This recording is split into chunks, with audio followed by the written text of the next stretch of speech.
very much. Many Americans right now, they're casting their ballots across the country, even without a marquee presidential race to draw them in.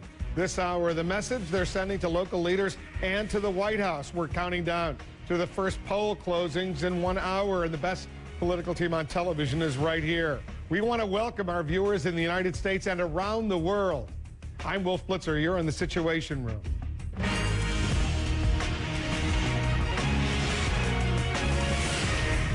On this election day in America, state and local officials are being chosen in over half of the country right now. It's an important test of the political climate 1 year after President Obama's historic win. 3 contests in particular could tell us if the Democratic sweep of 2008 is holding or fading. We're closely watching the governor's races in Virginia and New Jersey and the special election in New York's 23rd district. That's a congressional election. Polls close in Virginia in under 1 hour at 7 p.m. Eastern. Voting ends in New Jersey at 8 p.m. Eastern and in New York State at 9 p.m. Eastern. President Obama carried both of those states and New York's 23rd district 1 year ago. The big question this hour, will Republicans reclaim that turf later tonight? Our Jessica Yellen is standing by in Virginia, but let's go to CNN's Mary Snow. She's in New Jersey covering this race involving an incumbent governor and a strong Republican challenger. Set the scene for us, Mary. Well, Wolf, with 2 hours to go, there are some pockets here in New Jersey that could give early clues into how this race is going, considered a toss-up coming into an election day. For Democrat incumbent Governor Jon Corzine, who's been struggling to get reelected, some of the areas being watched, Newark, Camden, those are the 2 urban areas where Jon Corzine campaigned with President Obama on Sunday. The message of the Corzine campaign was keep it going, trying to get out the Obama supporters who helped elect President Obama last year. We're getting some mixed reports in terms of turnout so far in Newark. One county official saying it has been steady. There are some pockets of strong turnout. Now, on the Republican side, Christopher Christie, a former prosecutor, one key thing to watch is some of the suburban areas, and among them is Bergen County, because Republicans have traditionally taken that county before going on to win the governorship in New Jersey. The last time, in fact, a Republican won here in New Jersey in a gubernatorial race was 12 years ago. One report from a county official there, election official, saying that it has been slow so far. But these are key hours right now that we're entering for New Jersey in terms of voter turnout. Wolf? And we'll see how this third-party candidate, Chris Daggett, the independent candidate, how that plays out as well. Let's go to Virginia right now. Jessica Yellen is standing by. Lots at stake in Virginia tonight as well, Jessica. That's right, Wolf. Even Democrats have acknowledged that Republicans in this state seem far more energized, and so Democrats are relying on big turnout in the key areas of this state that could deliver the state for deeds. Many people asking tonight what kind of effect the president has had on this race, what it will say about President Obama. And while a loss here for the Democrats will no doubt sting for the president, sting for the White House, it's right in their backyard. President Obama fought hard to change history, win this state as a Democrat, and wanted to hold it. Well, if you cannot ignore some of the local factors, specifically some of the challenges in Deed's own campaign, Democrats here have said that he failed to reach out to key constituencies early, that he has run a campaign that was largely negative, while the Republican in this race has done quite a successful job of campaigning as a conservative to conservative voters and as a moderate to independents. Many of the people I've spoken with as they go in today tell me the bottom line is they were voting for these 2 men on their own merits. They were not taking the president into account. Overwhelmingly, though, the one exception to that are diehard Republicans who are telling me that their vote for a Republican candidate was a repudiation of the Obama administration. So with the exception of those folks, largely this is about the local issues here in Virginia. Like everywhere else, it's all about jobs, jobs, jobs. We'll see how it turns out. Polls close here in 1 hour, Wolf. But a lot of people have suggested that Bob McDonnell, the Republican candidate, has been playing down his views on some of the sensitive social issues like abortion rights, gay rights. That's right, and he also was quite successful at downplaying a controversial conservative message he conveyed in an essay he wrote, a thesis he wrote many years ago when he said working women should stay home.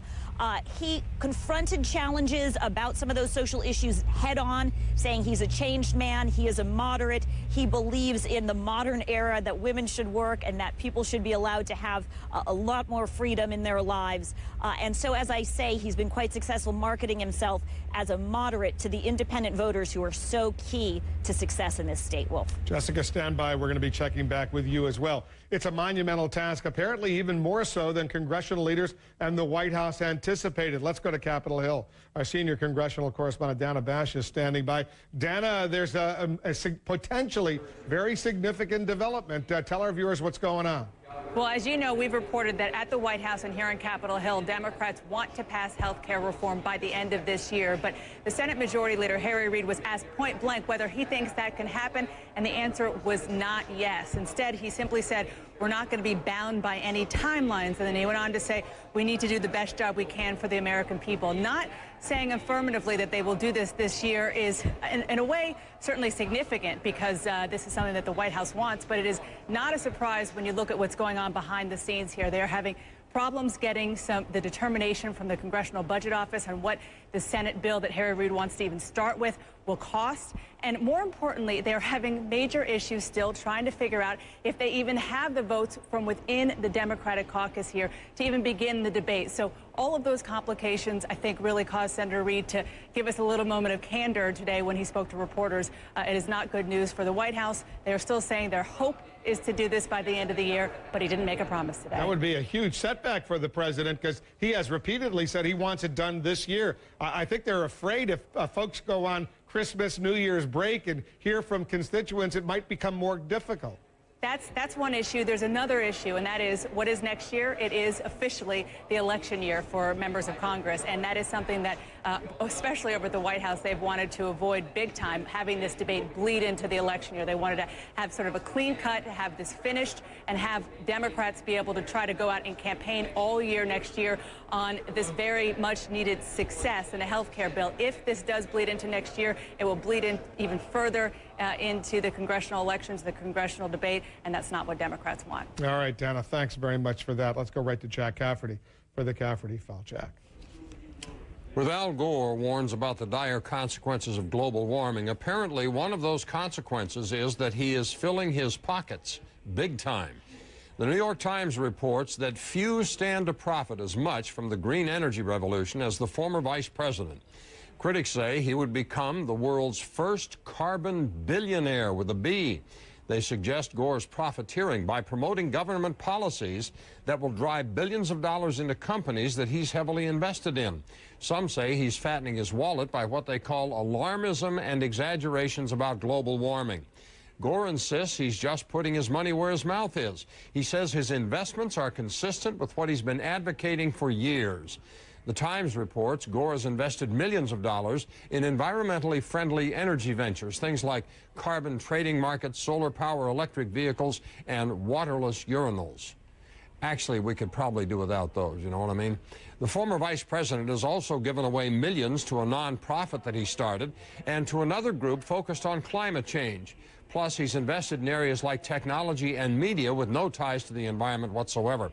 The bottom line here, Al Gore is not a lobbyist. He has never asked the government for funding or a specific law that would directly benefit one of his investments.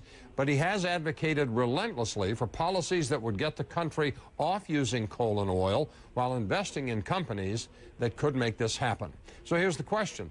What do you think Al Gore's real motive is when it comes to global warming? Go to CNN.com/Cafferty File. Post a comment. Wolf. He's made a lot of money since leaving office, too, Jack. Huge. Thanks very much. Nothing wrong with that, but he's just reporting the facts. Very soon, we're going to get the first results of this election night. In less than an hour, the polls will close in Virginia. One side will win, one side will lose, but who will win the war of political spin?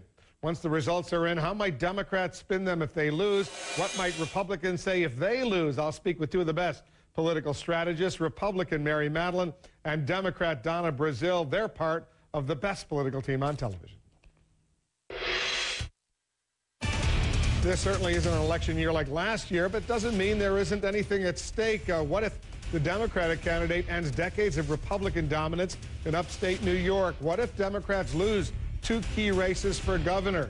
To discuss all of this, we're bringing in the best political team on television. Our senior political analyst, Gloria Borger, Democratic strategist, Donna Brazile, and Republican strategist, Mary Matlin. They're both CNN contributors. And our senior political analyst, David Gergen. Mary Matlin, if the Democratic candidate in upstate New York, Bill Owens, wins this race, how will the Republicans sort of spin this? Well, they'll say, and of course it's an occupational hazard to, if you believe your own spin, if they say this, they won't believe it, but they'll say that Obama won the district by 5 points, that Hillary won the district, that Schumer won the district, that it's a moderate Republican, not a conservative district. The Republicans have held it, that Didi's voters were confused. The Republicans that might have voted for the conservative candidate had already voted by absentee ballot or didn't know where to go. And, you know, you cannot deny that it's confusing. The Democrats will point out that there hasn't been a Democratic winner in that district in more than 100 years, and they'll say this is a huge celebration. Donna, if the Democrats, though, wind up losing that contest in upstate New York and the two governors' races in Virginia and New Jersey, how will the Democrats spin that? Well, we'll say the same thing the Republicans said in 2001 when they lost those races. We'll say that this is a reflection on the local candidates, on the local issues. It has no bearing on the president.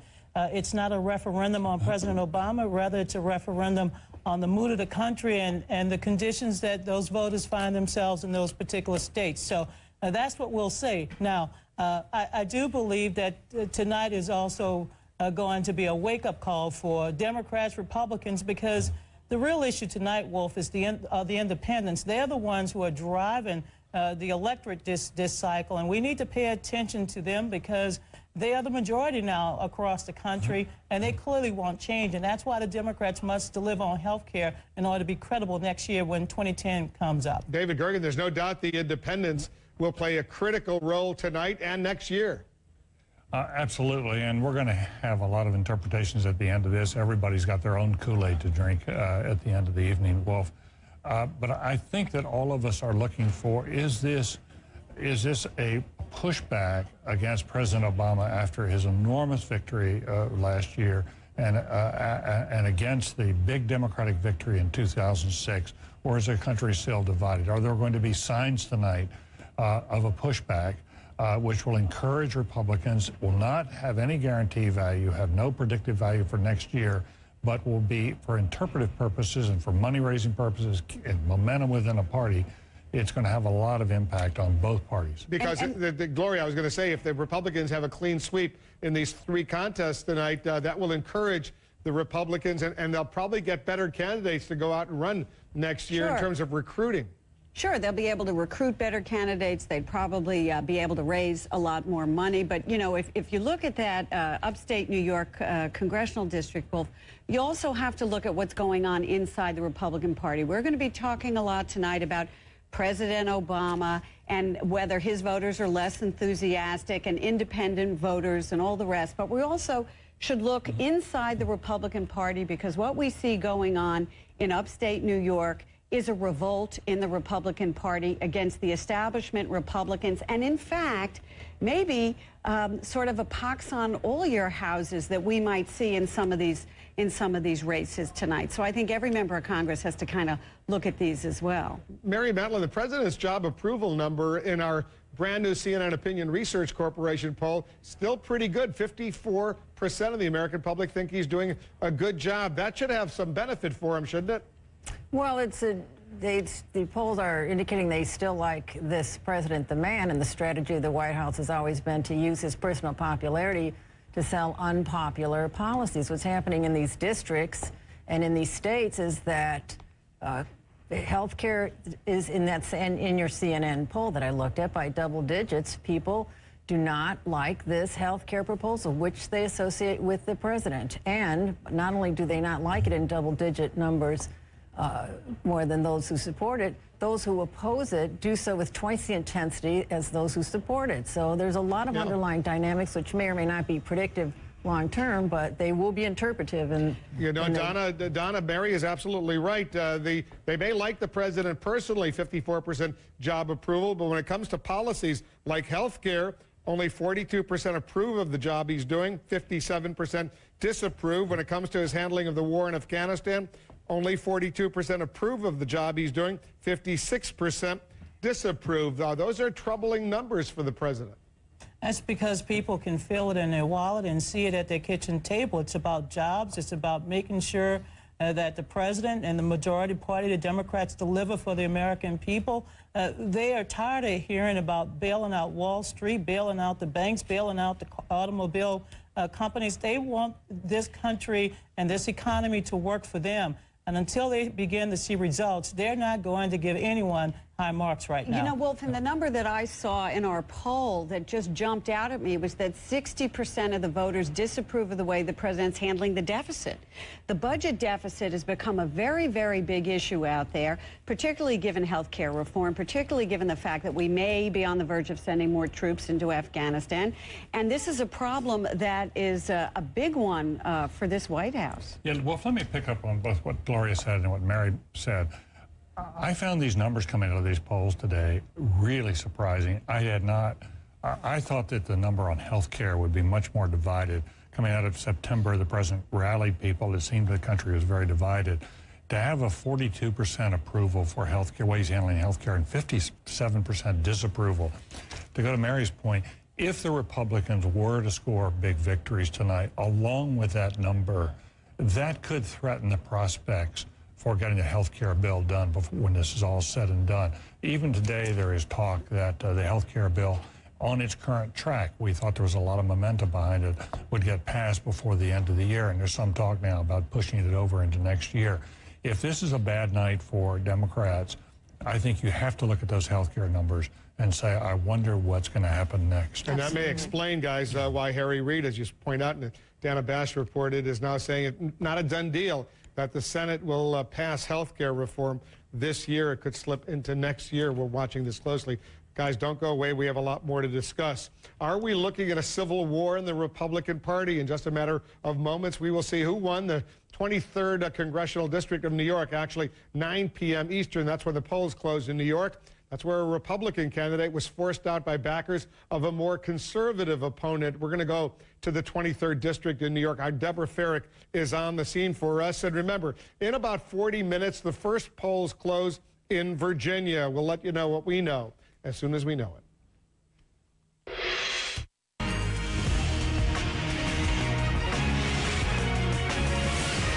Today is a political D-Day, and you are the deciders. Right now, voters in over half of the country have cast or are still casting their votes in about 30 state and local elections. The first poll closings about 30 minutes or so from now in Virginia. As we've said, one race we're especially watching pretty closely could determine if moderates have a future in the Republican Party or if they'll be run off the road by conservatives. CNN's Deborah Farrick is watching the race in New York's 23rd Congressional District. She's in Saranac Lake, New York. This race really has emerged as a race between Republicans. Deb, what's going on? Explain to our viewers. Absolutely, Wolf. Well, you know, this was a special election to replace Republican John McHugh, who was appointed Secretary of the Army. It became special in another way because instead of being a race really between the Democrats and the Republicans, it became a race between moderate Republicans and conservative Republicans. Now, political watchers I spoke with say that when Newt Gingrich and the Republican Party essentially backed a moderate Republican, Didi Scozefava, that basically they goofed because even though she was a moderate Republican, she had a liberal record. Well, in comes conservative businessman Doug Hoffman. Conservatives flocked to him, including Sarah Palin, Fred Thompson, and talk show hosts Glenn Beck, Rush Limbaugh. And it really underscores a real division, a rift, as it were, in the Republican Party between the moderates and the conservatives. Political watchers say it's okay to be a moderate if your voting record's conservative. It's not okay to be a moderate if your voting record is liberal. Wolf? So Didi Scozefava, who had been the official Republican candidate, she backs the Democratic candidate, Bill Owens, the Vice President Joe Biden. He goes up there to campaign for the Democratic candidate. So what does all this mean in terms of votes for each side? Well, and that was what was so interesting. Didi Scozefava really became sort of the target of relentless attacks because of her positions on abortion and gay rights. That's why she backed the Democrats. If Democrats win here, it really would give the Obama administration some backing. It would sort of bolster them, especially given all the debate that's going on over health care. But if the Republicans win, effectively what it's done is it's sent a message to anyone who wants to run as a Republican that in order to get the backing of conservatives, they must have a conservative voting record. Wolf? All right, we're going to check back with Deb Farrick. She's up in Saranac Lake, New York, in the 23rd District, a big race. The polls in New York State, by the way, close at 9 p.m. Eastern. Stand by for election results here on CNN throughout the night. Let's bring in John King. He's over at the Magic Map right now. John, a lot of people are focused on this 23rd District in New York, but it could be having some sort of echo in Florida right now, where the moderate governor, Charlie Crist, wants to become the next senator, and a more conservative candidate is challenging him. That's right. Well, there are a handful of races, including that Florida Senate race, where what we could see is conservatives emboldened by what happened in New York 23. You mentioned Florida, so we'll start down there. What you have here is an incumbent governor, Charlie Crist. He wants to run for Senate. He's being opposed by the former House Speaker, Marco Rubio, a conservative who says that Charlie Crist, because of his support of the Obama stimulus plan, because of his prominence in the McCain campaign, he believes he is not conservative enough. That's just one of the races. Hold on there. We'll move down the map, go all the way over to the West Coast. Here's another one where you see it playing out. I'll move Governor Crist and Mr. Rubio over here. Carly Fiorina, you remember her, Wolf. She's the high-tech executive, a former CEO, was prominent in the McCain campaign. Well, State Assemblyman Chuck DeVore is running against her, saying she's not conservative enough to be the Republican nominee against Senator Barbara Boxer next year. So a conservative challenge to a moderate in California, a conservative challenge to a moderate in Florida, and also here in the state of Utah, the longtime Republican Senator Bob Bennett, who was a supporter of President Bush and John McCain on their immigration plan. Well, the state attorney general, Mark Shurtleff, getting conservative support in his primary challenge against Senator Bennett.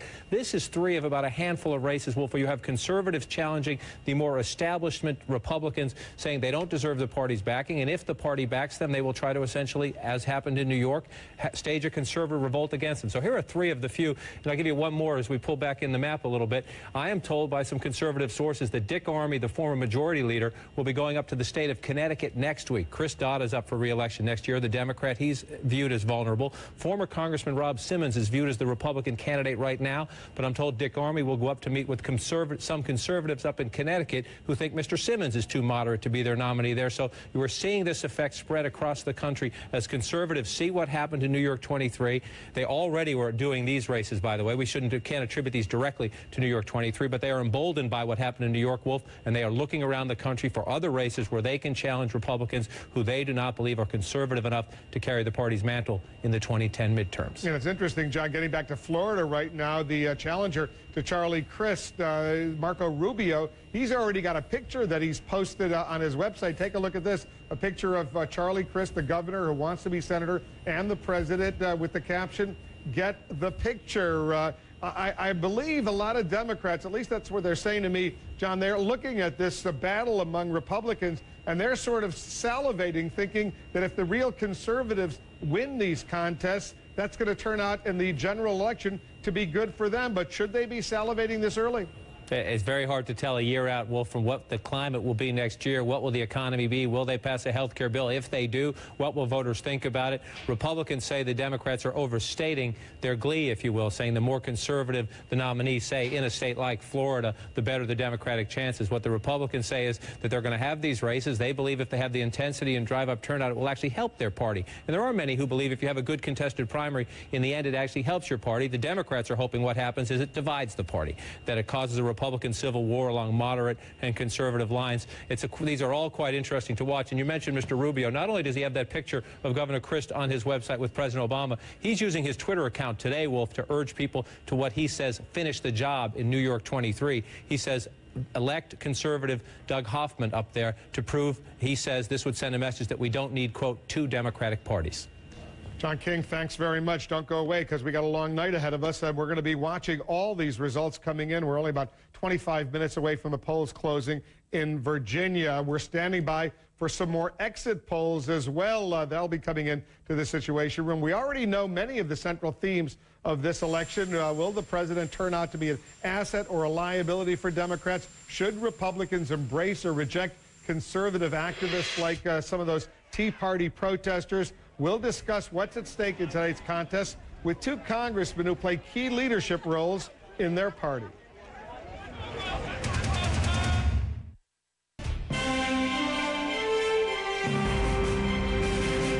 Only about 22 minutes away from the first poll closings in the state of Virginia, but we're already getting some early exit poll information, hence what the voters are thinking as they went to the polls today. Our special correspondent Soledad O'Brien is keeping tabs on the numbers. What are we learning from these exit polls, Soledad? In a word, polarization. Let's take a look at Virginia. Remember, a year ago, candidate Obama was talking about change, the platform of change, reaching out across the aisle. You don't see that at all in the state of Virginia. In fact, there's a lot of polarization. Let's show what the Democratic voters. Democrats are voting for Creed Eads, the Democrat, 94%, 6% for the Republican, Robert McDonald. Same story. Republican side just flipped. Republicans voting for 95%. The Republican candidate, McDonald, 5% only reporting for Deeds. And so I think what's going to be critical here, Wolf, are the independents in the state of Virginia. And in fact, they're so critical, we can't tell you at this point how they're voting until we have the polls closing. President Obama talked about sort of ushering in a new era of bipartisanship. You certainly do not see that today, and certainly not in the state of Virginia. Wolf? All right, Soledad, stand by. We'll get more results and check back with you. We're waiting for the official results to start coming in. As I say, in about 20 minutes, they'll be coming in from Virginia. Let's get a preview, though, of what all this could mean. Two congressmen from the two major parties are walking into the Situation Room right now. The Democratic Congressman Chris Van Hollen of Maryland. He's the chairman of the Democratic Congressional Campaign Committee, and Republican Congressman Kevin McCarthy of California, the minority deputy whip. Congressman, to both of you, thanks very much for coming in. If you love politics and you're political news junkies, like I know all of us are, it's a big night, and we'll watch it very closely. How worried are you, Congressman Van Hollen, that some of these moderate, conservative, blue dog Democrats who are watching the results tonight, if the Democrats were to lose in New Jersey and Virginia and in upstate New York, they'll get cold feet and they'll say to Nancy Pelosi, you know, on health care reform, we're out of here? Well, I'm not worried, and here's why. The Obama agenda is not on the ballot in New Jersey. It's a governor's race. It has its own set of state issues. The Obama agenda is not on the ballot in Virginia. So these have local flavor to them. There's a lot going on within each state with the governors and the legislature. So I don't think tonight's results can be seen as somehow a referendum on the Obama agenda. Now, a year from now, when you have midterm congressional elections, it will be, and that will be a true test. If the conservative candidate wins in upstate in New York, and he pushed the official Republican candidate out of that race, that will presumably embolden some of these others who support the Tea Party, Express, and other more conservative elements of your party. How worried are you, Congressman, that moderate Republicans and independents will be turned off by this? I'm not worried, because New York is much different. New York was picked by 11 people in a back room. What it meant was you didn't have a primary. You didn't have Republicans be able to select who their nominee is. What you're finding is the momentum and the excitement is with Republicans. And I disagree with Chris. I like him a lot, but this is the night that is the first report card on the president, and the #1 issue you find in these exit polls are about jobs and where the economy is going.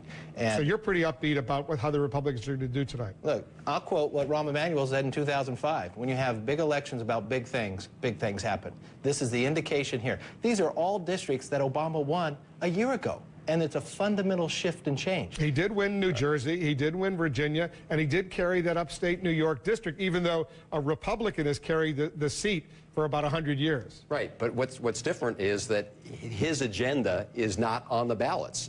Certainly it's not in Virginia or New Jersey. Up in upstate in New York, look, this is a seat Republicans have held for 100 years, where we have a chance of getting it. They spent $800,000 on their candidate who tanked, and the message they sent was, no moderates need apply in the Republican Party. Is that the message you sent? No. I got to give Kevin credit, because he's made a lot of statements over the last months as part of his strategy, saying that they need to appeal to a more moderate. You had originally supported Dede Scozzafazza. She was the only Republican nominee. The difficulty is some other Republicans were supporting the conservative, but third-party candidate. They didn't have a primary. If you had a primary, this would all be taken care of, the process. But the one thing you have to look is, if this wasn't Obama on the ticket, then why was he up campaigning in all these places? Why was he cutting ads? Why was the vice vice president there twice, and just last night, because they can't get the turnout. Why did the White House put a full court press? And I applaud you. You went after the Republican candidate. You got the Attorney General of New York. You got the Chief of Staff to the White House twisting arms to get her to endorse the other way, but the election still won't turn out with what they want.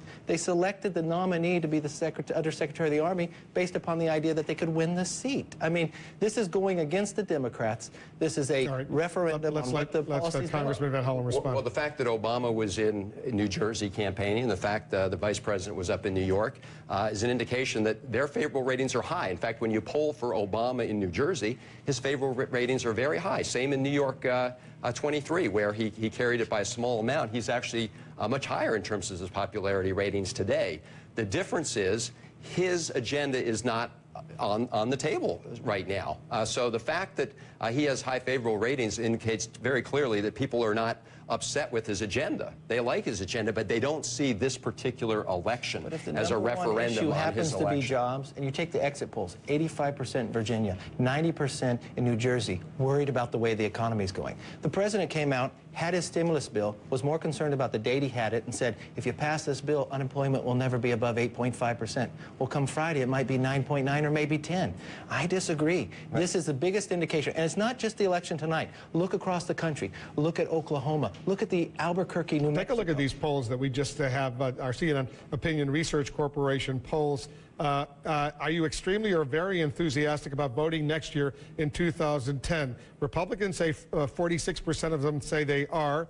Democrats 39%. It looks like the Republicans are more enthusiastic right now than Democrats are. Well, there's no doubt, Wolf, that by next year, all those voters will need to understand that the Obama agenda is on the table, because if the president loses a substantial number in the Congress, it will make it much more difficult for his. So, yes, if that were an indication of what was going to happen 2 years from now, there would be cause for concern. 1 year from now, there would be cause for concern. But the fact of the matter is, these are very local issues at stake. In here's another poll in our CNN Opinion Research Corporation.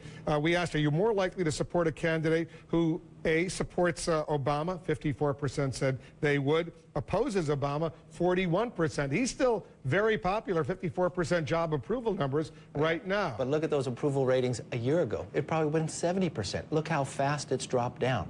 This is not just the election tonight. You look across the country, we've seen these indications. Albuquerque, New Mexico mayor, Republican won. We took the seat in Tennessee, took the seat in Oklahoma. These are the same indications you found before the '94 takeover. Same indications you found in 2005 before the Democrats got the majority.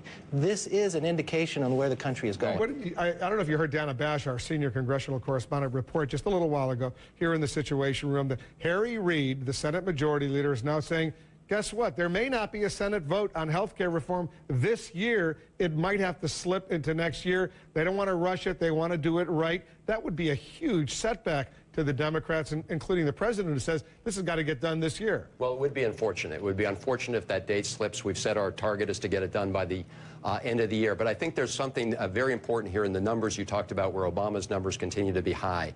And this is not 1994 all over again. The fact of the matter is, all the polls show that people's support and confidence in the Republican Party is an all-time low, lower than it was last November when Obama won and Republicans lost. They have gone down in the polls because they have not been a party of solutions. They've said no to everything. They're not on the playing field. And so to say that people's concerns about where we are at a particular point in time translates. We're out of time, but only 20% of those polled say they identify with the Republican Party right now. Okay, watch tonight. The majority of people will have voted against the Democrats in the Pelosi plan and the Obama plan. You look at Virginia, we'll win. You look at New Jersey, regardless of the fact, we'll either win or the majority will vote against. You look at New York. That is a grassroots uprising that you can't slow down or talk against. His own writing to his members says he's going to lose seats. It's bad news for your guys around the country. I'm very confident next year. He's pretty confident. All right, guys, thanks very much for coming in. We'll have you back. Let's check in with Lou to see what's coming up at the top of the hour. I think I know,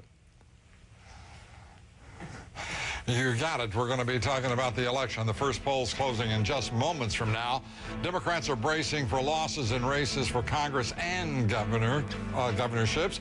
We'll also have complete election coverage, and we'll be projecting at least one set of winners.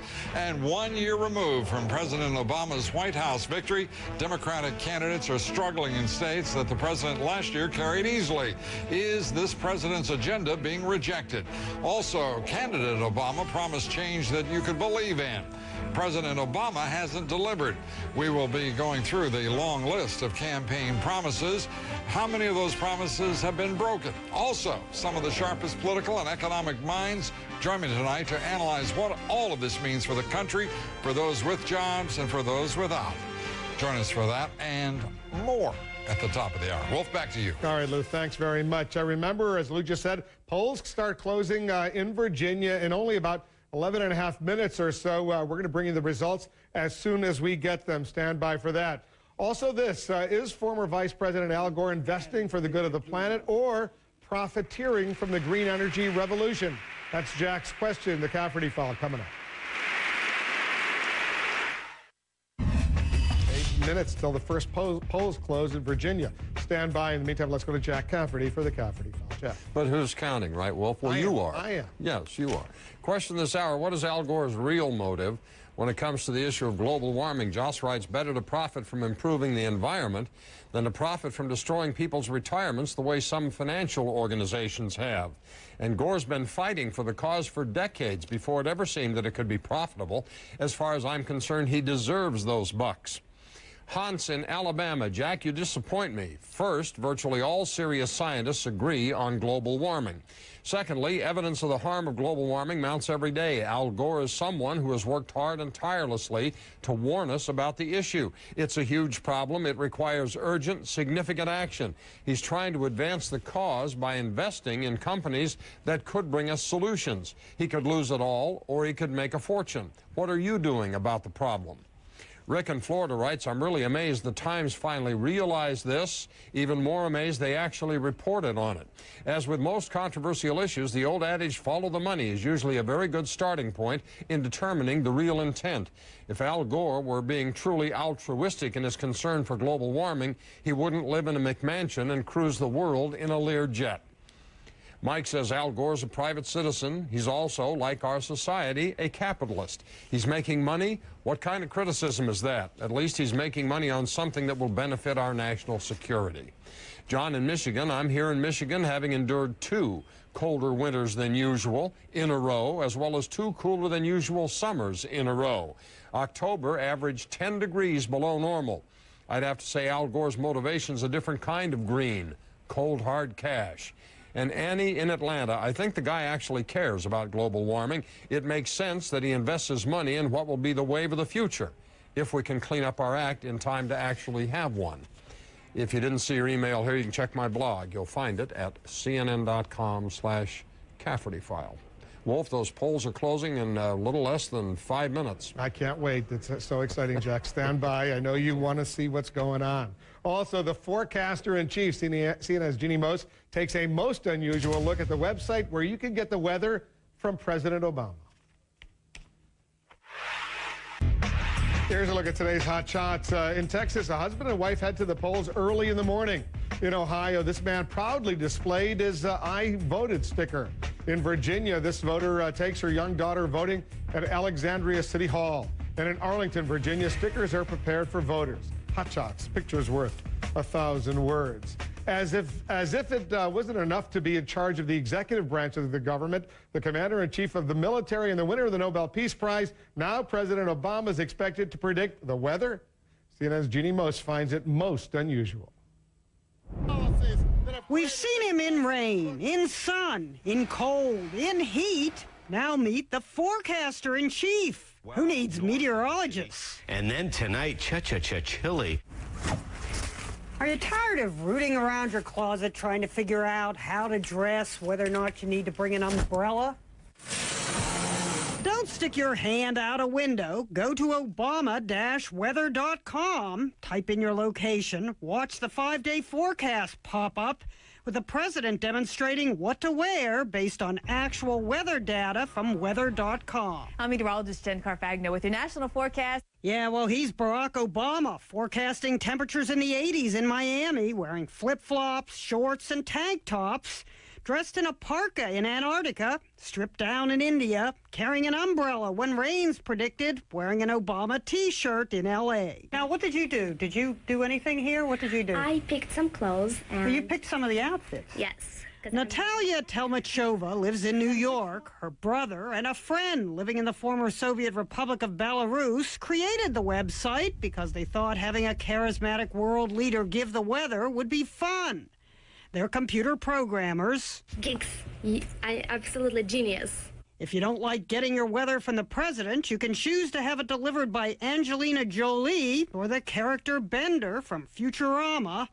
But why have a weatherman tell you how to dress? So I would take the bigger, heavier coat. When you can have the president show you, while most politicians are braving the elements. This is gonna be a short speech. He's predicting them. It's the next best thing to AccuWeather, Obama weather, even if he is a little foggy at times. Ginny Mo, CNN, New York. All right, we're only seconds away. Very much. And as expected, troubling signs tonight for Democrats in key races for governor and for Congress. We'll have complete coverage for you tonight. Also, Democratic candidates are struggling in states that President Obama carried a mere 12 months ago and carried rather handily. This is a clear test of the president's political clout and possible rejection of the administration's agenda in at least 3 states. And President Obama's ambitious menu of campaign promises, almost a year in office. What has he delivered on? What promises has he broken? We'll have all of that, plus some of the sharpest political and economic minds in the country. They're joining us to tell us what all of this means. This is Lou Dobbs Tonight. News, debate, and analysis for Tuesday, November 3rd. Live from New York, Mr. Independent, Lou Dobbs. Good evening, everybody.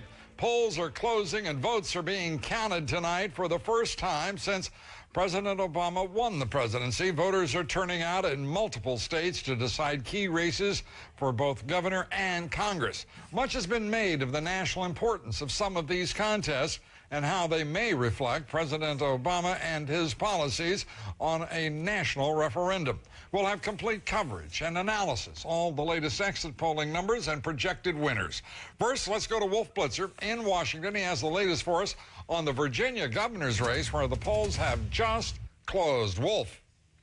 All right, Lou, let me tell you what we can say right now based on the exit polls that we've been tracking throughout the day. What we can tell you is that Bob McDonnell, the Republican candidate for governor of Virginia, he is leading Creed Deeds, the Democratic candidate, right now. When we are able to project a winner, we will certainly do so. But at this early stage, only a minute or two into the after the polls have formally closed in Virginia, we can report that the Republican, as expected, is leading, but we are not yet able to project a winner. As soon as we get that number, as soon as we are able to do so, we'll come back and we'll let you know. But in the meantime, it looks like the Republican is certainly leading over the Democrat. Lou? All right, Wolf, and we will be coming back to you just as soon as we can make a projection here. Let's go now to CNN's Jessica Yellen in Alexandria, Virginia, where Republican Robert McDonnell has been leading Democrat Creed Deeds throughout, despite multiple campaign appearances by both President Obama and Vice President Joe Biden. Jessica, how's it looking? Well, Lou, as Wolf points out, Bob McDonnell has done a masterful job in this state of getting out the vote and getting especially independents to come out and support him. He has done a much better job at appealing to independents than the Democrat, and we say it so often, but this race really is about which way they go, those independent voters. If this turns out to be a success for the Republican, it would sting for the White House, not only because President Obama made history by becoming the first Democratic presidential candidate to win Virginia in 50 years, but also because the head of the Democratic National Committee, Tim Kaine, is the current Democratic governor of this state. So to what extent would a Republican success really be a referendum on President Obama's agenda? It really depends, Lou, on who you ask. Republicans say adamantly, the folks we've talked to here today say they are casting a vote for the Republican as a repudiation of President Obama. Democrats say the opposite, that this is a local election that has nothing to do with the president. The bottom line is you cannot ignore some of the local factors. Even Democrats acknowledge Creed Deeds ran a spotty campaign, failed to reach out to key constituents, and Bob McDonnell ran a very successful campaign as a moderate when he needed to be a moderate, conservative when he needed to be conservative. No doubt the White House will be studying very closely what made independents vote the way they decided to go today. It will it will reveal significantly what the White House needs to do to appeal to those folks into the future, Lou. And we'll be divining in amidst all of that noise what is, of course, rationalization, what is rational reasoning, and what are just plain old political excuses. Jessica, thanks very much. Jessica Yellen from Alexandria. As Jessica just reported, the latest exit polls from Virginia show independent voters making a key difference in the governor's race there. Soledad O'Brien has been examining those numbers from today's big races, and she has the very latest for us on that. Soledad, the independents playing quite a role here. Absolutely. They may actually be the key number. We talked a little bit earlier about polarization, Democrats voting for Democrats, Republican voting for Republicans, but independents are key here. When you take a look at how they're voting, the independents are actually voting for the Republican. Bob McDonnell, 60%. Deeds getting 39% of that vote. This is a really critical graph. It might end up being the most crucial graph of the night, actually. Now, you heard Wolf just a moment ago saying that the exit polls suggest that McDonnell is leading, and this really would be the reason why. But there's a but, and it's a big but, which is, and it's really the race, the reason we're not calling the race at this point, it's fair to say, look at young voters. Voters under the age of 30, they're going for the Democratic candidate. Deeds getting 52% of the vote there, McDonnell at 46%. When you look at senior citizens, though, over 65, you can see that, in fact, they are, as they had voted for McCain in the presidential election, voting for McDonnell, 55% to 44%. So it's been said before, the race is going to be in the hands of independent voters, and you can really see it mapped out right here. That is really true. Lou? And Soledad, obviously, it's the opposite direction that they went, those independents, just a year ago in the race for president. Right? Yeah, absolutely true. Those were Obama's voters, and now they're really heading toward the Republican candidate in this. And, of course, I think there's going to be much analysis at the end of the race, depending how it ends up, where people will be looking at those very figures, Lou. I think you're right. All right, looking forward to it. Thank you very much, Soledad. Soledad O'Brien. Let's go now to the key governor's race in New Jersey, where the incumbent Democratic governor, Jon Corzine, is in what is a clearly tight race with Republican challenger Chris Christie. And independent candidate Chris Daggett is also a factor in this contest. How big? We're going to find out tonight. Mary Snow is in Parsippany, New Jersey. Mary, what is the latest?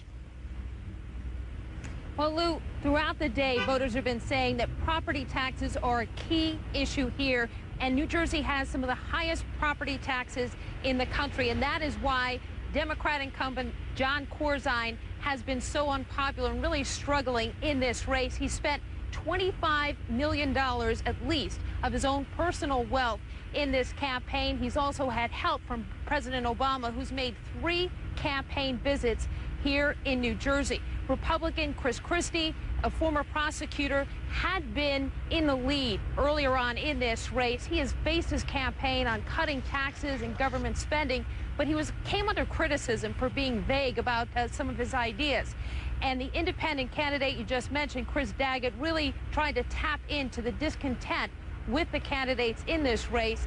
He saw his popularity for the past couple of weeks reaching at one point in the double digits, 20% at one point, but it has slid coming into Election Day. And Republicans are hoping that this will translate into votes for the Republican candidate, but it is too close to call. And the turning point, Mary Snow, it looks to be, and I'd like to know what your view is, the Republican challenger, Chris Christie, saying to the incumbent governor after a quote-unquote attack ad was run, he said, "Man up, Governor, and just call me fat," instead of that commercial about throwing your weight around. That seems to have made a difference in his popularity over the last week and a half, hasn't it? The weight issue. At first, I have to tell you, Lou, when I first asked Chris Christie about this, he didn't really want to talk about it, but then he kind of embraced it, and people somewhat sympathized with him in an ad that he felt where his weight became an issue in a Corzine ad. So perhaps that did help him with his popularity. All right, Mary Snow, thanks very much. And she, of course, will have the latest for us on that race throughout the evening. The dramatic congressional race in New York's 23rd congressional district has attracted national attention as well. Now, that three-way contest turned into a two-way contest after the Republican candidate, Dede Scozzafava, dropped out and then unexpectedly endorsed the Democratic candidate, Bill Owens.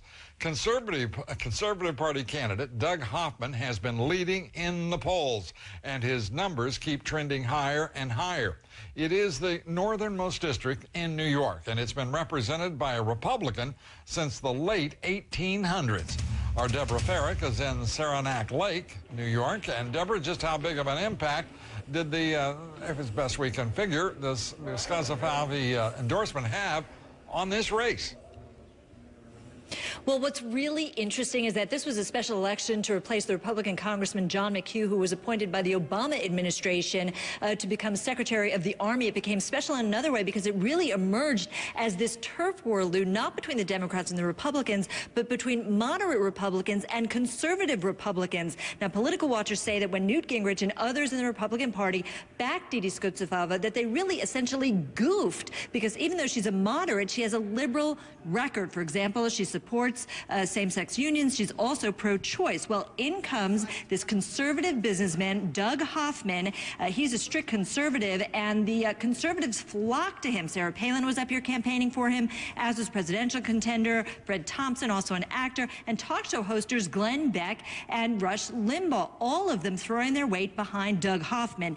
Now, Lou, this really underscores a division within the Republican Party. Political watchers say it's okay to be moderate if you've got a conservative voting record. It is not okay to be moderate if, in fact, you've got a liberal voting record. That's exactly what happened to Dede Scozzafava. She was relentlessly attacked by the conservatives.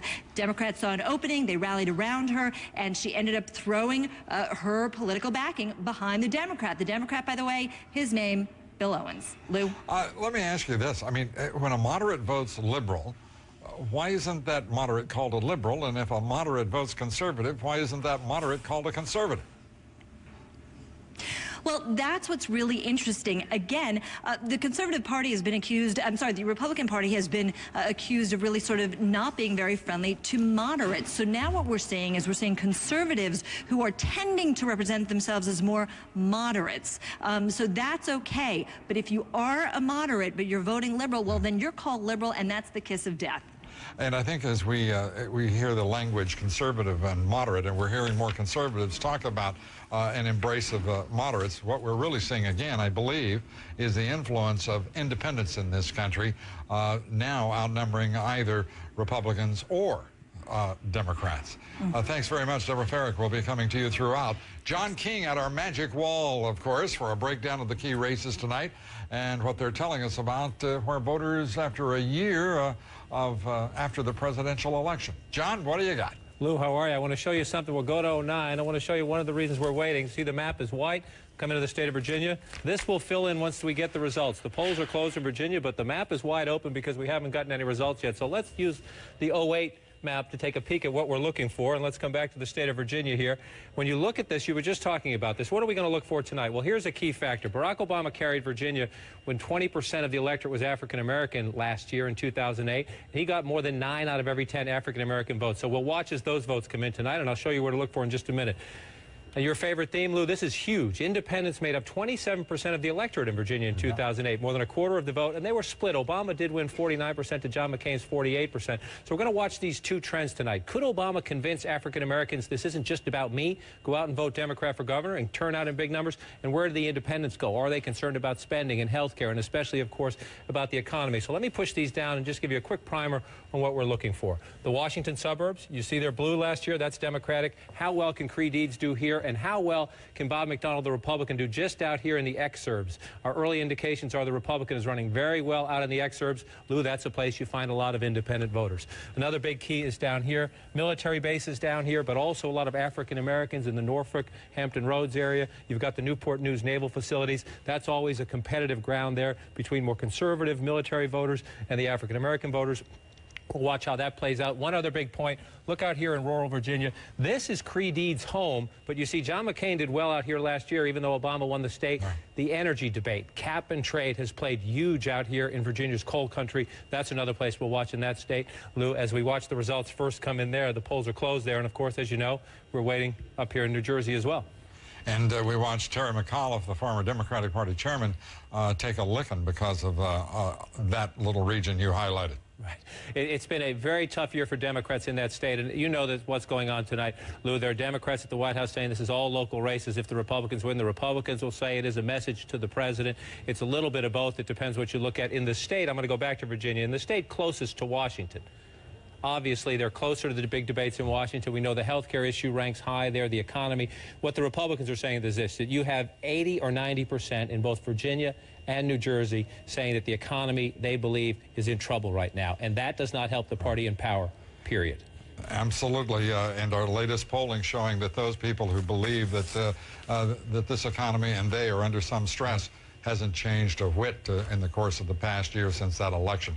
Thank you very much, John King. We'll be coming back to you often. Up next, our election coverage continues here on CNN. Polls will be closing soon in both New York and New Jersey. We'll have the very latest results for you. And President Obama's party is in fairly obvious trouble just a year after he won the White House. Why have things gone so badly, so fast? We'll tell you here next. Well, we're starting to get some numbers in from Virginia. Let's go now to Wolf Blitzer for the very latest. Wolf.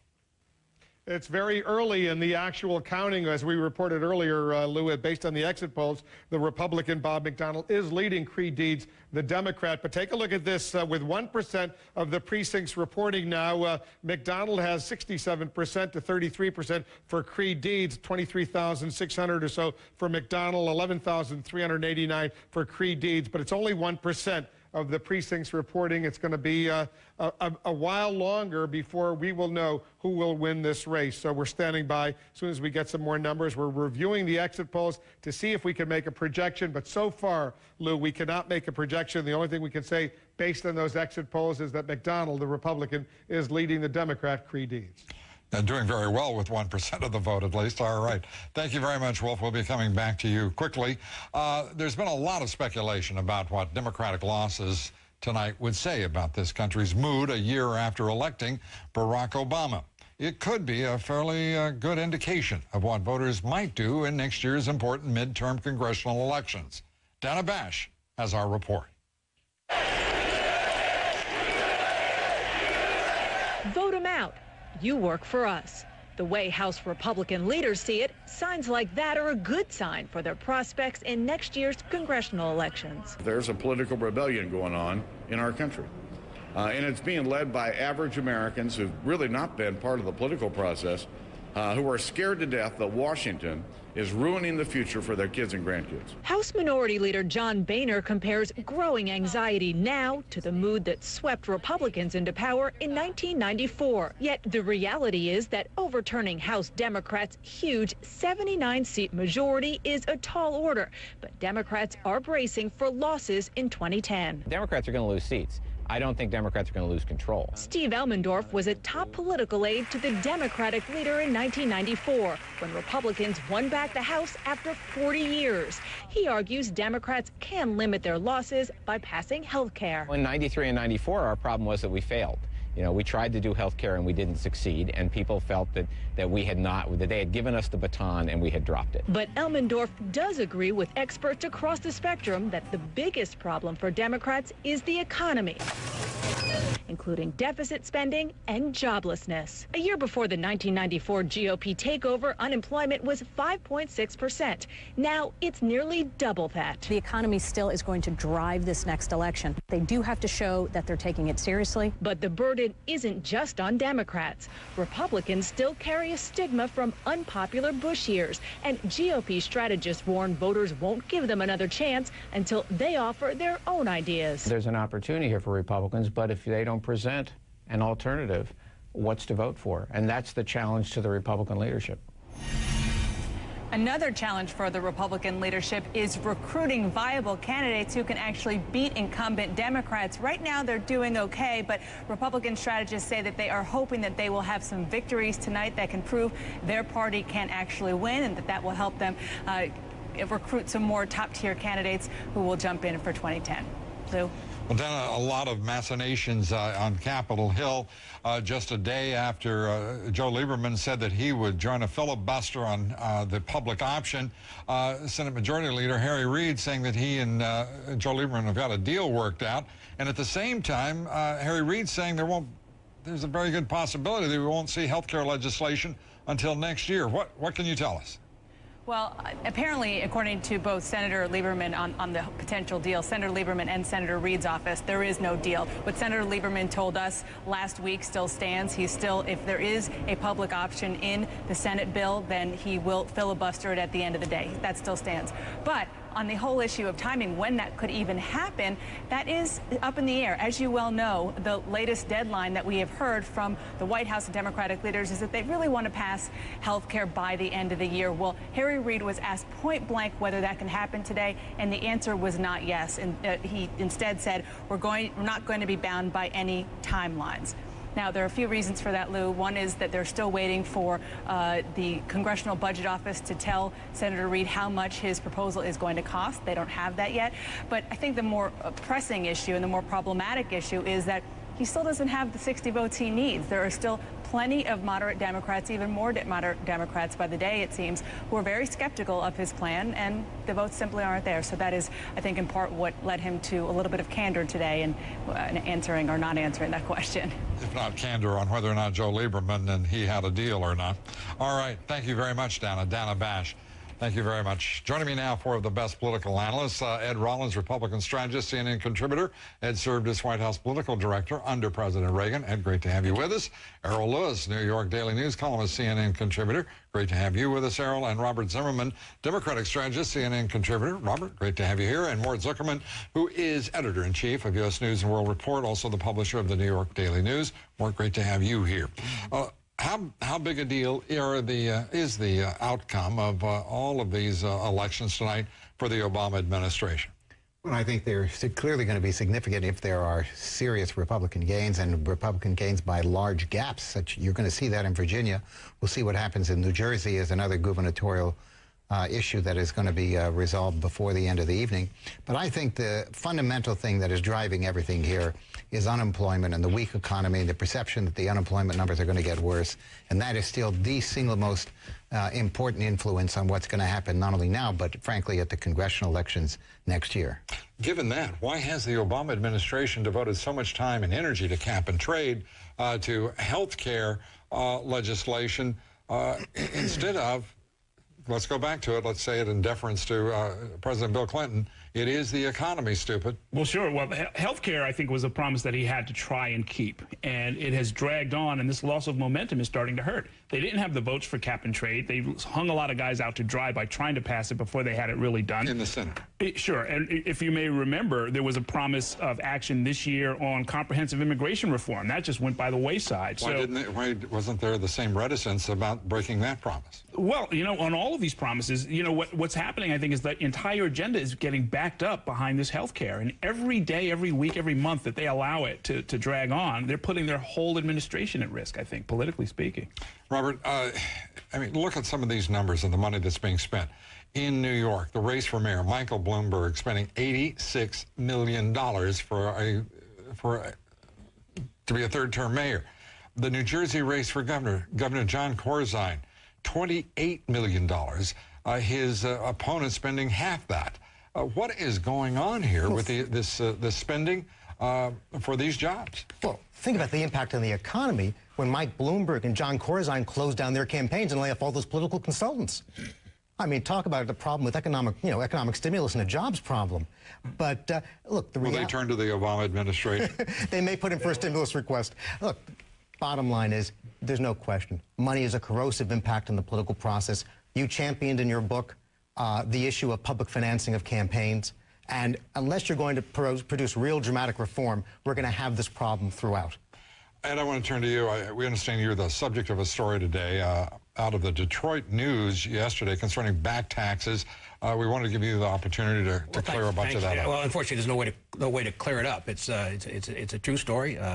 I'm current on my taxes, but I owe some back taxes. I've been in negotiations with the IRS to get a payment schedule. There's no way to put a spin on it. It's my responsibility. I neglected at different points in my life responsibilities that every citizen has, and for that I apologize profusely, but more important, I'll make good on it.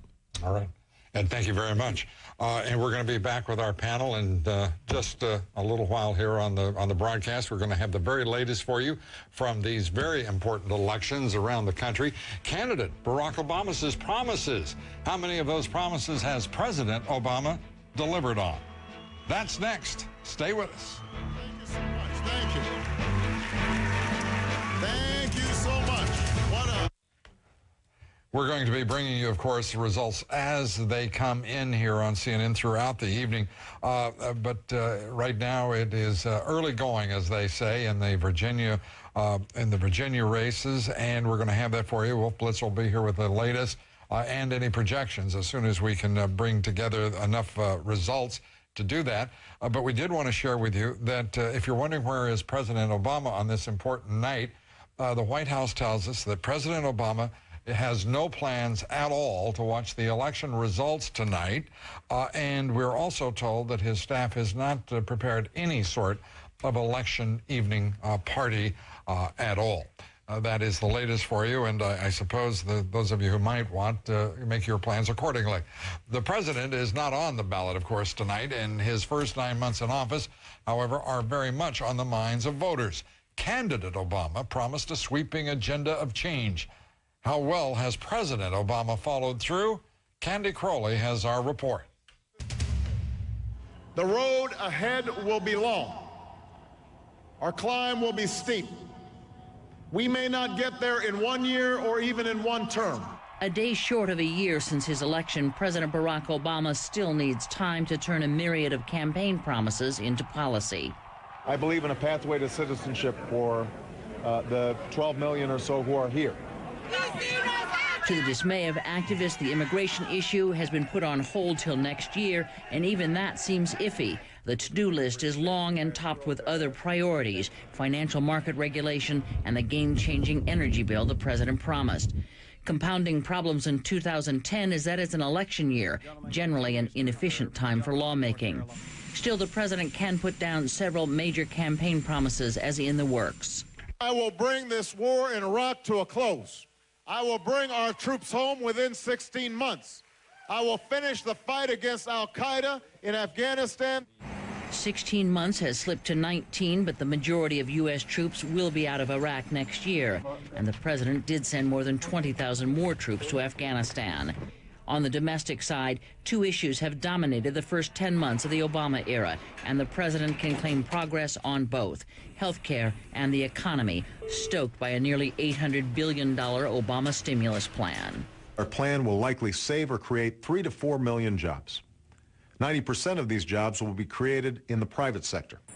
The administration claims the stimulus plan has saved jobs, but the president's promise is unmeasurable. The administration can claim what they'd like. We have no way of knowing how many jobs were actually saved as opposed to created. The crown jewel of the president's promises, health care reform, has gotten further than any effort in several decades, but it's going more slowly than he'd like. Well, governing is even harder than campaigning. If 10 months is not enough to fulfill hundreds of campaign promises, it's long enough to break some. Contrary to pledges on the campaign trail, there are lobbyists working in the administration. Not every bill is put up on the web for 5 days before the president signs it into law, and the nitty-gritty horse trading in health care negotiations have been held behind closed doors.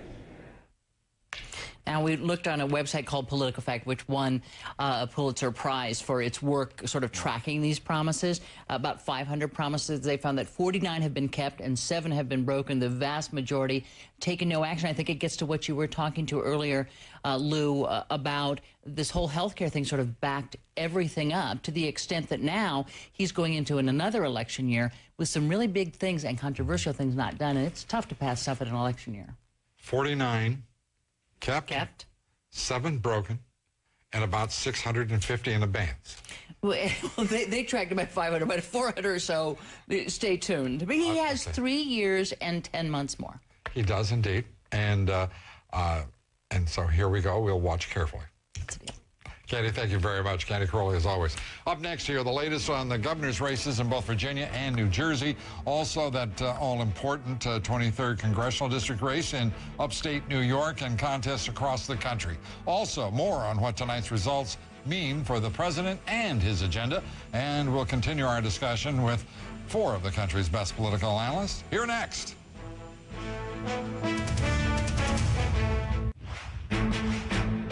Here again, Mr. Independent, Lou Dobbs. And it's a great night to be an independent across the country. Independents are going to have some considerable say in the outcome of elections. We're back now with Ed Rollins, Errol Lewis, Robert Zimmerman, and Mort Zuckerman. In New Jersey, the polls close at 8 o'clock. We've got just about a half hour. However, something unusual has happened there. Imagine this, in New Jersey, had an unprecedented number of mail ballots. 184,000 people applied to vote by mail. Back in 2005, just 91,000 applied. There are all sorts of discussions that this is skullduggery. What do you make of this, and what would be the likely reason for it and the outcome? You know, there's an awful lot of them that have been added. Absentee ballots have become a very part of the political process today. Usually they're cast substantially before the day of the election. It depends on where they're from. It depends if they're people who've traditionally done this, and I can't tell you that just by the figures you threw out there. Right. But New Jersey's a state that has a history of a little skullduggery, and I think to a certain extent, in a very close election with lots of resources, anything can go. Robert, what do you make of this? Lou? I'm kind of hurt to think that in New Jersey somebody might be doing something underhanded. Well, I don't want to disillusion you, but the reality is, let's not try to find facts to justify anyone's conclusions. The election's open, the polls are open until 8 o'clock. Wait. Run that by me again. Let's not try to find facts to justify anyone's cynical conclusions. That's his new phrase. That's my new phrase. That's my new phrase. I've only asked a question. Yes. I haven't offered a conclusion. That's your job. My point to you is simply absentee balloting is a standard practice. It's growing all over the country. Obviously, Corzine has a very effective get-out-the-vote effort. I'm sure absentee ballots are part of it. I'm sure Chris Christie's doing the same. It's effective get-out-the-vote. That sounded like code of some kind. No, it's an effective effort to produce the votes. And I'm sure Chris Christie's doing the same. Let's just let the ballots all be counted. That's my concern. Today. Critical thing in New Jersey. I assure you, Robert, I will do nothing to stop the counting. I know you won't. I hope some other people don't either. Mort, your thoughts on what's going on in New Jersey? Well, the word cynicism was used, and I would say no matter how cynical you are about New Jersey, it's difficult to keep up. I mean, they really are the masters of this kind of political calculations and counting, and we'll just have to see whether each side can cancel out the other. Florida gives them a pretty good run for their money. Let's not forget Florida that. Did. Yes, that was more the exception than the rule. But Jersey's really set the national... I don't know where you're hanging out in Florida. They set the national... Jersey sets the national standard, let's face it. Yeah, the Star-Ledger, which is the largest, most respected newspaper in New Jersey, went for Chris Daggett, the Independent, precisely for this reason, declaring straightforwardly that it's an issue of party. That in New Jersey, where there are more now unaffiliated registrants than there are registered Republicans or Democrats, that these parties are both corrupt and incompetent. Take your pick. Well, that's right. Although, to be fair, if I'm not mistaken, this is the first year, the first election in which a new rule has gone into effect with absentee ballots where you can get them for any reason. You don't have to say that you're sick or out of state or anything like that. So it may be changing the way this particular element of the campaign gets run. But certainly the fact that there are so many unaffiliated, and there's only about a half a dozen states nationwide where that's true, it's really largely attributable to a lot of the corruption, political corruption in recent years. People. Unaffiliation is I'm sorry, run that by me again. This is what you just said about New Jersey, where there are more unaffiliated than either Republicans or Democrats. There are not a lot of states where that's true. New Jersey is surprising in a way because Republicans haven't held statewide office in about 16 years in New Jersey. So they sort of swing blue, but there are a lot of people who don't like the corruption, who don't like the perennial scandals, who aren't happy about the property taxes and the performance. And they're mostly unaffiliated. I think that there's a powerful engine pushing people towards non-affiliation because the parties haven't really produced. Just a matter of pride, I suppose. We're going to be right back with our panel, and the Obama administration says our economy is in recovery, but where is the stimulus money really going, and where are the jobs it was supposed to create? I'll be talking with three of the country's leading economic thinkers here next. Stay with us. Let's go now to Wolf Blitzer with an update on the votes coming in the Virginia race for governor. Wolf, how's it looking? Well, the polls have been closed for about 45 minutes, Lou. We can only report right now, based on the exit polls, that the Republican candidate, Bob McDonnell, is leading the Democratic candidate, Creigh Deeds. But let's take a look at the actual numbers that are coming in right now, with about 15% of the precincts reporting. It looks more lopsided than it is. 65% for McDonnell, 35% for Creigh Deeds. That's a 82,480 advantage, 182,000 to 100,000. But if you take a look at where these votes are coming in from, you can see the red areas. Those are largely Republican areas that have already started to report. If you look up in Fairfax County in the north, the northern part of Virginia, the Washington, D.C. suburbs, very few votes have come in so far from there. That's why it looks a lot more lopsided than it apparently is going to be. But right now, we can only project that it's that the Republican is leading right now, but we can't project a winner, not yet, Lou. All right. Thanks very much, Wolf. We're back with our panel. Several ballot measures of significance across the country tonight. Same-sex marriage in both Maine and Washington State. Interestingly, both Maine and Washington State have limitations on revenue growth for those state governments as well. What's the importance, do you think, for the nation? I think the one to watch is the one in Maine, where it would become the first state where people have allowed same-sex marriage to be ratified, a legislative move ratified by popular referendum. It really, in our federal system, where those who favor same-sex marriage want to see it happen state by state without court intervention. If they can do it in Maine, then it'll give hope to a lot of other people around the country. In Atlanta, 6 candidates vying there for mayor. The councilwoman Mary Norwood wins. She would be the first white mayor in a generation. This is a sort of a bizarre kind of story in Atlanta, in which Mary Norwood would be celebrated as the first white mayor in a generation. Well, I'm not so sure it's that surprising. I mean, for a long time, the African-American community was kept out of the voting pattern as a practical matter. Once they got into the power positions and the leadership, it was a huge issue for them, and they kept it going, and you could understand why. I think there's a lot more relaxation about that issue now within that community, and therefore a white candidate can emerge and do well. All right. In part because black mayors in Atlanta have done well for some time. The latest Quinnipiac poll in New Jersey, Robert, Christopher Christie, the 2% margin, statistical dead heat with the incumbent governor. What do you expect to happen tonight?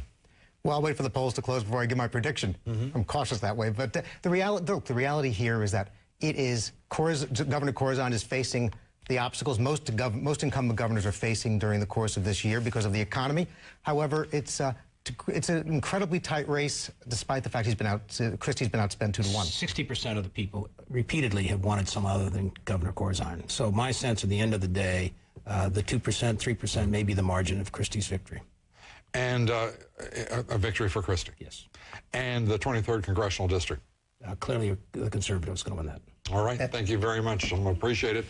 Thanks for being with us to give us your insights. And up next, the president's economic policies and these elections. What's the relationship? We'll talk about that and much more with our panel of leading economic thinkers here next. Lou Dobbs tonight. Brought to you by Oppenheimer. It's the #1 issue for voters today, it appears. And joining me now, 3 of the country's leading economic thinkers to tell us about this election, its import and impact, as well as what we can expect in this economy. Byron Wien is the Senior Managing Director for the Blackstone Group. It's great to have you with us. And Mike Holland, Chairman, Holland & Company. David Malpass, he is the President of Insama Global. Good to have you with us. Let's turn to the first issue, Byron, and that is this economy. We're in recovery, 3.5% GDP growth in the third quarter reported. This looks like a time for some celebration. I sense none of that. Well, when you really look into the numbers, a lot of it was cash for clunkers from autos. Some of it was inventory building, which was good, and some of it was residential, but that was stimulated by the $8,000 first-time home buyer tax credit. So there was a feeling that there were exogenous forces that were creating the numbers, and people don't trust them as natural drivers for the economy. So now the question is, what will the fourth quarter be like? And I think the fourth quarter will be better. I think the first quarter, it'll spill into the first quarter. We've only spent about $124 billion out of the 787 stimulus, so we have more to go. So I'm optimistic that the economy is back on a growth path. How about you, Michael? Byron's a longtime friend, and he's being very polite right now. The jobs picture stinks, Lou, and the number on Friday could be something approaching 10% for the joblessness number. Unemployment is a major factor in the economy, the upcoming holiday season, how much people spend, and the stock market. There's a lot of sentiment there. So I think right now we have to do a lot of mending of people's job situation before we get to the halcyon days again. It's clear to me I should have just skipped from Byron straight over to David. David? I'm going to mention two separate problems. One is on the tax front. I'm just going back to Byron now. One is on the tax front. Everybody knows the rates are going up, so it creates an uncertainty, and that adds to the problem small businesses already have. That small businesses are facing this credit crunch. So the way the banking system has been regulated, it's discouraging lending that would have happened to small businesses. So one difference between this recovery and most previous ones is it really is we're still worsening the situation for small businesses, and that's where the jobs need to be created. Worsening the situation for small business. 1% of that $787 billion stimulus went to small business, actually less than 1% of it. The dollar is being crushed. There's no other way to put it. That is having a significant impact on consumer power in this country. We are watching consumers contract and apparently adjust their circumstances. And oil's at $78 a barrel because of the weak dollar. And with those constraints, and as you mentioned, tax cuts, those tax cuts expire in 2010. I'm starting to sound like Michael Holland, for crying out loud. Cheer me up. Okay, I'll cheer you up. Usually when I may be wrong, but I'll try to cheer you up. Usually when the economy goes down 3.8% peak to trough, you have pretty strong recovery. Right now, people are assuming that something's different this time. We all know those are dangerous words. And what people are assuming is that the combination of the prospect of higher taxes, a health care program that's going to be a burden on consumers, the fact that we have more foreign competition, all of these things are going to make job recovery very slow if it exists at all. I think this is a recovery that's going to have more of the character of 1982 than it is of 2001. And so, therefore, I think it's going to be stronger than the consensus expects. In '82, you had big tax cuts in the pipeline, and you had the dollar strengthening under Reagan. We've got the opposite now. Why is it like '82? Well, first of all, I don't think the dollar weakening is all that bad. The trade deficit has gone from $800 billion down to $400 billion, and that's $200 billion to China and $200 billion to oil. I'm going to have to leave it with this question, and I hope quick answers. Are things going to get better for the folks watching and listening to you gentlemen here tonight all across the country? I definitely think they're going to get better. Yes. Yes, but it depends on Washington. The details matter. The health care bill that's out there has a big increase in taxes right inside it. All right. Gentlemen, thank you very much. Appreciate you being with us. Our financial report tonight, here's some good news. General Motors reporting a sales increase for October, 4.7%, the car maker's first monthly gain in almost 2 years. And I know there's some reasons for that. Stanley buying Black & Decker for almost $3.5 billion. That deal will create the world's largest tool-making company. Gold today surging to $1,085 an ounce. That rise following India's purchase of just 220 tons of gold. And factory orders in this country growing by 0.9% in September. That is the 5th increase in 6 months, driven by strong sales in autos, heavy equipment, and military aircraft. And Mexico has now overtaken China as the leading manufacturer of U.S. goods destined for the United States. You have to scratch your head and think about that one for a while. Proximity and trade benefits under NAFTA, as well as higher costs in China, driving that shift. Warren Buffett's Berkshire Hathaway buying Burlington Northern Santa Fe Railroad, a $44 billion deal. Buffett describes it as an all-in wager on the economic future of this country. Up at the top of the hour, Campbell Brown. Campbell. Hey there, Lou. Well, as you know, the polls are just about to close in New Jersey, where voters are choosing a governor. We're also going to have fresh exit polls to see what people there are thinking. We're also keeping a very close eye on the vote counting in the governor's race down in Virginia. This could be a big night all around for the GOP. But does this election also signal a conservative rebellion against moderates? Republican Party Chairman Michael Steele is going to give us his take on that and everything else. And we have the best political team on television with us, geared up for Election Night in America. Coming up, Lou. Yeehaw. Thank you, Campbell. We'll be right back. Time now for a quick email. David in Ohio, thank you for presenting important news issues in an honest manner. I probably don't agree with your view on everything, but I certainly appreciate your candor and the fire in your belly. Thank you very much. And I understand that we've got some new results in. Let's turn now to Wolf Blitzer. Wolf? Lou, we can now project a winner in the state of Virginia. Take a look at this. The Republican candidate, Bob McDonnell, the former Attorney General of Virginia, we now project he will beat Creed Deeds, the Democratic candidate, and become the next governor of Virginia. Right now, with 32% of the vote in, you see the lopsided nature, 64% for Bob McDonnell. Lou, back to you. That's a healthy margin even this early. Well, thank you very much, and thank you for being with us tonight. For all of us here, good night from New York. Next, Campbell Brown. CNN Primetime. Election Night in America. The best political team on television starts right now. Hi, everybody. We are live tonight from the CNN Election Center in New York. I'm Campbell Brown, and just moments ago, the polls closed in New Jersey. Only one of the races we are watching for you tonight. CNN is live in the battlegrounds contest in Virginia, New York, Houston, Atlanta, and beyond. We are bringing you all the very latest election returns tonight. And more importantly, I think we've got the big picture as well. This is the first major election since Barack Obama won the White House, and the president has a lot riding on tonight's vote. We're going to look at how it could affect his top priorities, like health care reform.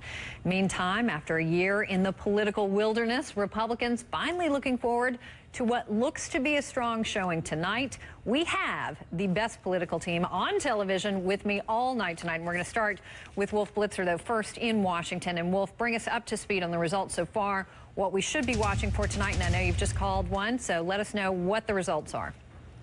Well, as you know, Campbell, the polls closed in Virginia an hour ago, and now just a few seconds ago, we have projected a winner. A winner in Virginia, the Republican Bob McDonnell. We project he will be the next governor of Virginia, beating Creed Deeds. He's the Democratic candidate, with 32% of the precincts now reporting 64% for Bob McDonnell, almost 400,000 votes, to 36% for Creed Deeds, 219,000 votes. It'll narrow as we get in, but take a look at the precincts that have started to report already. All the red, that's for the Republican, the blue for the Democrat. Take a look up in Fairfax County, though. No, the results haven't come in yet. That's a largely Democratic area, the northern Virginia suburbs of Washington, D.C. As a result, the gap will narrow, but we have projected that Bob McDonnell will become the next governor of Virginia. In New Jersey, we're watching that race right now. The polls are just closing in New Jersey,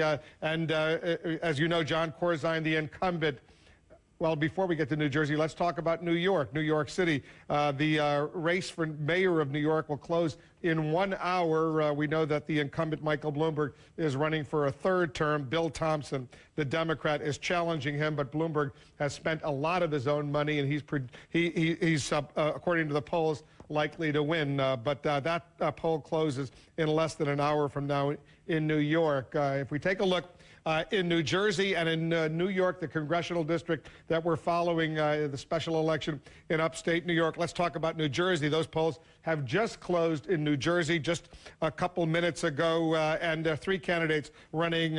Chris Christie is the Republican challenging John Corzine, the Democratic incumbent. Chris Daggett is the independent third-party candidate. Right now, we have not been able to project a winner based on the exit polling. In New York, we'll take a look at New York's Congressional District 23. A lot of interest, as you know, Campbell, in this district. Didi Skozafava, the Republican candidate, she dropped out over the weekend, so it's really a two-man contest now between the Democrat Bill Owens and the conservative Doug Hoffman. The polls there closed 9 p.m. Eastern, so we'll watch all of that.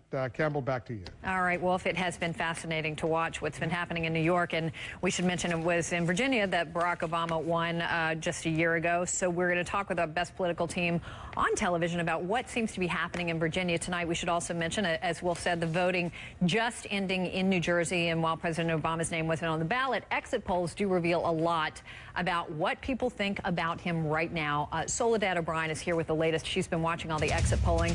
Soledad, what do you got? You know, it's really interesting. I think we talked earlier about how critical the independent voters would be in this Virginia race, and we've definitely seen that happen, heavily leaning toward McDonald, and we followed that for a while. But two other categories, Campbell, I want to talk to you about.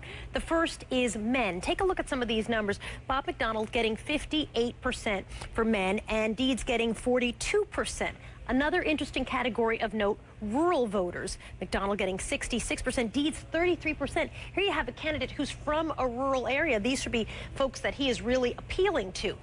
These are two interesting categories for a couple of reasons. Number one, these are categories that show the biggest drop from Obama a year ago. So I think those are interesting to note. And a couple of things at work here. First, Cree's rural area, so that could be considered really a personal failing on his point, an inability to get those voters. Also, you know, Cree was campaigning saying he was no Obama Democrat. That may have turned out to be a big problem for him. And then also you have this coattails issue, and I think we're going to be talking about this tonight a lot. Was Obama able to drag along folks in his party? Not just Obama bringing himself along, but others with him. And I think this kind of number really is an indication that no, the coattails are not there. There's no power in the coattail. And I know we're going to be talking about that a lot more as we see more of these exit polls come in. Campbell? All right, Soledad, appreciate it. We'll be checking back in with you shortly. A lot of questions we're going to try to answer for you tonight, along with, obviously, who won and who lost. But what do these results say about President Obama's job performance, about his standing with voters 1 year after his election? As I've said, we have the best members of the best political team on television with me tonight. And let me bring in a few of them now. And James Carville, let me have you address the first point that Soledad made. It's all about the independent voter in politics right now. And if you believe what the exit polls are telling us, Democrats are losing them. How much of a problem is it for the White House, for the party going forward? They're losing them in Virginia, to be sort of specific here. And, you know, what Wade said, obviously everybody expects, it's being reported to Republicans, it's going to have a big night tonight. You know, we'll see. Obviously, congratulations, by the way, to Governor McDonald. It's a big win in Virginia for the Republicans, but it's a long night, and we have to see. But sure, you always you always want to carry independent voters, and we'll have to see as the night progresses. And understand, this is not a national election in the sense that it's pretty isolated around the country where these returns are coming in from. Whether that's true or not, everyone is going to be talking about it as if it is. I mean, we all do, and that's a fair question. The point that James just made, Candy, are we jumping the gun a little bit to be calling this a referendum on the president right now? I do think referendum is a little too strong a word for the reasons, some of the reasons that James talks about, which is there are some local issues at play here. And because if, as we see in the exit polls, that the economy is the overriding issue, well, the person who has led the economy in New Jersey has been Governor Corzine, so he's having a rough time up there. And he's a Democrat. The Democrats have also been in the governorship in Virginia, so they're the incumbents who would necessarily take the blame for the economy, as opposed to a president who has has been in office for 9 months. So, look, I think it says something about the president. He did go into these places. He did campaign for these as he should. And the idea was, and what he said every time he went in was, if you'll just come out for, you know, this governor the way you came out for me, then we can continue on. So there is something there that has not translated for Democrats. Hold on one second, Roland. I want to get Mary's take on this because I want the Republican spin, which not necessarily spin, okay, but I'm guessing that you have a little bit of a different take on this. Side for the truth. Yeah. Yes. What Well, do let you me think? just pick up on what James said. It's not that it's only Virginia where independents are being lost to the Democrats. All polls across the board are showing, including the CNN exit polls and the ongoing polls, that independents are cutting away from Democrats. They're not becoming Republicans. They're not identifying as Republicans. They're identifying as independents, but they're philosophically conservative. So that is a concern going forward, that we shouldn't confuse, and we're going to do this a lot tonight, Republicans and Democrats and independents with conservatives and liberals, because that's going to be determinative relative to policy, not party affiliation. And what's stopping health care and it's going to stop cap and trade are conservative Democrats.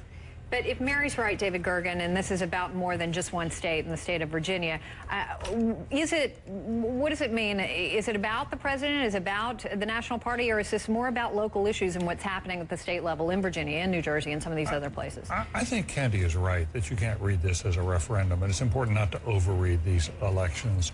But these elections do give you a pretty good sense of which way the winds are blowing, and that's also important to understand in politics. After all, in 2006, the winds were blowing very strongly in the Democratic direction.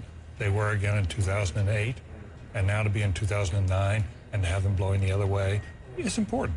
It says our landscape is changing, that people are having some reactions or some pushback, and the Democrats cannot take their power for granted. They're going to have to earn these elections because the Republicans, who are a leaderless party, whose brand has been hurt by a lot of what's been going on nationally, are still showing a lot of strength in some of these local elections. Hang on, everybody. We have another projection we want to make real quick, so I want to take it back to Wolf Blitzer down in Washington. Wolf? That's right, Campbell. In addition to projecting that the Republican candidate would become the next governor of Virginia, we're now ready to project that there will effectively be a sweep for the Republicans in the state of Virginia. Bill Bolling, the Republican lieutenant governor candidate, he will be reelected. We're projecting that Bolling will win. He will beat Jody Wagner. And for Attorney General, Ken Cuccinelli, the Republican candidate, will defeat Steve Shannon. So a big night for the Republicans in Virginia. So it looks like the Republicans are going to sweep all three of these statewide contests: the governor's race, the lieutenant governor's race, and the contest for Attorney General of Virginia. So it's shaping up, at least in Virginia, Campbell, as a big night for the GOP. Certainly is, Wolf. We're going to keep an eye on it all. We have a lot more to talk about with the best political team on television. They're going to be with us all night. We'll be back right after this.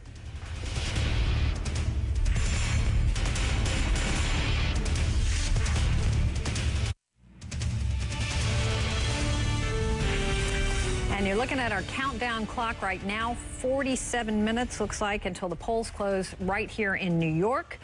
We just called the state of Virginia. The governor's race has been closely watched there. The Republican winning that race. We want to bring in Republican Party Chairman Michael Steele to talk to us right now from Virginia tonight. Welcome to you, Mr. Chairman. Hey, Campbell, how's it going? Pretty good for you from the looks of things so far. Let me get your reaction. What do you think? Well, I think it's a very good night tonight for the party here in Virginia, and certainly for the people of Virginia, who made a very clear statement about the direction they wanted their state to go. So I'm just honored to be here and to have been a part of it.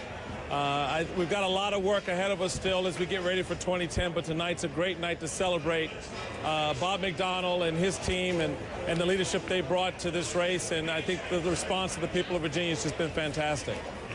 But let me ask you, though, about Bob McDonnell, a Christian conservative himself, but also really pushed more moderate issues in this race and tried to highlight his stance on certain issues as more of a moderate. Do you think that that's the direction you're headed, or is that tailor-made for this state, that he needed to go in that direction to win? Well, I actually kind of disagree with the analysis there. I don't think he, pushed, a moderate tone or whatever. What he did was responded to the concerns that the people of Virginia had. He brought his conservative principles. He didn't shy away from being a conservative. He didn't try to, you know, dress it up as Democrat light or anything like that. He said, here I am. I want to serve the people of Virginia to deal with transportation and health care. And he put those principles to work through the policies he articulated. And people just felt that connection. They felt that this gentleman resonated with them a lot better than Creigh Diggs did, and they voted for him overwhelmingly, I believe, tonight. So in your view, what does this say about the president, about the national picture here? Is this just about Virginia, or is it about something more? No, I don't think it's just about Virginia. I think it's about leadership paying attention to what people are saying. When you don't listen, when you don't take into account their concerns, they will respond, and they responded here tonight. And I think the president, the White House, certainly the leadership in Congress, as they prepare to vote on a health care bill that no one wants, they need to pay attention. There are ramifications. Their votes are being paid attention to, and people are going to respond next year if they don't think the direction the administration and the Congress are going in is the one they think the country should go in. Let me ask you about the race in New York that's been getting so much attention. You originally supported the Republican Party candidate in this race. You had a lot of big-name Republicans who defied you, who rallied against her. Do you think your party is divided on the types of candidates who should be running? Well, I'm amused that you say they defied me. Oh, I wish I had that kind of power, that people could defy me. Now, look, you know, this was a local decision that was made by 7 or 9 county chairmen who selected Ms. Scozzafava. They didn't have a primary. She was not the choice of the primary voter. But you supported her. I mean, but hold on a second, because you were behind her. The National Party was behind her, so it wasn't a bunch of local guys. Excuse me.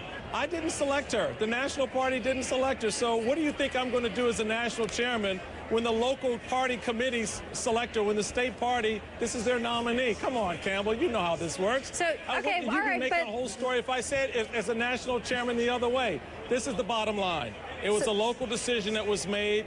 They made that choice as the national chairman. I supported the state party in their choice. The primary is what you saw played out in the last few weeks. Let me just clarify, though. Do you think she was a bad pick? It wasn't my pick to make, so whether I thought it was bad or not doesn't matter. The local party made that decision. The national party supports the state party and the local party in their decision. I don't get the privilege to go around the country and pick and choose winners and losers. I have to live with the decision that's made at the state level and the local level in these elections. Sometimes you like the choice, sometimes you don't, but it's their choice. And my job as a national chairman is to make sure that when the state party says we want to try to win this race, we're there. Clearly, the people in that district had a different perspective. They should have had a primary there. I think if they had, the results would have been where they are tonight. All right, with Hoffman potentially winning that seat. Let me ask you, though, you did say that parties, and these are your words here, need to be careful about outsiders coming in and dictating outcomes of local elections. So does that mean that you think Sarah Palin and some of the other big names, that would include me, yourself included, do you think they shouldn't have intervened there? No, that's a difference. You're talking an apple and an orange. Getting ahead of the process to try to dictate a particular outcome is not the role of the national chairman, is not the role of anyone else for that matter who does not live in that district. Once that choice is made, as an individual, I can say living in Maryland or Texas or someplace else, wow, I don't appreciate that. I support someone else. That's your option as an individual and as a party leader without the responsibility of representing the entire party as a national chairman. You have that freedom. I don't as a national chairman. I support my state party leadership. I support their efforts. And where I disagree and think they need to change, as I think they need to do in this case, I'll talk to them about maybe you should think about a primary system so you don't have this problem in the future. All right, Chairman Steele, sharing your views tonight. We appreciate it. A lot more to talk about on the subject in the days ahead, obviously. Thank you for your time. You just heard there from the Republican Party chairman. Coming up next, we're going to get some reaction from Democrats, what they think of what Steele just said. More voting results as election night in America continues. Stay with us.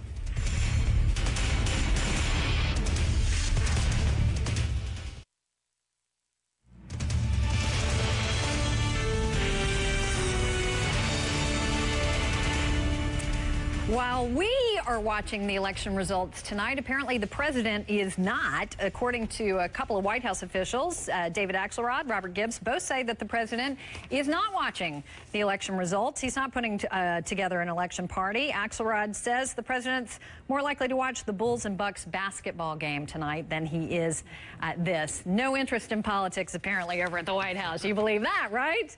Let me bring in some of the other members of our best political team on television. Donna Brazile, we just heard from Michael Steele a moment ago. You heard his spin on well, you can't deny the fact Republicans appear to be having a good night, at least from what we've seen so far. What do you think? What's your take? Well, first of all, the night is early, so we don't know how good the night will be. And besides, if history is any guide, this is not a good night for the party in power because it's difficult to win races after you've won the presidential race. That said, the Republicans still, they're dealing with a civil war in their party, and that's something that they will have to sort out, and Mary knows best how to, help them with that resolve.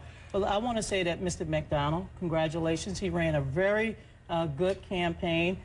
Deeds had a very difficult time not only getting a base to go out and support him, but also in connecting with independents. He ran a very negative campaign. And there's one thing we learned about independents. They do not like this type of negative campaigning.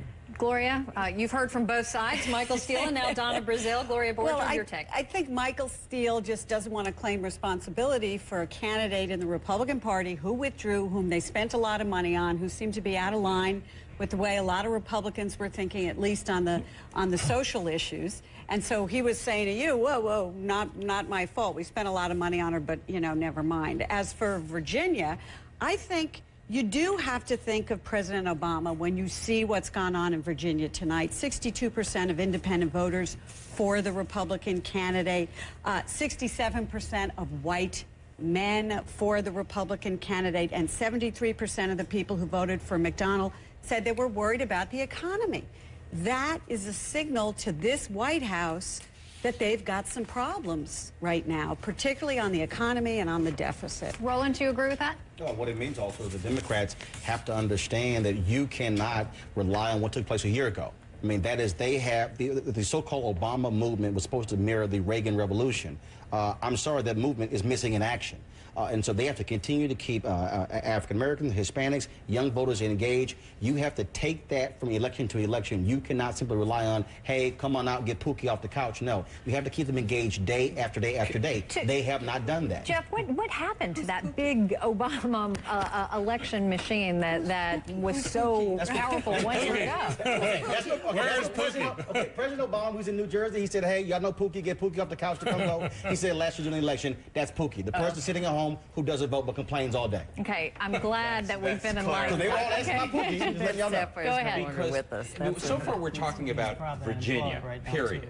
And the question is, are Virginia voters, were they more excited by Barack Obama or Craig Deeds? That's a pretty easy question and a pretty easy answer. He was a lousy candidate. He didn't have a message. He distanced himself from the base of the Democratic Party, and he lost big. I don't draw a lot of conclusions from that. I think it means Virginia's going to have a governor, and that's about it. Okay, going to take a quick break. A lot more to talk about and more results coming to you very shortly.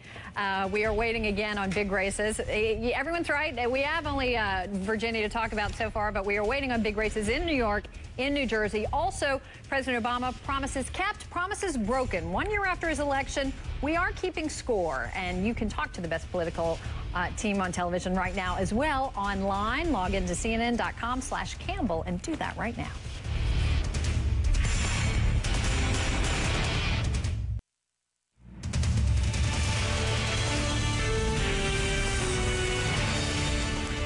At this hour, they are counting votes in races that could be crystal balls for President Obama's political fortunes next year and in 2012. So far, there is nothing for the White House to cheer about, at least so far. Virginia, which went for Obama last year, is going Republican in a big way tonight.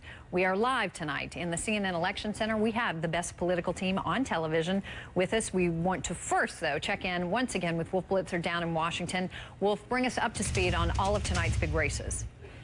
Well, we have projected that the Republicans will have a clean sweep in Virginia. The race for governor, lieutenant governor, attorney general, the Republicans will win all three. But in New Jersey right now, we have not been able to project a winner, but we do have some actual votes that are coming in right now in New Jersey in this three-man race. Chris Christie, the Republican candidate, with 51%, only 1% of the precincts are now in, 16,306 votes. 40% for John Corzine, the Democrat incumbent.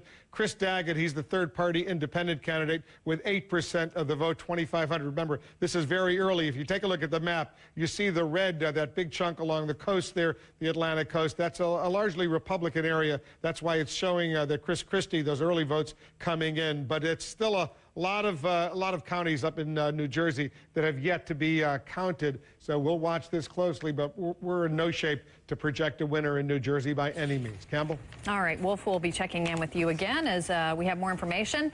Tomorrow marks exactly 1 year since Barack Obama was elected president. As tonight's votes come in, we are taking a close look at which campaign promises he has kept and which ones he has broken. And Bill Adair is the editor of the Pulitzer Prize-winning PolitiFact.com, home of the Obameter. And Bill... Obameter. Obameter. Oh, yeah. Sorry. I guess I should have figured that one out. I'm sorry about that, Bill. Okay, you have been doing a lot of math. I know you've broken it down so far into how many promises the president has made, how many is kept, how many broken overall. Give us the numbers. You bet. We've cataloged 515 individual promises that Barack Obama made as a candidate, and so far we've rated 49 of those as promises kept, and we've got 14 so far that are that we have rated promises broken. The others are either in the works or some of them we haven't yet rated. So you know, he's making some progress. All right. So start with a positive, if you will, here, Bill. Give us the 3 promises that the president has kept so far. You bet. Yeah, of the 14, a couple of the bigger ones, he promised to create a foreclosure prevention fund for homeowners. We've got that as a promise kept. He said that he would appoint at least one Republican to his cabinet. We've rated that one a promise kept, and also he promised to reverse restrictions on stem cell research. So that's just a sampling of some of the ones.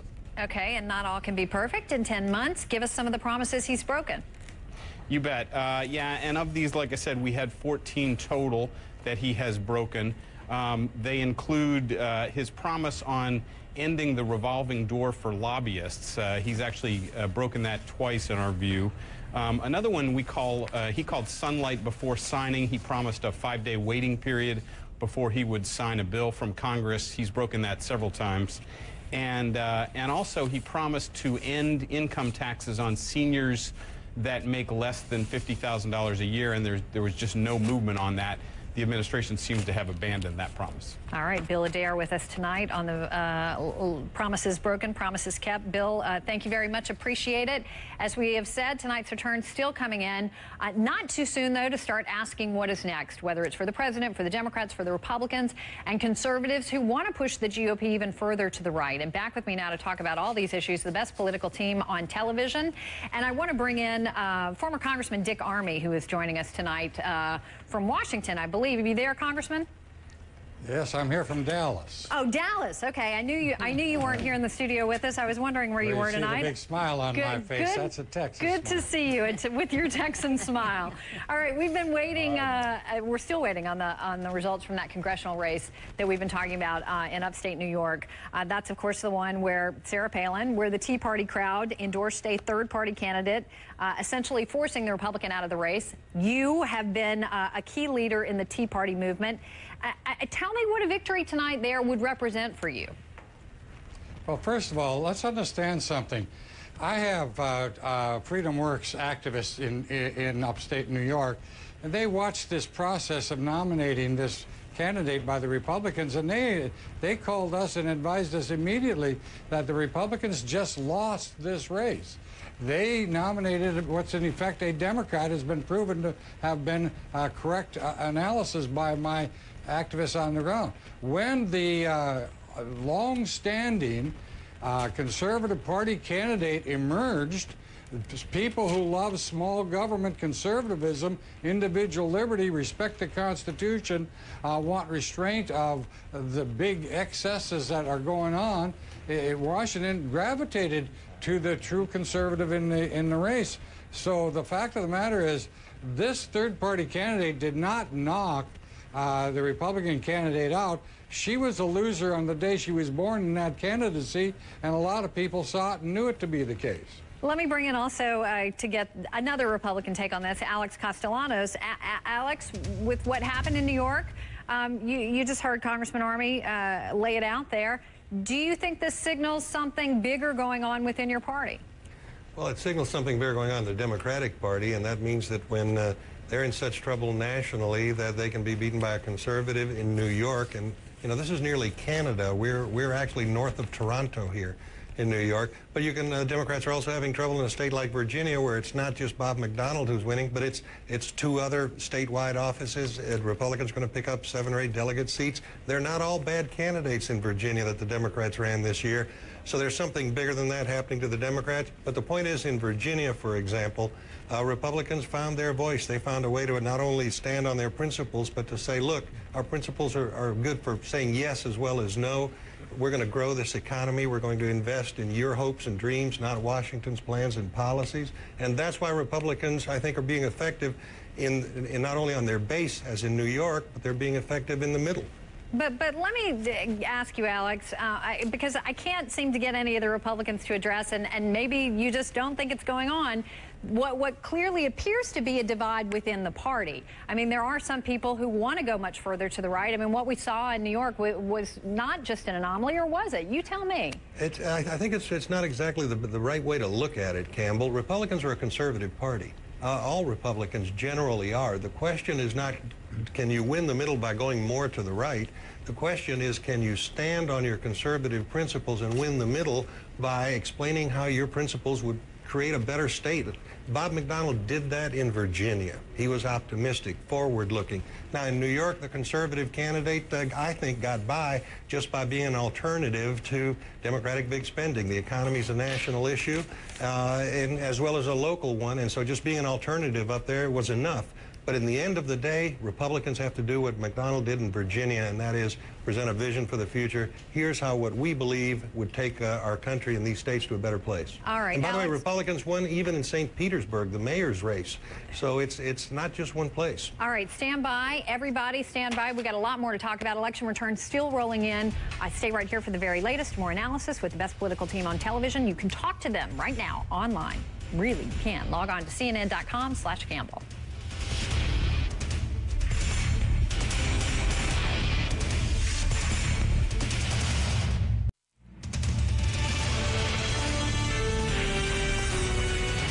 Welcome back. You are looking at our countdown clock. Looks like 21 minutes just about until the polls close right here in the state of New York. We're going to be updating you on this race throughout the hour, throughout the night, frankly.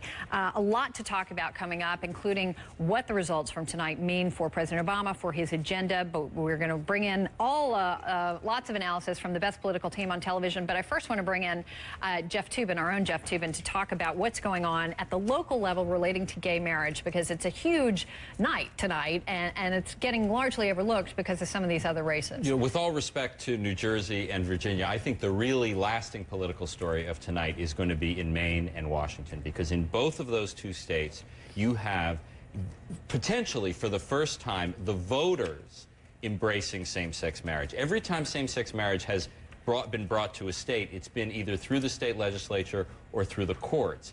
Here in Maine, same-sex marriage is on the ballot. In Washington state, it's civil unions on the ballot.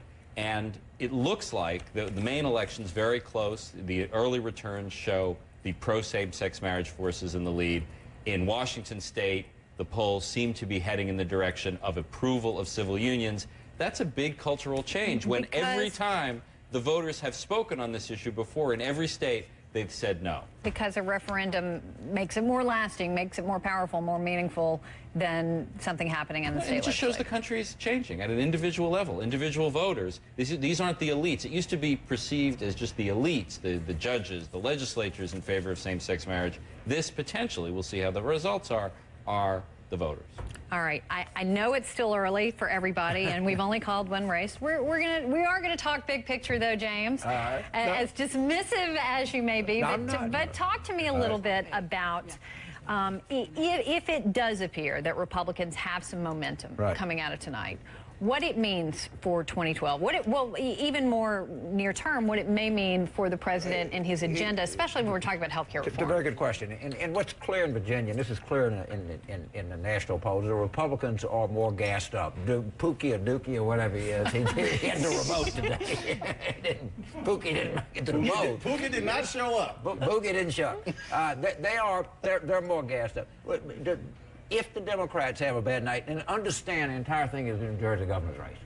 The extrapolation is going to be, if Corzine sneaks it out, the Democrats say, well, you know what, we lost one, we won one, and, you know, boom, boom, boom. But let's assume that the Democrats lose New Jersey. It could have an effect that people in Congress say, you know, I'm not going to go along with some of Obama's stuff. I'm really scared. We got to be careful. We're going into 2012. There could be a reaction to that, maybe even an overreaction, which could be a danger.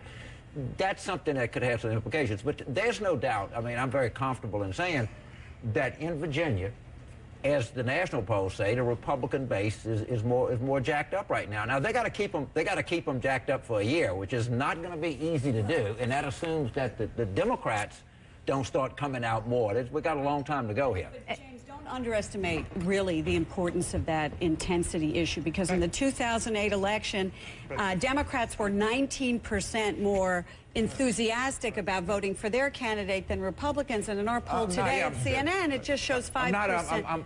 I'm acknowledging it. I'm not underestimating it. I'm bringing it up. It's sort of adverse. But how do you get them? How do you get your voters jazzed up? That's the question. So Mary, I've heard a lot of people compare this to 1993, when you saw a few wins in a few places, and what it did was allow Republicans to overall garner more enthusiasm, recruit better candidates for the next round of races, raise more money. Could you see a similar thing happening? It's already happening. The recruitment is up, money is up, generic ballot is up, the standing on issues is up.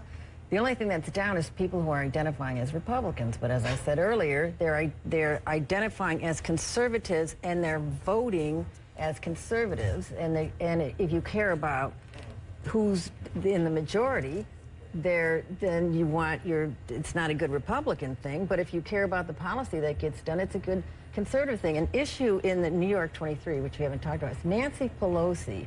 2-1. So people are making a connection between voting for the Democrat, even if he's a conservative, she's a conservative, and his or her having to vote with Nancy Pelosi. It's an issues. This is very issues driven, and that Obama might be part of it doesn't mean he has to be all of it. But those issues are driving independents away from Democrats, and it's the Republican Party's job to do what Alex said earlier, and can tell them why they should vote for the Republicans. David Gergen, or go ahead, Donna. Well, last fall, voters clearly went to the polls and they signaled that they wanted change. This year, they're going to basically vote for candidates who they believe will deliver the change that they wanted last fall. I think it's incumbent upon Democrats to look at these results tonight and decide if they're going to continue to push for the changes that voters called for last year, or whether or not they're going to spend the next year trying to find consensus from Republicans who clearly are coming to the table empty-handed,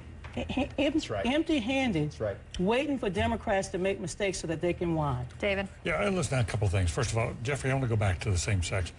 I may have misunderstood you. In Maine and Washington, we've actually had referenda by voters on same-sex marriage, as in California, just a year ago. But not where they're never winning. Passed. But where it's lost. This is the first time they may have won. Exactly. Yes. No. It's in many states. That's the point. Right. Many states have voted it down. This is the chance that they may pass.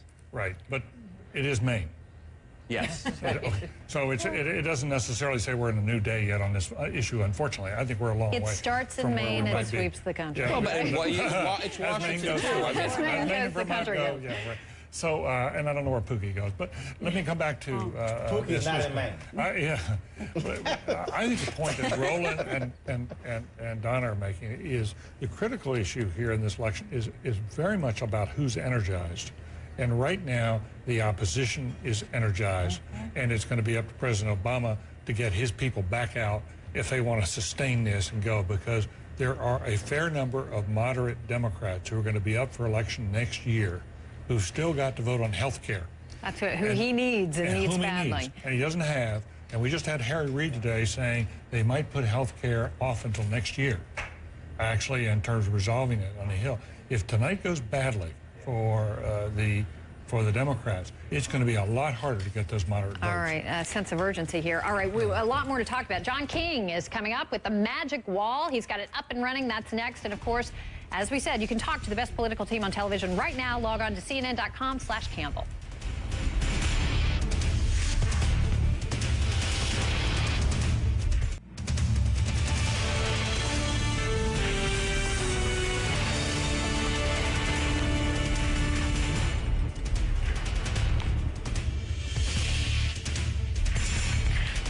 And we are keeping an eye on all the election results coming in tonight. You're watching our countdown clock there. I think we got about 10 more minutes till the polls close here in New York. John King is standing by at our magic wall tonight, helping us break down the vote.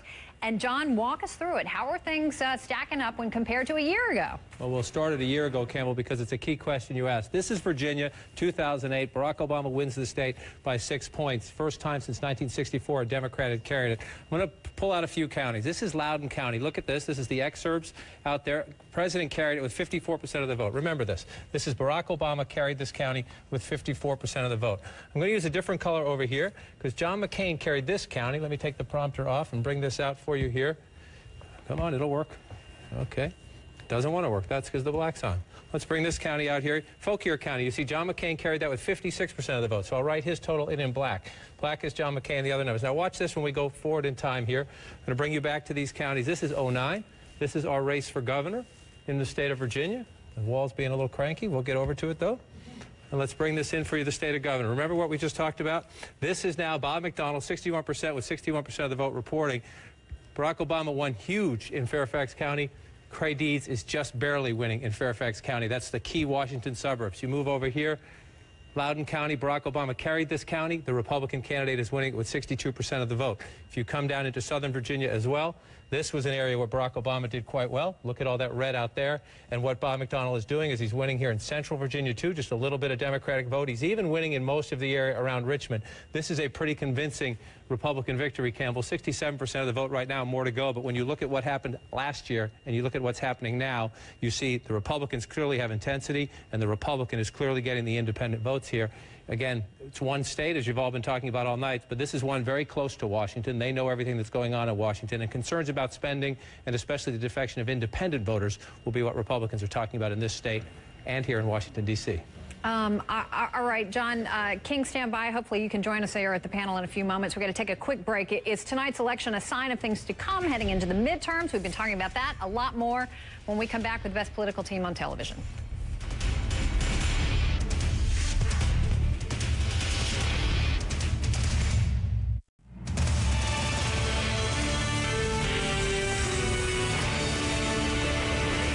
We're keeping track of all the results as they come in tonight. We're back with the best political team on television. John King back with us now. And John, you were just walking us through it on the magic map over there.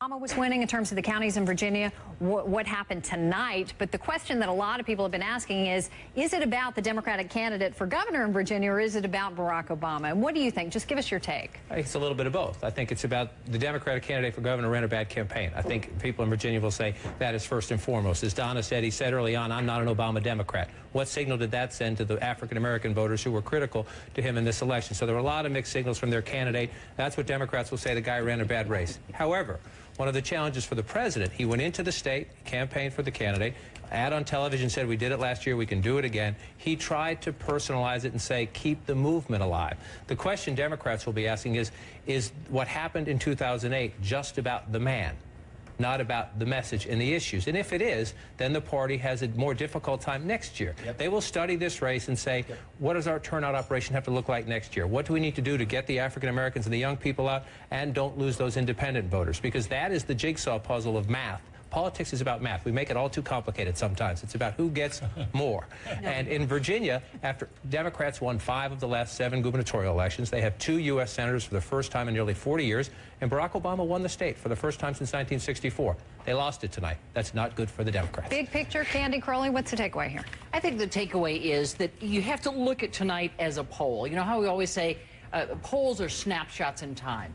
This is a snapshot in time. It does tell Barack Obama something. However, a lot can happen between now and 2010, and to extrapolate too much and superimpose it over what's going to happen in 2010 is a mistake. Roland? If he spends all his time trying to focus just on health care in Washington, D.C., and not keeping his people galvanized, they are going to lose. You have to keep the people active in the movement. Otherwise, you will lose. 8 years ago, the Democrats swept New Jersey and Virginia, and it predicted nothing. The Republicans did great a year later. I think you'd be skeptical about what tonight means. Yeah? Yeah, but, you know, after a football game, a team loses 52-0. Both the offense played bad and the defense played bad. When we're losing as bad as we did in Virginia, everybody played bad. Deeds played bad. It's a trouble for Obama. I think John King's exactly right. It's not Democrats are having a terrible night in Virginia. There's no question about that. Mary?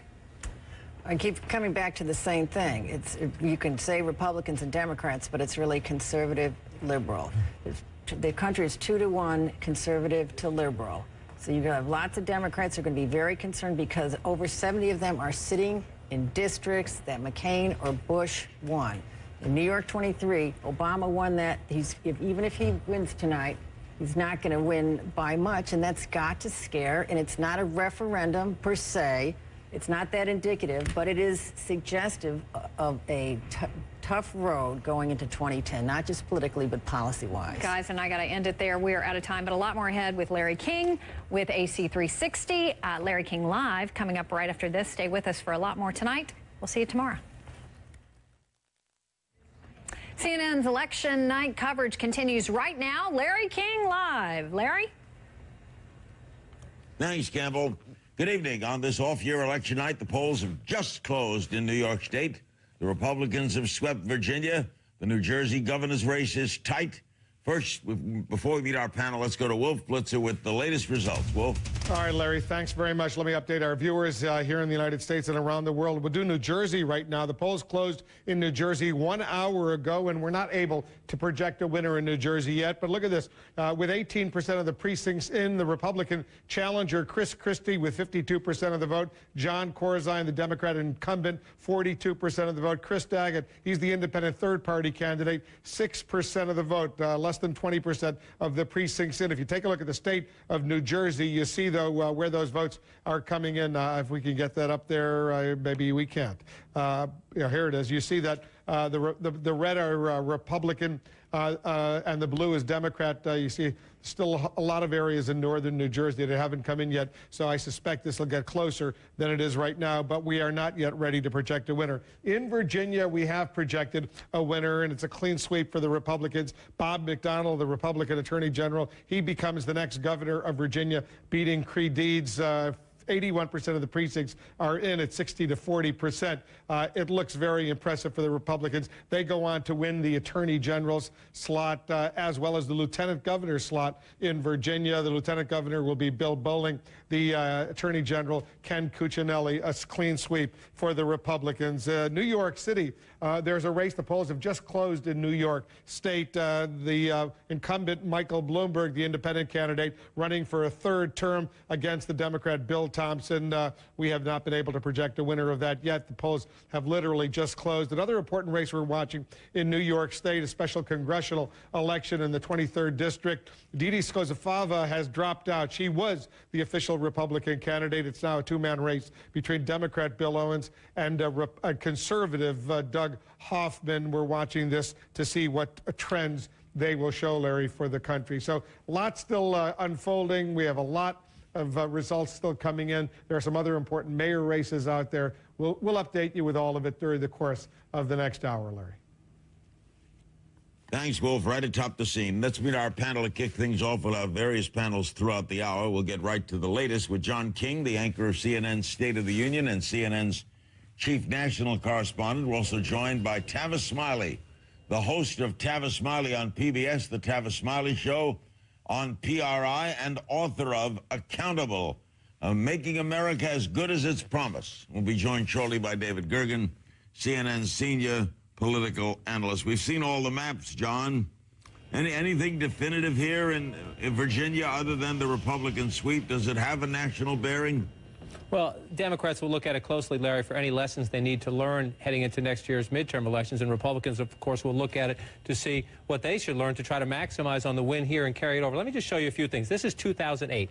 Remember all this blue. Barack Obama was the first Democrat to win Virginia since 1964. I'm going to show you just a couple things. Here's the Washington suburbs. Remember the blue? That's Barack Obama. That's where most of the people live. Look here in central Virginia. Remember this blue. And look down here as well. You see some blue down here and some blue down here.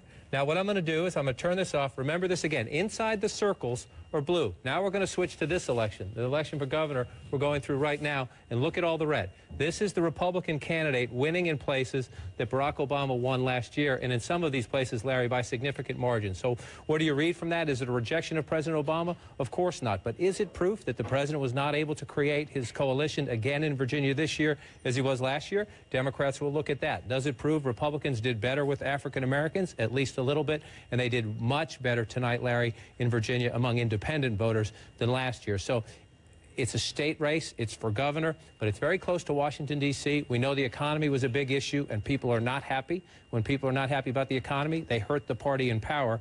It's the president's party, not the president, but the president's party that has the most at risk in next term's midterm election. So is this a big national message? No, but it is a national lesson. Tavis Smiley, is this question of, is it the economy, stupid? It is the economy. I think John's right about the fact, obviously, that Virginia is very close to D.C., but in terms of voting patterns, Virginia could not be any different than D.C. What Virginia says to me tonight, Larry, is very simply a return to business as usual. What Barack Obama did in Virginia last year was out of the ordinary, terribly extraordinary, and we celebrated that last year. But tonight just says that we've returned to business as usual. I don't think anybody in the country expected that this race was going to be any different, that is, for governor in the state of Virginia. Too early to call, as we said, in New Jersey. If Jon Corzine wins in New Jersey, if he can pull this out, it says the president obviously went there and did some good for him. But if Jon Corzine doesn't pull this out tonight in New Jersey, he was already in trouble before Barack Obama went to campaign for him, so you can't blame that on the president. You and I were discussing during the break a moment ago that in every midterm election, every off-year election, so 2010, everybody's talking tonight, what does this mean for 2010? The party that's in power in the White House always loses seats in that midterm election. So in 2010, if history bears itself out, Republicans are going to pick up seats in 2010 because it happens all the time. The last time it didn't happen, 1998, Bill Clinton, facing impeachment, interestingly, was able to pick up Democratic seats in 98.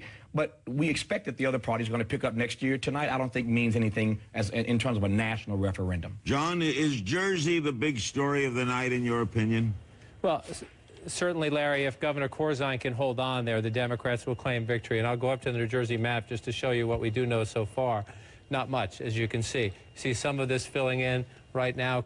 Christie, the Republican candidate, ahead with 50, Corzine at 42. But we also know from our exit polls we believe it's a closer race than that. And Bergen County here, Larry, Essex County where Newark is, Camden County just to the east of Philadelphia, a lot of population center there. So we're waiting for a lot of results here. You have an incumbent Democratic governor. We know that most people in the state are unhappy with him, unhappy with the economy. If there is some way that Corzine can hold on tonight, Democrats will call that a moral victory. If he does hold on, many will look to see if it has anything to do with the independent candidacy. But this was a pretty ugly race. And remember, the Democrats have been ascendant in New Jersey. President Obama carried New Jersey hugely. You see the race here, 57 to 42 in New Jersey last year. They've had a Democratic governor. No Republican has won statewide in New Jersey since 1997. But certainly, no matter how they get there, if the Democrats can re-elect their Democratic governor, they would love to be able to claim that moral victory in New Jersey. But Tavis, didn't the president invest a lot in New Jersey, more than in Virginia? He did. He invested a great deal there. And we're going to see how it turns out. Back to your earlier question, though, about the economy, that's what this really boils down to.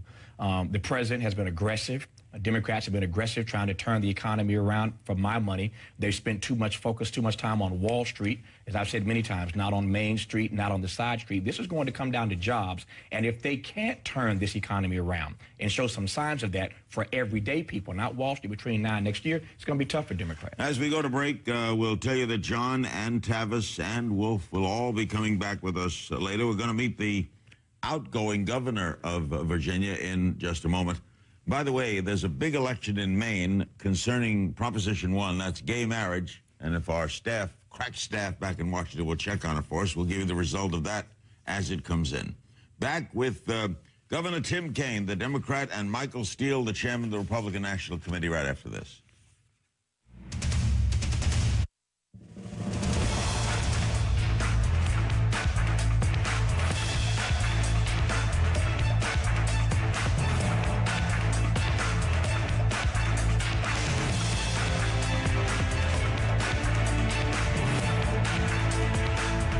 Watching a special election night edition of Larry King Live. We'll talk with the governor of Virginia in just a moment. Let's get a quick grasp of the situation from our senior political analyst, David Gergen. David, what's your read so far?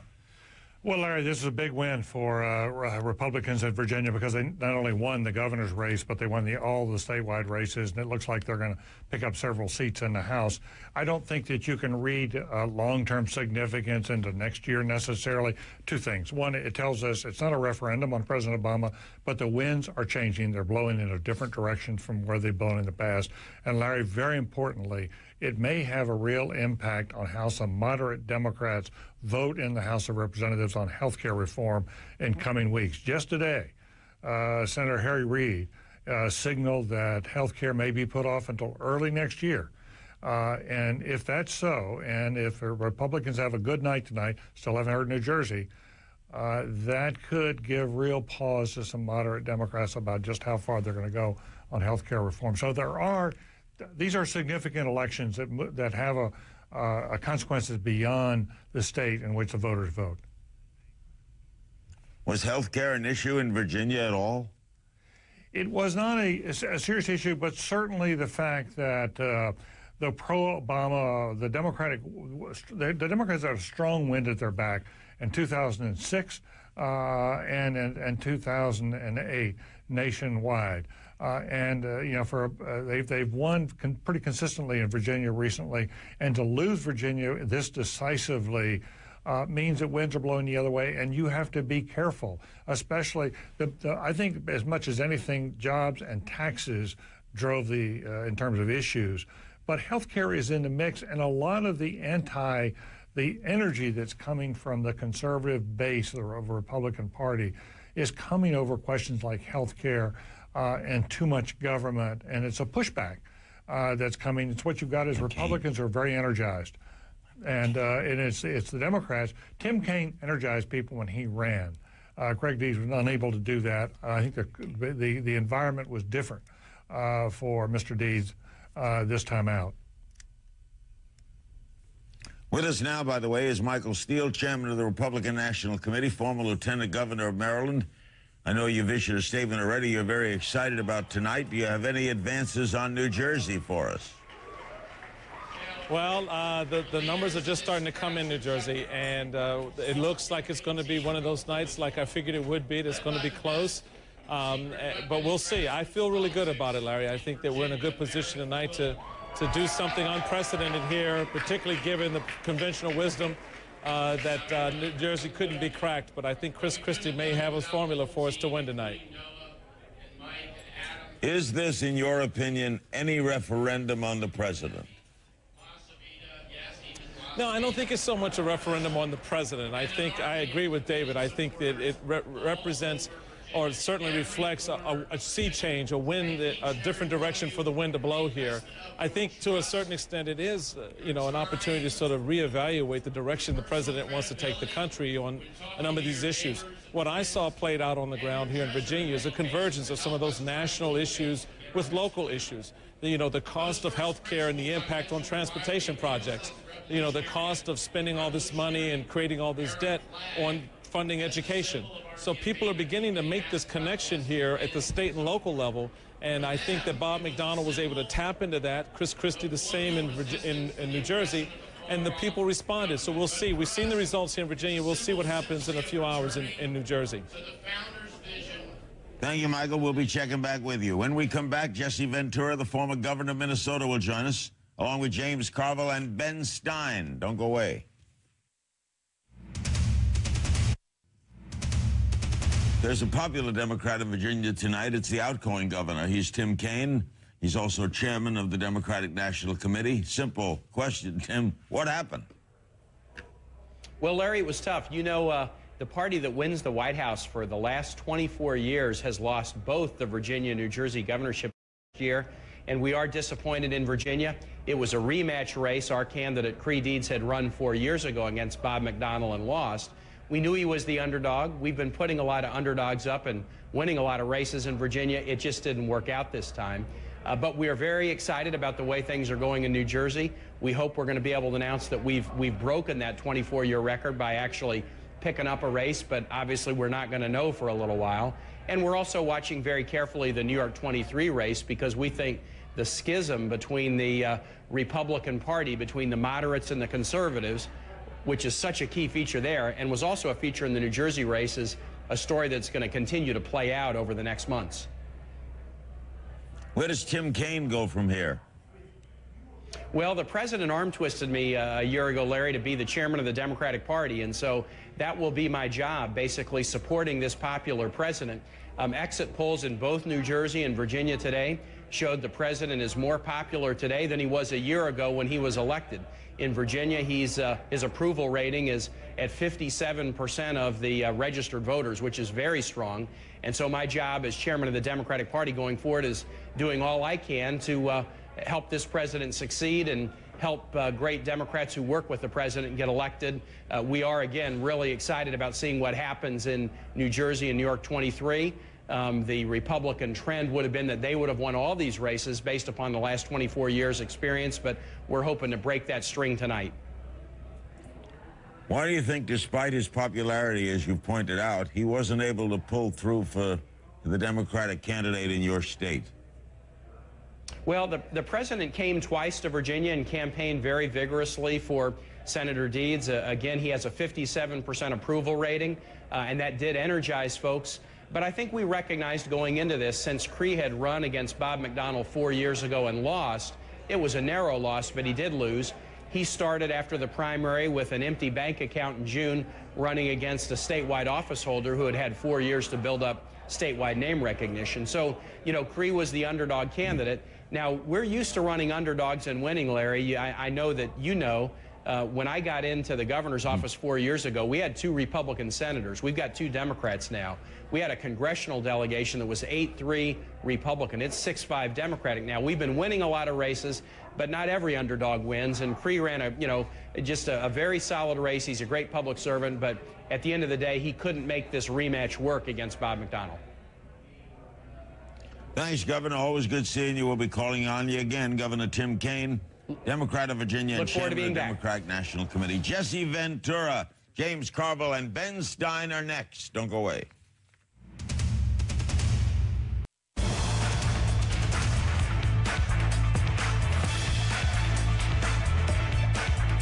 By the way, there'll be 2 editions of Larry King Live tonight, another one at midnight live. Joining us now, Jesse Ventura, the former independent and Reform Party governor of Minnesota. His new TV show, Conspiracy Theory, will premiere December 2nd on True TV. You can get a sneak peek at it by going to our website, cnn.com/Larry King.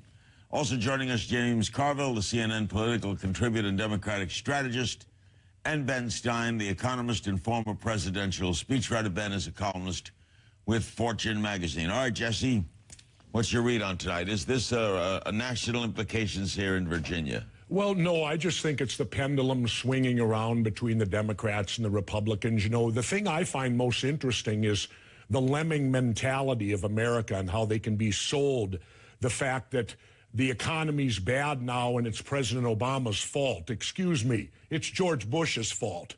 you usually got to go back 2 to 3 to 4 years, and now you're reaping the results of that. But economy. Obama remains popular. It's just that this candidate didn't win. Right, and you understand that can certainly happen. Again, the pendulum swings both ways. Again, for me, the other interesting thing is like what David Gergen talked about, how this could cause Democrats to back off from health care and all this because of fear of losing.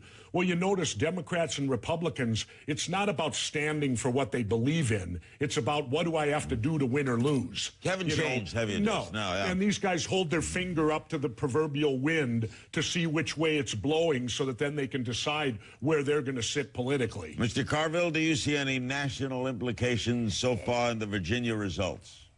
Yeah, very significant thing. Governor Kane, who's a great guy, by the way, he taught my class when I taught at the community college, said 57% of registered voters had a favorable opinion of President Obama. If you look at of the people that voted, that number is going to be considerably lower, and therein lies the Democratic problem tonight. It is that the drop-off voters, this electorate in Virginia was a lot older and a lot whiter than the 2008 electorate, and that's why one of the reasons the main reason that Deeds got beat so badly. And in 2010, if we can't bring some of these people back in the fold, we're going to have another bad election night. Ben Stein, do you see this as an indication, as James does? I see it. It has enormous racial content and enormous demographic content. Mr. Obama is an incredibly charismatic campaigner. He brought out the black vote like nobody else ever has in Virginia. That's why he won so big. He brought out the young people's vote. He brought out the government bureaucrats' vote. Nobody can do that but him. And may I say, the economy is not that bad in Virginia. Virginia is a very strong state economically compared to the rest of the country. It's just that Obama has the charisma, and the present Democratic candidate for governor does not have the charisma. They need Obama's charisma to win, and without it, I think the Republicans are going to have a field day. So you do not see Virginia as a national referendum on Obama? I see it as what it says is Obama is the key to the Democratic Party's future. He's got the charisma to turn out the black vote. He's got the charisma to turn out the college student vote. He's got the charisma to turn out the urban elites or self-selecting elites vote. The other people do not. It's all up to Obama. If he can get those people to turn out, he can create another Democratic tidal wave. He can even do what Bush did in an off-year election and sometimes win more seats for the incumbent president. But without Obama, the Democrats are, it seems to me, foundering. But he couldn't do it in Virginia, Jesse. But because he was not on the ballot. He was not on the ballot. He was not on the ballot. Yeah. So he can't transfer it. You know what's interesting, though? Everything Ben talked about is exactly what I did in Minnesota. I thought Ben was talking about me for a moment. What did you do in Minnesota? We're always talking about I got the young... I got the young people out to vote. I got voting.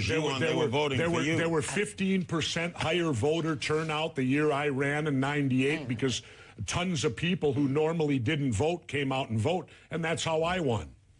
We'll take a break. We'll be right back. We've got an exclusive blog from BET's Jeff Johnson on the future of black politics. It's a great read. Check it out. CNN.com/Larry King. Midterm elections just a year away. Does tonight give us any indication about that? We'll ask our experts when we come back.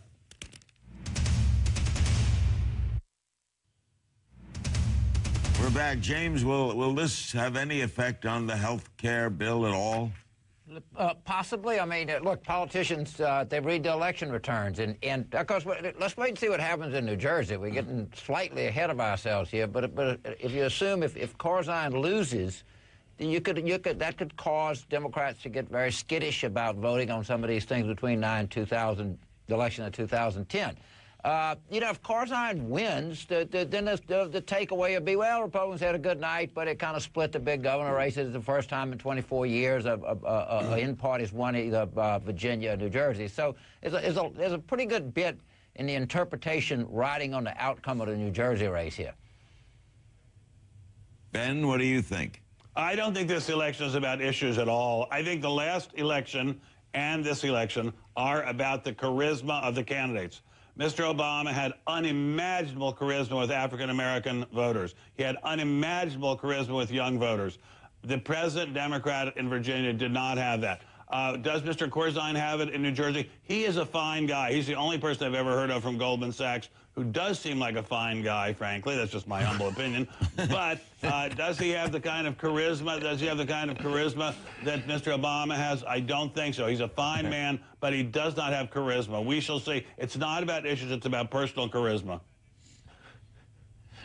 Jesse, you think we're going to be up late with New Jersey? Larry, why is it that the election results have such a bearing on how other Democrats will vote on health care? Because they react. Why don't they stand up for what they believe in instead of holding their finger up to the proverbial winds and stand for what they believe in? That's the whole problem. Right. Democrats are spineless. They don't know what they believe in. Mr. Carville is as veteran a pro as looking at politics. Can you answer that question? First, James, frankly, is Jesse right? Do they hold their finger up to the wind? Well, I don't know. I know a lot of Democrats that don't hold their finger up to the wind. A lot of them are pretty courageous people. But look, some of them, you're right, some of them are politicians, and some of them will look at the last election. That's hardly anything new in American politics, and that's hardly something that's unique to the Democratic Party. But if you ask me, does an election result have an effect on the way that people behave, elected officials behave after the election? Of course it does. I mean, it would be wrong I couldn't tell our viewers that there's not some correlation between election results and behavior of office holders. There is. That's because they're career politicians, Larry. They make a career out of it. Ben, so therefore they have to behave that way. Ben, you're a Republican. Is your party in a fight now based on that upstate New York congressional race between the conservatives and the moderates? No, I think the conservatives have won. I don't think it's in a fight. The fight's over. That woman, I can't even pronounce her name, she was chosen by a small group of party insiders who are not in touch with the party faithful. She shouldn't have been there in the first place. The fact that she withdrew and then endorsed a Democrat as opposed to conservative is shocking. It shows that they made a wildly incorrect choice in choosing her. I don't know what the future is for the Republican Party. I hope it's a good one. I hope they find some leaders. I hope they find some good candidates, which they have not done so far. But it seems to me without the key to everything is Mr. Obama. He is a campaigner like we have not seen in this country since John F. Kennedy. He's an astounding campaigner. And if he's in it, if he's on the ballot, everything goes one way. If he's not on the ballot, it's a whole different story. I trust that Ben doesn't want the Republican Party. You keep saying that. You're making it seem like Ben is making it seem like 2012 is a foregone conclusion. I feel if he's on the ballot, I think it is. Well, I'm pretty sure he'll be on the ballot.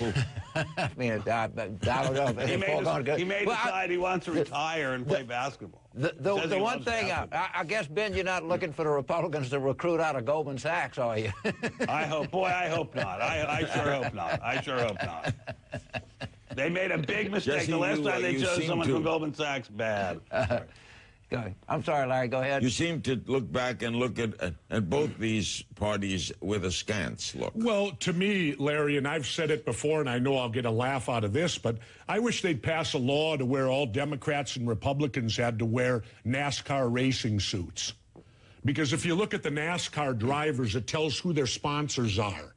And if they do that, we could then become informed voters because we know who owns them. I got you. And so let's move forward with some lawmaking like that for a change. More election details coming up, including gay marriage in Maine and the New York City mayor's race and New York Congressional District 23. Stay with us.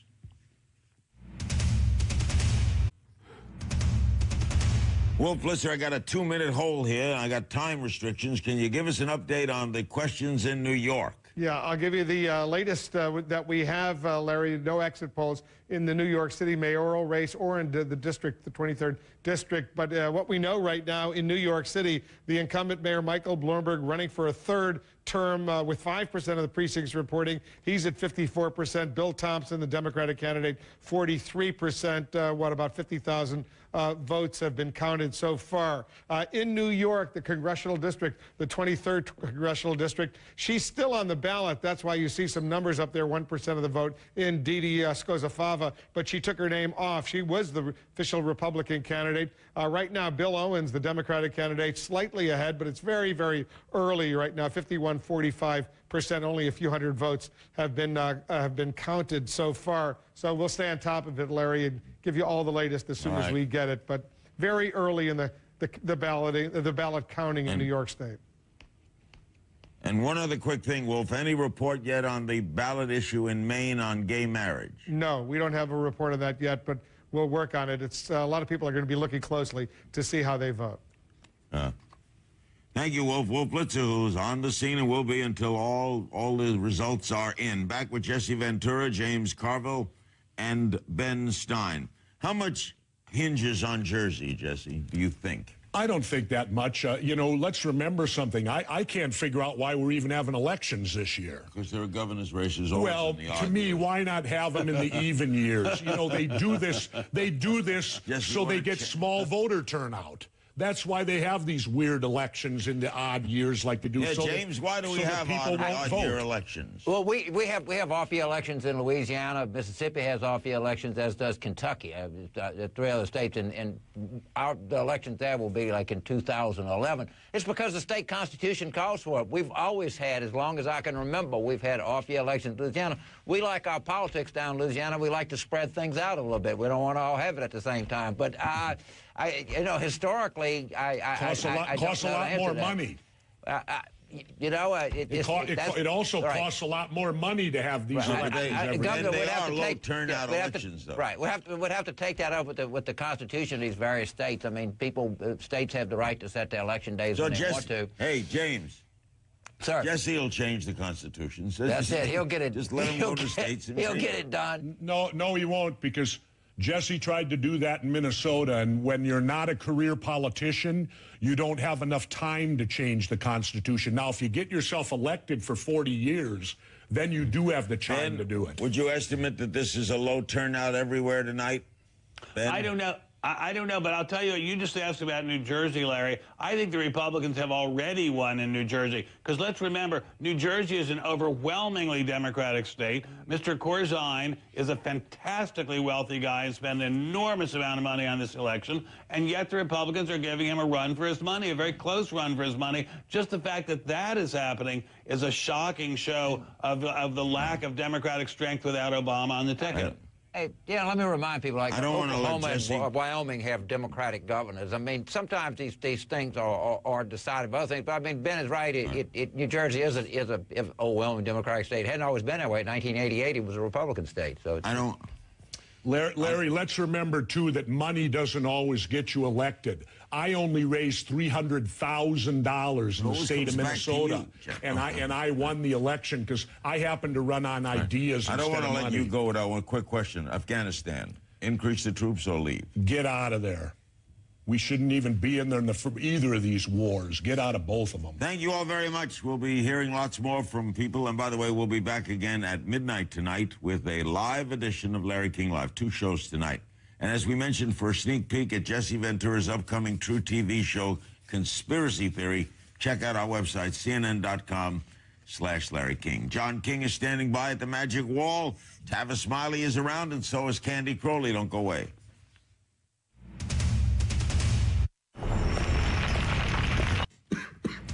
We're back with John King, our CNN's host of State of the Union, Tavis Smiley, the host of his own show on PBS, and Candy Crowley, CNN's senior political correspondent. We've been asking about Maine, John, before you give us a quick update on New Jersey. Any word on the Maine election on gay marriage? We should, Larry, have some soon results from the Associated Press. CNN is not getting a direct feed of those results. It's a county-by-county system, but we do know the Associated Press and local Maine outlets are out there trying to get the results, and as soon as we get some numbers we trust, we'll get them to you. And what about Jersey? Let's take a look at Jersey. I'll bring it up on the map right now. We're waiting for the results, of course, but you see the map is beginning to fill in. This is with 53% of the votes, a little more than half of the vote in. The Republican candidate, Chris Christie, leading right now.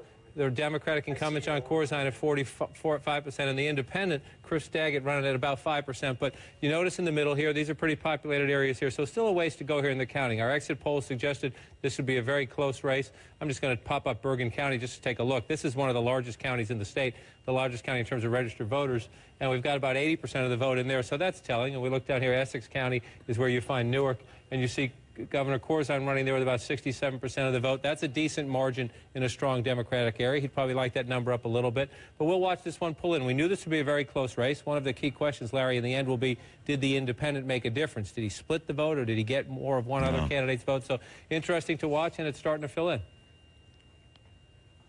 Thanks, John. Candy Crowley, anything surprising you so far? I didn't think New Jersey, even though all the polls showed it, New Jersey is such a Democratic state that I thought, despite all the problems they have with Jon Corzine, that he would probably pull it through, particularly because of there was a third-party candidate in there that tended to pull from the Republican candidate Christie. So yes, I'm surprised, but as John pointed out, there are a number of areas that one would think might go ahead in favor of Corzine that we don't actually have the results in, or at least the full results in. So he may get Corzine. Obviously, that race is still too close to call. But it's very interesting to me that Corzine is having such a tough time of it. Again, even though the polls showed us that would probably be the case, it's such a Democratic state. I think the statement in New Jersey, if a Republican wins, is a lot louder to me than a statement in Virginia.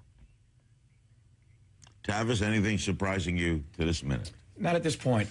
Virginia, as we discussed earlier tonight, went exactly as I think most of us thought it was going to go. Everybody predicted this New Jersey governor's race was going to be tight, so no surprises at this point. And as we go to break, the projected winner of the Virginia governor's race, Republican Bob McDonnell, is speaking. We'll be right back. With the heartbroken families that have sacrificed their loved ones during the global war on terror, and was inspired by Darrell Bowling to create a... Back with our panel after I check in with Anderson Cooper. Will be with us at the top of the hour, staying atop the elections, right, Anderson? Yeah, absolutely, Larry. We're going to be watching tonight's tight races, a true test of political power, some say, for President Obama. Republicans already claiming victory in Virginia's races. We'll look at New Jersey as well as what's happening up in Maine. We'll have the raw politics and analysis from our panel. Also, candidate Obama versus President Obama, the promises he made on the campaign trail versus what he's accomplished or hasn't accomplished in the White House. We're keeping him honest. And also Sarah Palin tonight, new details about the campaign from insiders who saw firsthand the war between Palin and McCain. Behind-the-scenes details from last year's election night. What actually happened on that stage? Why they say McCain's people turned the lights out on her, literally. Those stories and more ahead tonight on 360, Larry. That's Anderson Cooper, AC 360, 10 Eastern, 7 Pacific. And again, we'll be back live at midnight Eastern, 9 Pacific. Tomorrow night, by the way, an incredible one-on-one interview with music superstar Mariah Carey. She's got a new marriage, a new movie, a new album. Everyone wants to know, what about a new child? Perfect. Plus, shocking claims of past abuse she reveals exclusively to us. That's tomorrow night on Larry King Live. Quick assessments here, folks. John's got to leave us at the end of this segment, so John, will you go first? Your assessment of Obama's first year, the puzzlement of non-productivity but popularity. Well, Larry, I think there's no question that people are frustrated with the state of the economy, a national unemployment rate that could hit 10% as early as this Friday. I think some Democrats are wondering, one of the big questions tonight, let me reframe it this way, is who has the intensity? Democrats had it overwhelmingly last year. You remember that. Well, the Republicans have it right now, in part because Democrats are saying, hey, big majorities in the House and the Senate, why is it taking so long on health care? Now, they probably will get a bill by the end of the year. Many of them don't like the fact the president might send more troops into Afghanistan. People are in a bad mood about the economy, and it's hard to get the younger voters and the African Americans out in these off-year elections. So the Republicans have the energy right now. Can you project tonight onto next year? Can you project tonight onto the President of the United States? Absolutely not. But can you see some lessons tonight and some warning signs for the Democrats tonight? Absolutely. That's John King. Candy Crowley, give us your assessment of this, for want of a better term, puzzling first year. I think, first of all, it is a testament to how much people like this president, that he is able to sustain, really, in our latest poll, a very healthy 54% approval rating, while when you ask people about specific issues, about Medicare, about the economy, about Afghanistan, about Iran, he polls under 50% for his approval rating for handling of those issues. So it's a testament to how much they like the man, how they view him as presidential. And I think also what you're seeing in terms of the agenda is that it's been tough to get health care through. And what this sort of delay, at least so far as the White House sees it, has done is put all of the other things on the agenda, certainly for this year, year, it's not going to happen. And in next year, a political year, they become questionable. So certainly the delay in health care, I think, has hurt overall his agenda. And Tavis Smiley, what's your assessment of this year? At the risk of sounding like Jesse Jackson, I think, Larry, he's been aggressive but not progressive.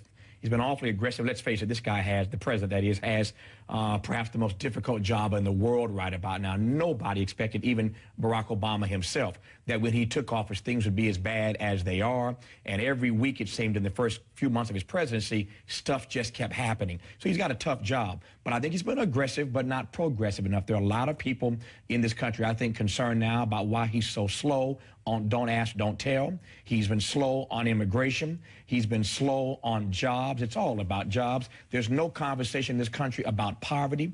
And so there's some real, I think, angst starting to build here. There's no doubt about the fact that he's terribly charismatic. And we are a nation that gets turned on by charisma, the kind that he possesses. But it's ultimately going to not be about the symbolism of this victory, but about the substance of the victory, and there's work to be done. John King leaves us after this segment. John, we're all media folk. Has he overdone media?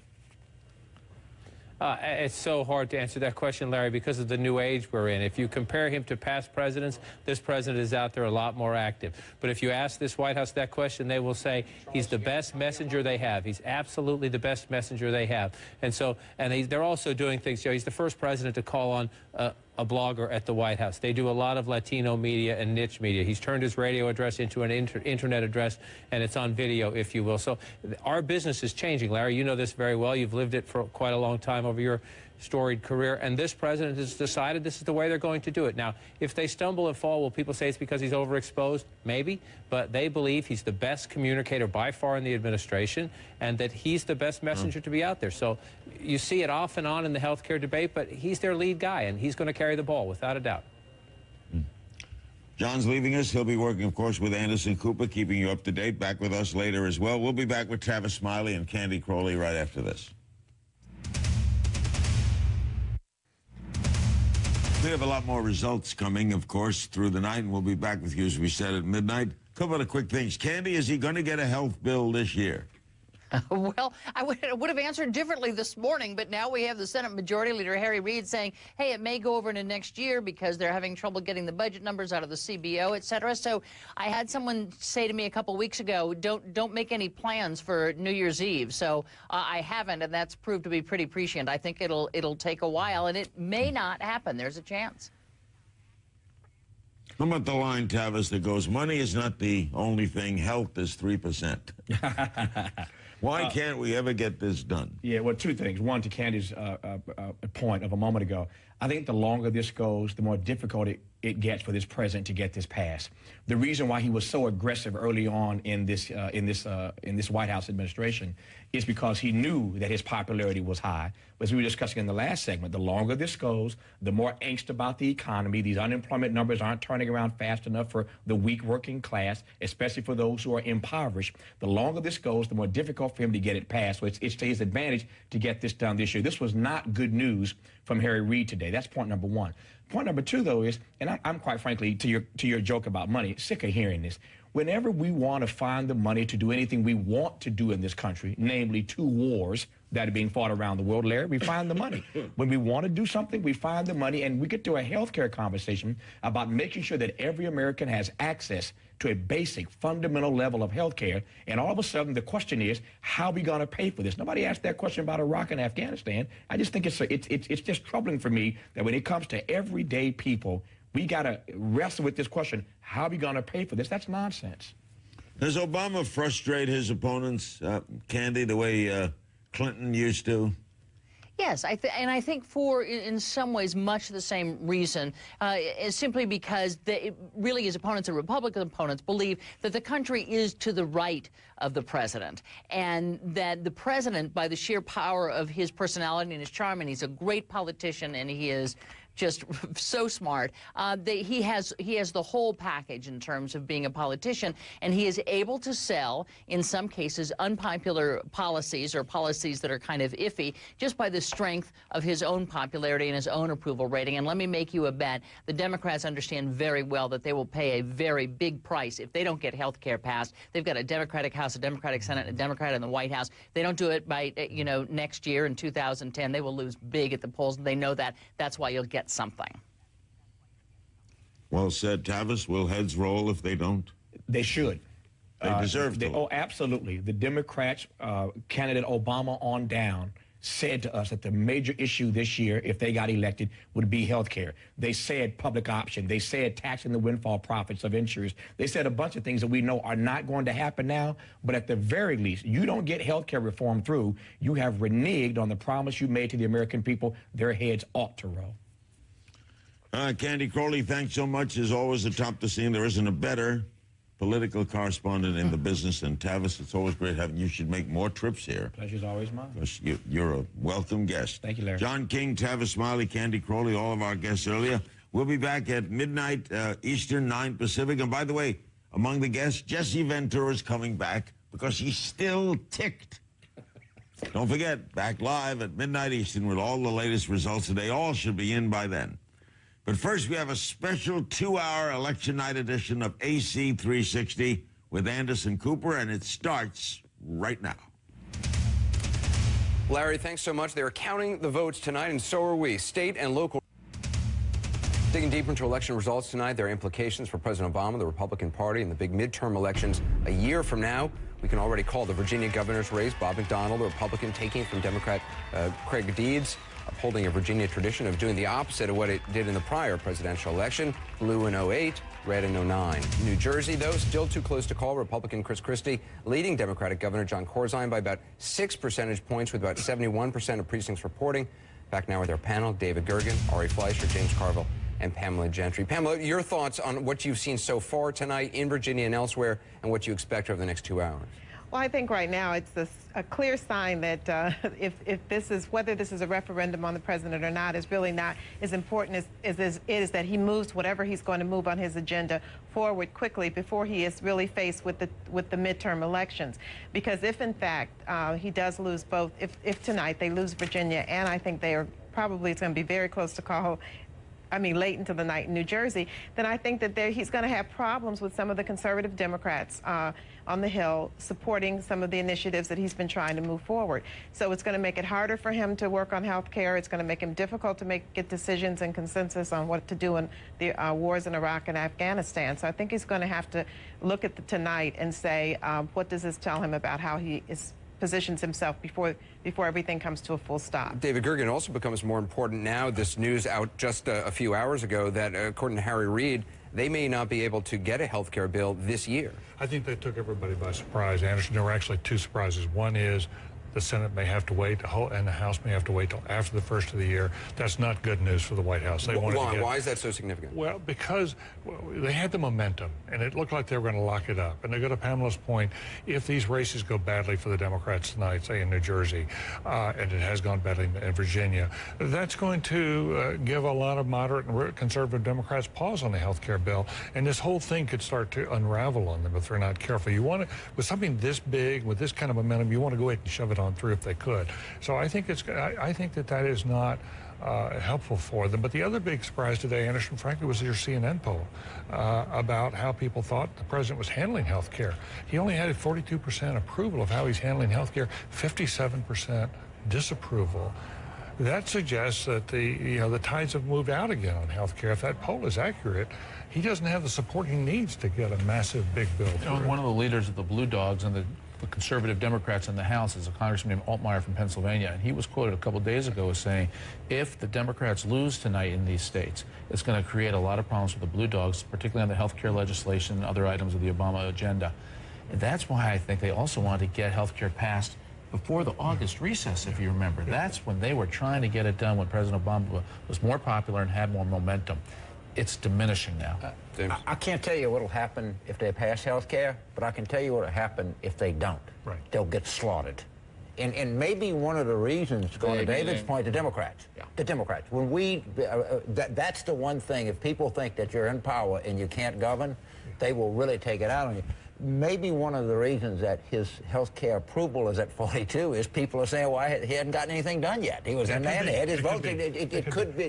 One of the things we saw tonight was there wasn't much energy among Democratic voters. No. If they don't get health care, then the energy really goes down. And we are seeing energy among Republican voters, among conservative voters, perhaps more importantly, on the ground in Virginia. Sure did. I think we're also at the point with on the health care bill, it's turning into a lose-lose for the Democrats. You're 100% right. If they don't get it done, it really diminishes in base turnout.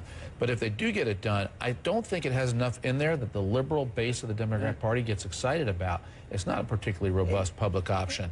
And there are lots of other issues in there that don't get done what they always wanted. If they pass it, it will be reported that this is the first time this is done. Plenty of people have tried. I can guarantee them this. Don't pass it, and we could lose both chambers. And Pamela, that's almost a cinch. Pamela, this is certainly something the White House has been promising, essentially, that they will have something done by the end of the year.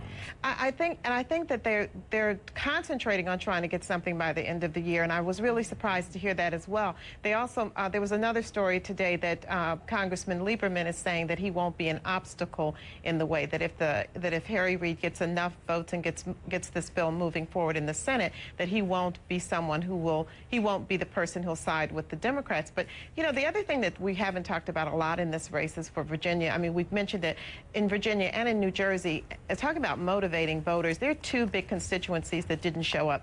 Yes, it was the young people, but African Americans, I bet the numbers are going to be very low turnouts in both of those states. And I think that the Latino vote, I don't think that they were motivated to come out, and these numbers reflect that.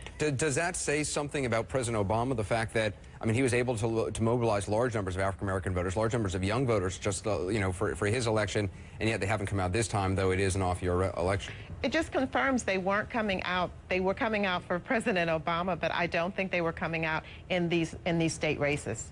All right, we're going to take a quick break. Pamela Gentry, Ari Fleischer, James Carville, David Gergen are going to be with us throughout the evening. Soledad O'Brien is going to be with us as well. Tonight's races may have been decided mainly on local issues. They took place against a strong national backdrop, the economy, two wars, the health care battle. Now, we've all seen the protests, the anger at town hall meetings, but is that really a representation of the population at large? How much anger and fear is there out there? We've got results tonight, some new polling on the country's mood. Soledad O'Brien has that. Soledad, what are people feeling across the country? You know, what's interesting, and you mentioned them, the economy, health care, the wars, that's front page news every day. And we see that reflected in the polling. When you look at the numbers, you ask people, how do you feel things are going? 37% say they think things are going well. 63% say they think things are going badly. You might look at these numbers and say, ugh, that's terrible. But actually, there's a silver lining in this, which is this is the highest level in 2 years, this number right here. This is up 7 points since August. And also, for me at least, this is one of the biggest surprises we have out of our telephone polling, is this graph right here. This is actually kind of a good number. You might not feel like rejoicing, but it's much better than it was. Back in December, people who were saying very badly, things are going very badly, was 40%. That number's now 22%. So there is a positive to read in that. When you talk about anger, though, look at these numbers here. People who say that they're feeling angry, now 64%. Back in October of 2008, 75%. So you can see a significant drop right there. We see similar things, by the way, Anderson, when you ask the question about, are you scared? About a 11-point drop from what there was. It was 65% say they're scared today. It was 76% pre-election. So you're seeing some kind of improvement. I think the key thing, Anderson, is this expectation question about, where is the country going? And this could be the problem. Obama's folks were saying that he was going to watch the game. He wasn't going to follow election results. He might actually want to follow election results, because for people who say how things will be a year from now, 63% say they think it's going to be better. Things will be going well a year from now. You might say, well, that's sort of good news. Except if you're in charge and you don't make things better a year from now. This could be a big problem for Obama's people if they can't actually turn things around, because high expectations, low-ish badly number, people are expecting a lot to happen in the next year. This could be a big, big problem for him. Anderson? We're going to have a lot more from Soledad throughout this next 2 hours, and our entire panel. We're here to midnight. Late election results, including that tight New Jersey governor's race. We may have results on that quite soon. Billionaire Mike Bloomberg's try for a third term as New York's mayor as well. Also, the issue of same-sex marriage marriage in Maine. We're following a hotly contested battle there. John King's going to have that for us. Also, new revelations about what really happened that night John McCain and Sarah Palin lost. Did the McCain folks worry she was going to go rogue live on stage? Details ahead and how her influence is being felt tonight. And next, some other big stories from around the country, including a grim new discovery at the home of an alleged mass murderer. More bodies. We're right back. Back now covering the big races tonight, the big questions surrounding them about President Obama, his popularity, and the opposition, namely what kind of party the Republicans are becoming. We have some late results to bring to you. Let's check in with Wolf. Wolf, what are we learning? Anderson, in New Jersey right now, it's still pretty close. 80% of the precincts have now reported. But Chris Christie, the Republican challenger, with 50%. John Corzine, the Democratic incumbent, 44%. Chris Daggett, the third-party independent, with 6% of the vote. 80% of the precincts are in. Almost 100,000 votes ahead for Chris Christie. He's looking pretty good, but it's not over with yet. We're going to continue to count these ballots before we project a winner. In New York State, there are two races we're covering very closely right now. Let's go to the mayoral race in New York City. 73% of the precincts have now reported. 50% for Michael Bloomberg, the independent incumbent, with 389,000 votes. 372,000 votes for Bill Thompson, 47%. Relatively close. A lot of people thought it wouldn't be that close, but 73% of the precincts in. In New York, 23rd Congressional District, the special election. Bill Owens, the Democrat, is slightly ahead of Doug Hoffman, the conservative, 51 to 44%. But Dee Dee Scozzafava, she's got 5% of the vote, even though she was the official Republican candidate. She took her name off the, she withdrew over the weekend, but her name remains on the ballot. Some people are still voting for her. That 5%, if it's really close, could make a difference. So we're still watching this. 33% of the precincts in New York's upstate New York now reporting in. Anderson? Yeah, a lot of people watching that race very closely. We will continue to follow it. We're also following other important stories tonight. Erica Hill joins us in the 360 News and Business Bulletin. Erica. And Anderson, we begin in Cleveland, where investigators today discovered 4 more bodies and a skull at the home of a convicted rapist. They have found now a total of 10 bodies on the property since last week.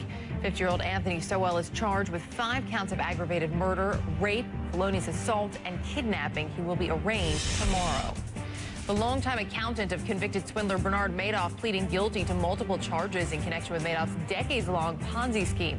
David Freeling expressed remorse in court today, but maintains he committed the crimes as an independent auditor and was unaware he was involved in Madoff's far-reaching $50 billion scam. A 360 follow, the Louisiana Justice of the Peace, who refused to issue a marriage license to an interracial couple, has now resigned. We've been following the story closely for you on AC 360. Anderson, of course, interviewed Beth Humphrey, the bride-to-be who was turned away by Keith Bardwell. Humphrey and her husband did obtain a marriage license from a different Justice of the Peace. They filed a lawsuit 2 weeks ago. Celebrities, it turns out, may be different from the rest of us, but swine flu really doesn't care. Sean Stockman of the R&B group Boyz II Men has been diagnosed with the H1N1 virus, forcing him to miss the taping of the 2009 Soul Train Awards.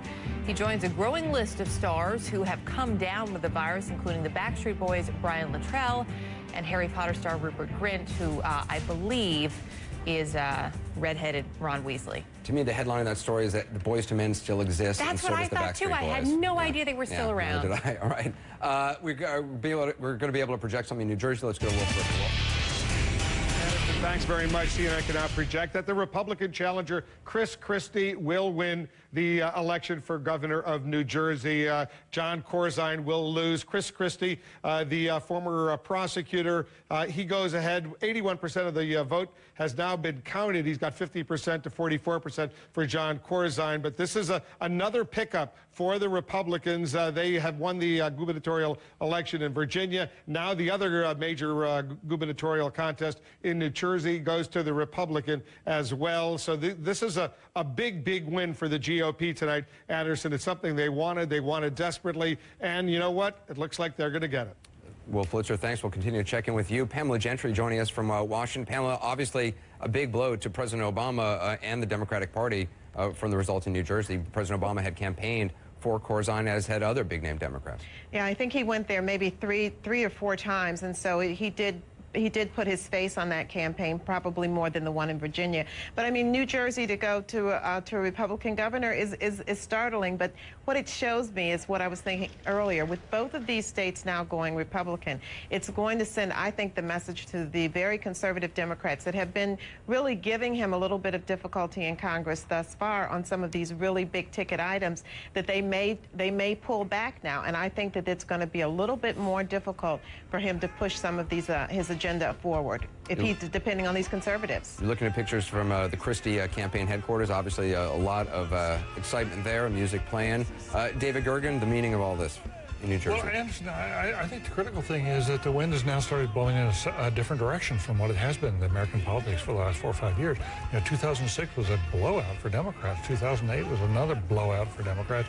Taking 2 pacings in a row like that, the Republicans look like they're really in trouble. They still don't have leadership at the national level. The brand has been hurt. The number of people who call themselves Republicans is down, you know, down to 20%, 17%. But isn't the number of people... Here they come. They come with all of those handicaps, and they come boom, and they win these 2 big races. Well, doesn't that sort of kind of fly in the face of the narrative that you hear in a lot of the media, and particularly liberal media, saying that, well, the Republican Party, there's a civil war going on, they're internally divided, and in fact that by appealing to the more conservative wing of the Republican Party, they're breaking up the party? Well, I think what you've seen in New Jersey, frankly, is a state that President Obama took by 20 points, and now a Republican is winning by about 5 points. So these stories about the extinct Republican Party in the Northeast are very, very exaggerated. No, I think New Jersey is big, very big, Anderson. New Jersey was the state that was like Charlie Brown and Lucy, where Lucy always held the football. Republicans always thought, we can get it, we can kick that ball. And we kept losing New Jersey.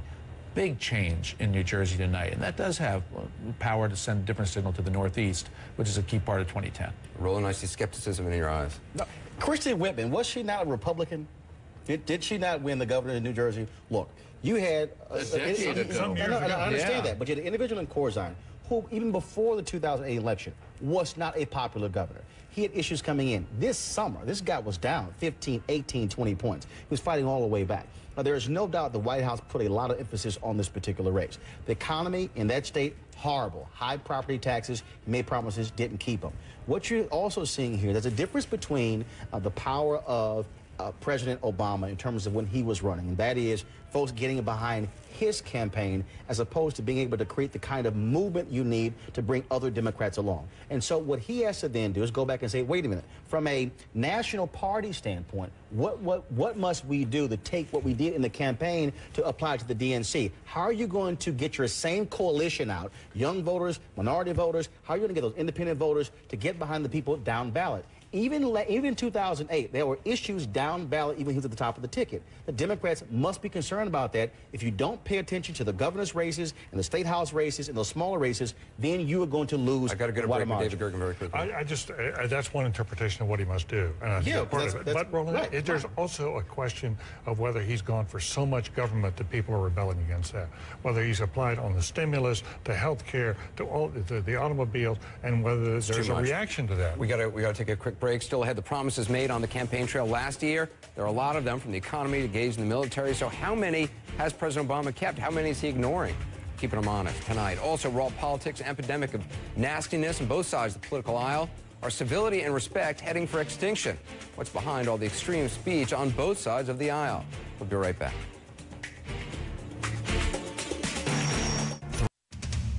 Still no results in for the New York 23rd District. Closely watched race there, certainly with national implications, but a big night for Republicans in Virginia in the governor's race, also in the governor's race in New Jersey.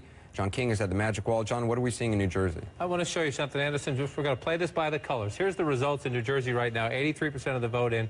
The Republican Chris Christie, that's a narrow lead, 49 to 45. First, let me show you Governor Corzine's one hope. He has to hope that right in here in the Newark area, Essex County, it's a little shy of 10% of the population. It's a Democratic county. He's getting 66% of the vote, but look at that. Even just during the last commercial break, it went up from the mid-80s to 91%. So time is running out for Governor Corzine in places where there are Democratic votes. Now I want to give you the big picture.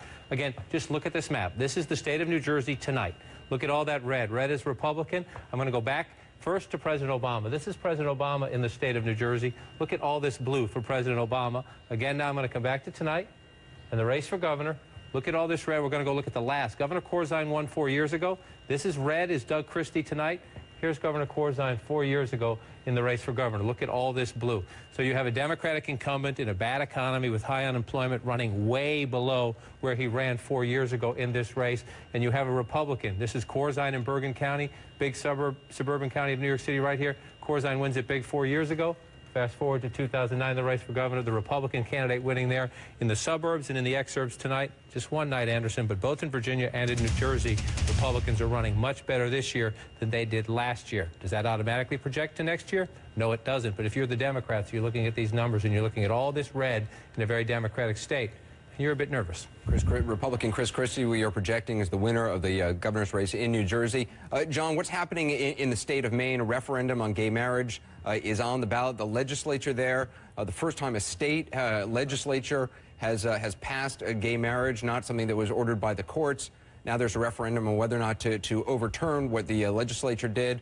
What are we seeing? And we're not getting live data from Maine, so we're going to do this the old-fashioned way. Here's the state of Maine. The question on the ballot is, should they repeal that same-sex marriage, the vote you passed? So the question, if you're voting yes, you're voting to repeal the right of same-sex couples to marry. The Associated Press is getting the results. Here's what we know so far. We have about 47% voting yes.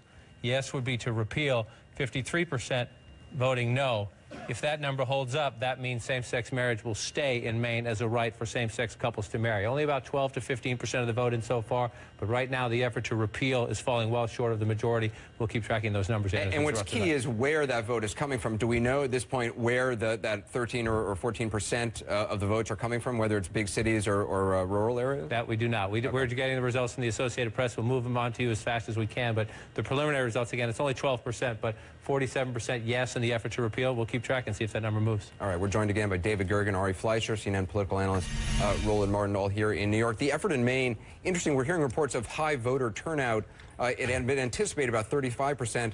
On the ground, anecdotally, some folks are saying as high as 50%. Yeah, it's one of these interesting things that, you know, the gay community was very demoralized by what happened in California, you know, with Prop 8 when they voted against gay marriage.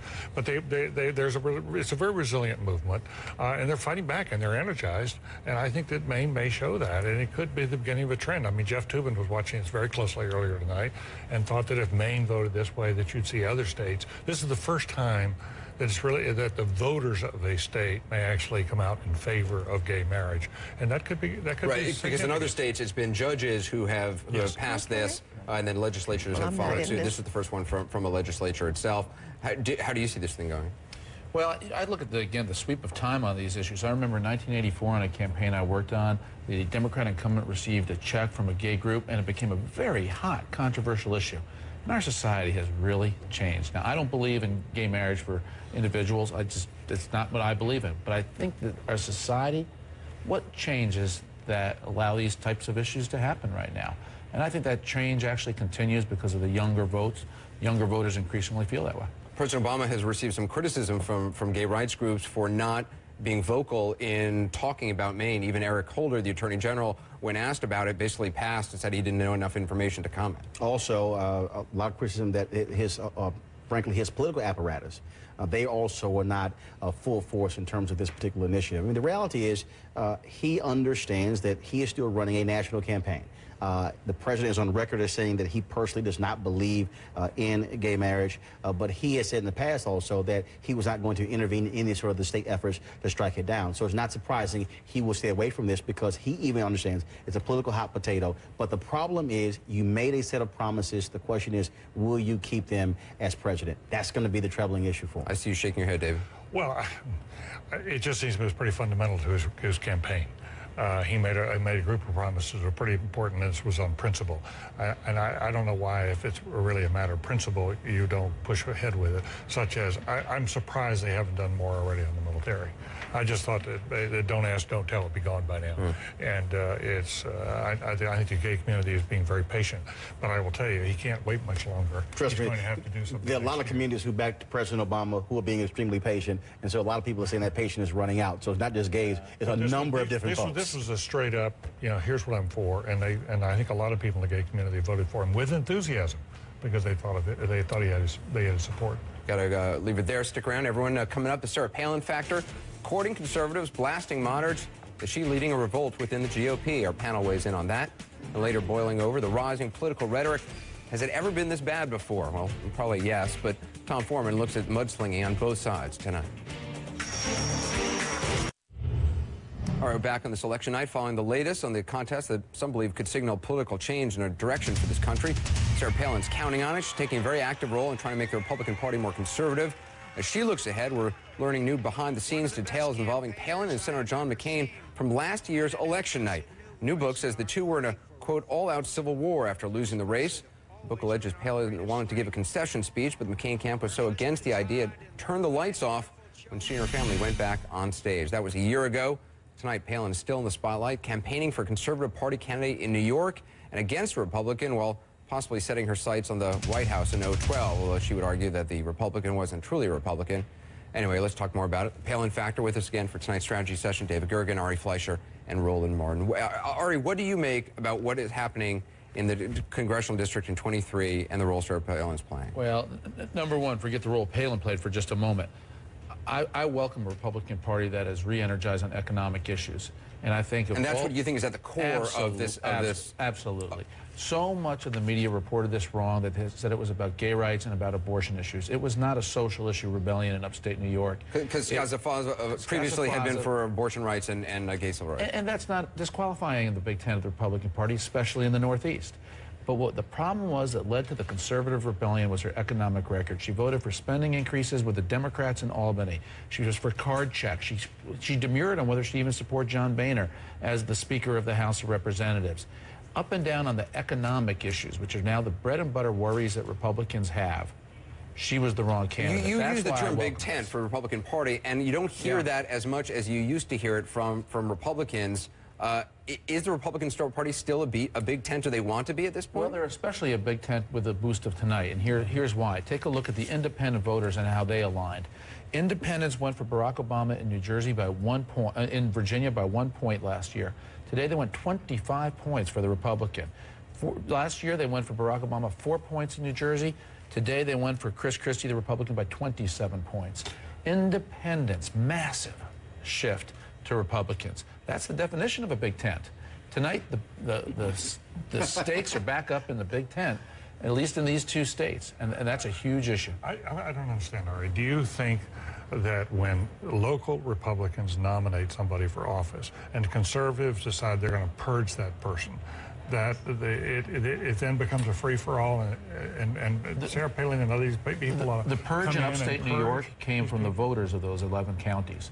It was the county chairman who initially supported Scazafaza. But they wouldn't have been able to have their will imposed had it not been the conservative rebellion of the grassroots. But as a general proposition, do you think that purge... I mean, there's now an effort that these, Dick Armey and these other folks are launching to go up against sort of 12 leading moderates in various places, and the conservatives want to knock them off. Do you think it's a good idea for the Republican Party? If the issue is economic, yes, because the biggest problem this country has is too much debt and too much spending. So Arlen Specter and you drive him over to the Democratic Party? I think if the issue is spending and the issue is debt, that's the bread and butter of the Republican Party, and that's where a conservative rebellion is going to actually bring out more votes for Republicans than less. I get how Ari wants to spend it, but you cannot deny how the social issues played an impact in the criticism against that Republican candidate. That was a leading issue as well.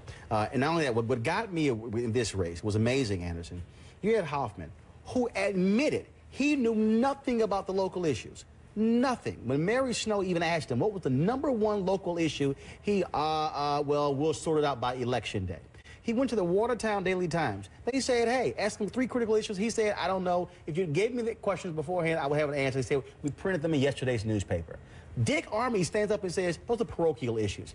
This was about the social agenda of the Republican Party. Some folks, yes, about fiscal issues, but you cannot divorce the social issues as well. And look, this is going to extend now to Florida. Now you have Charlie Crist, governor there. Folks are saying, oh, you're not conservative enough. Rubio is more conservative. You have, Armey said it earlier tonight on CNN, that they are looking, they want to make it clear who is more conservative. We're seeing this all across the country. We're seeing it in California as well. Okay, but to that point, if they are driving out moderates, how come then independents are going overwhelmingly for Republicans this time around, to Ari's point. Well, absolutely. I mean, the fiscal issues are the critical issues, but you cannot deny the social aspect of it as well. So then the question then comes in, what happens when you have strong candidates in terms of in those particular local races, when you have a strong Democrat against a strong Republican? And so it's going to come down to that, but you cannot deny the social reality that exists. Pamela, there has been all this media hand-wringing about the future of the Republican Party. Whether or not the media is really concerned about the future of the Republican Party, I don't know, but there's been a lot of talk about it.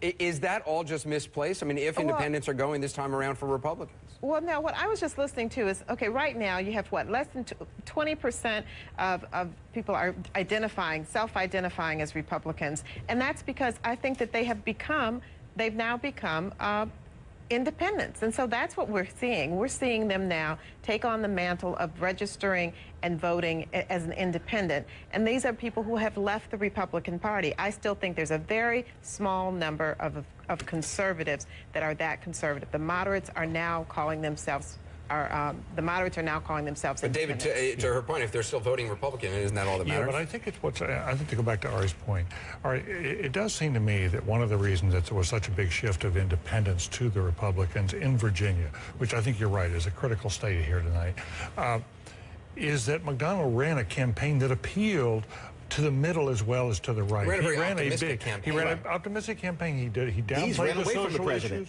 And he didn't bring. We got to take a break before you answer that. Sorry, we'll be back with David and Ari and Roland Martin and Pamela Gentry. A lot of people reading many more different things into the results tonight. You can go to AC360.com. See one view of why the Virginia race gives Republicans a blueprint for success in years to come, according to this author. Special program note also to let you know about a 360 special investigation premiering 1 week from tonight. We've uncovered new information in a case of murder on the battlefield. The case raises extremely difficult questions that we'd leave it up to our viewers to decide the answers to. The scene of the crime was a canal in Baghdad where execution-style 3 U.S. Army sergeants killed 4 Iraqis in their custody. We've obtained 23.5 hours of Army interrogation videotapes, tapes you'll only see on CNN. In this one, Sergeant Michael Leahy, who was eventually convicted of premeditated murder, confesses to firing at 2 of the men.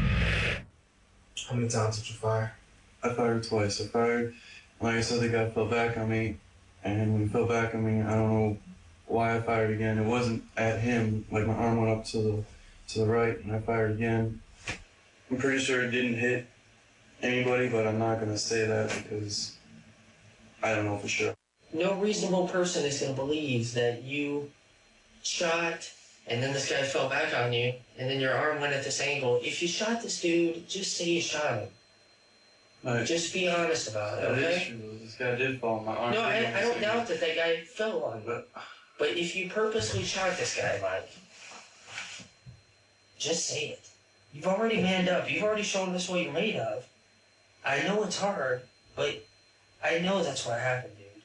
You wouldn't have so much question in your mind right now if you didn't know what happened. And I know it's hard. You're right, and just tell us. I'm like 80% sure, yeah, I turned and shot this guy, but I'm not 100% sure I turned and shot this guy. Well, you're not a killer. You are not a fucking murderer. You acted way out of character and shot somebody, something that you would have never ever done. It's something you'll never do again. And you would have never done it without that influence. That's something that's extraordinary in your life. It's something that you're never going to forget. I shot the other guy. Okay. Sergeant Leahy went on to tell Army investigators that his bullets killed one of the men, but not the other. This is all part of our investigation. Killings at the Canal, the Army tapes, a 4-part series starting next Tuesday on 360. Up next, though, tonight, more election results, new numbers coming in. We'll have the latest for you.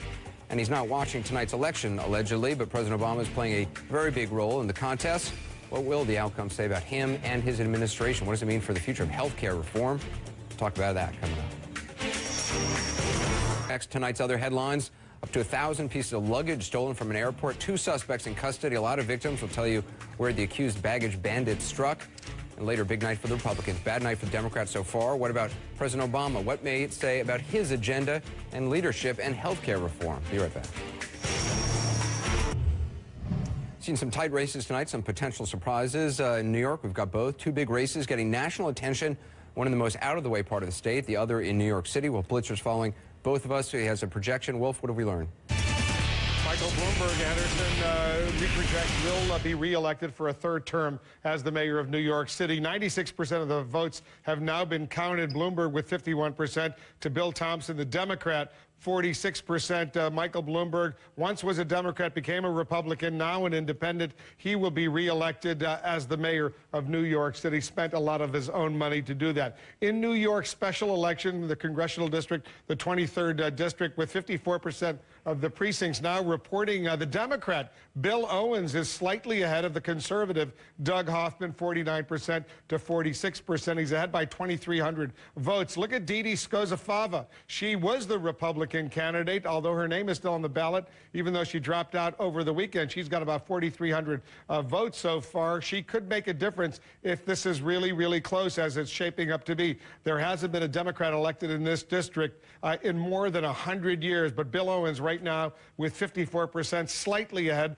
of the conservative Doug Hoffman. So we're watching all these races. Anderson, we'll get back to you once we know more. All right, Wolf, let's go to John King right now at the Magic Wall. John, how much of a surprise so far are the numbers that the lead that the Democrat had is closing in the last couple of minutes? Well, as Wolf just noted, it's been more than 100 years. And just if anyone wants to know where this district is, it's right up here in upstate New York, right along the Canadian border.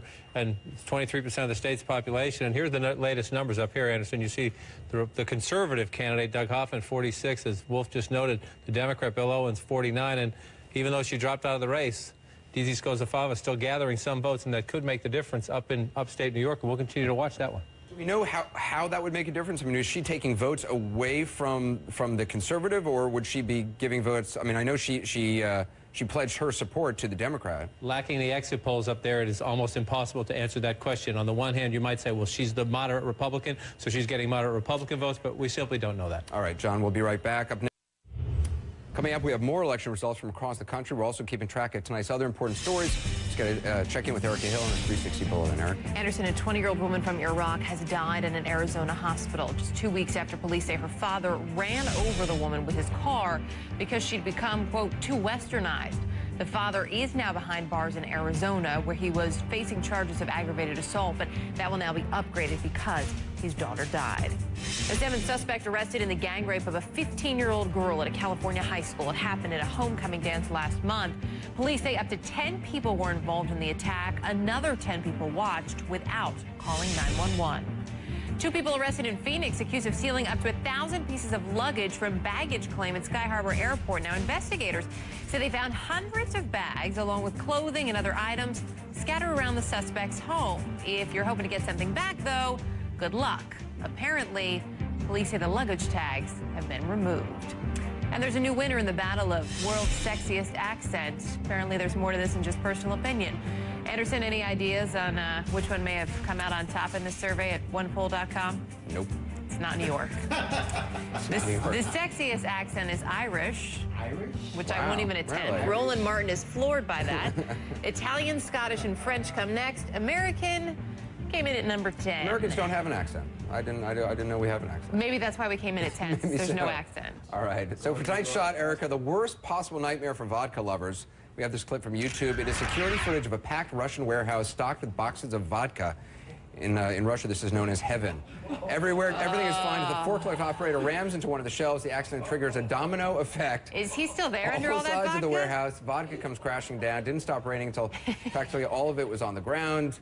Reportedly, the mishap cost the company more than $150,000 in booze. I would have thought more. Driver suffered minor injuries. No word if he was given a breathalyzer test, although I don't think it would be effective because he probably reeked of vodka. Yeah, and by the way, how about, does he have a job, really, more the question? He could wring out his shoes and drink them, probably. Well, at least he got to bring a little home with him. Exactly. All right, submit your shot suggestions to AC360.com. Our special election night coverage continues at the top of the hour. The latest results, more vodka, and what tonight means for President Obama. Was it Judgment Day on his policies, a way to measure his political mojo, or just local races decided on local issues?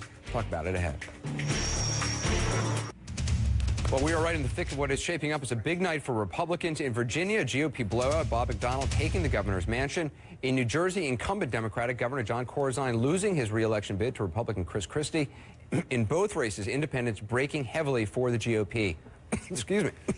Well, Blitzer is bringing us all the late calls and some close races. John King is at the Magic Wall tonight with the big picture and some of the key numbers behind it.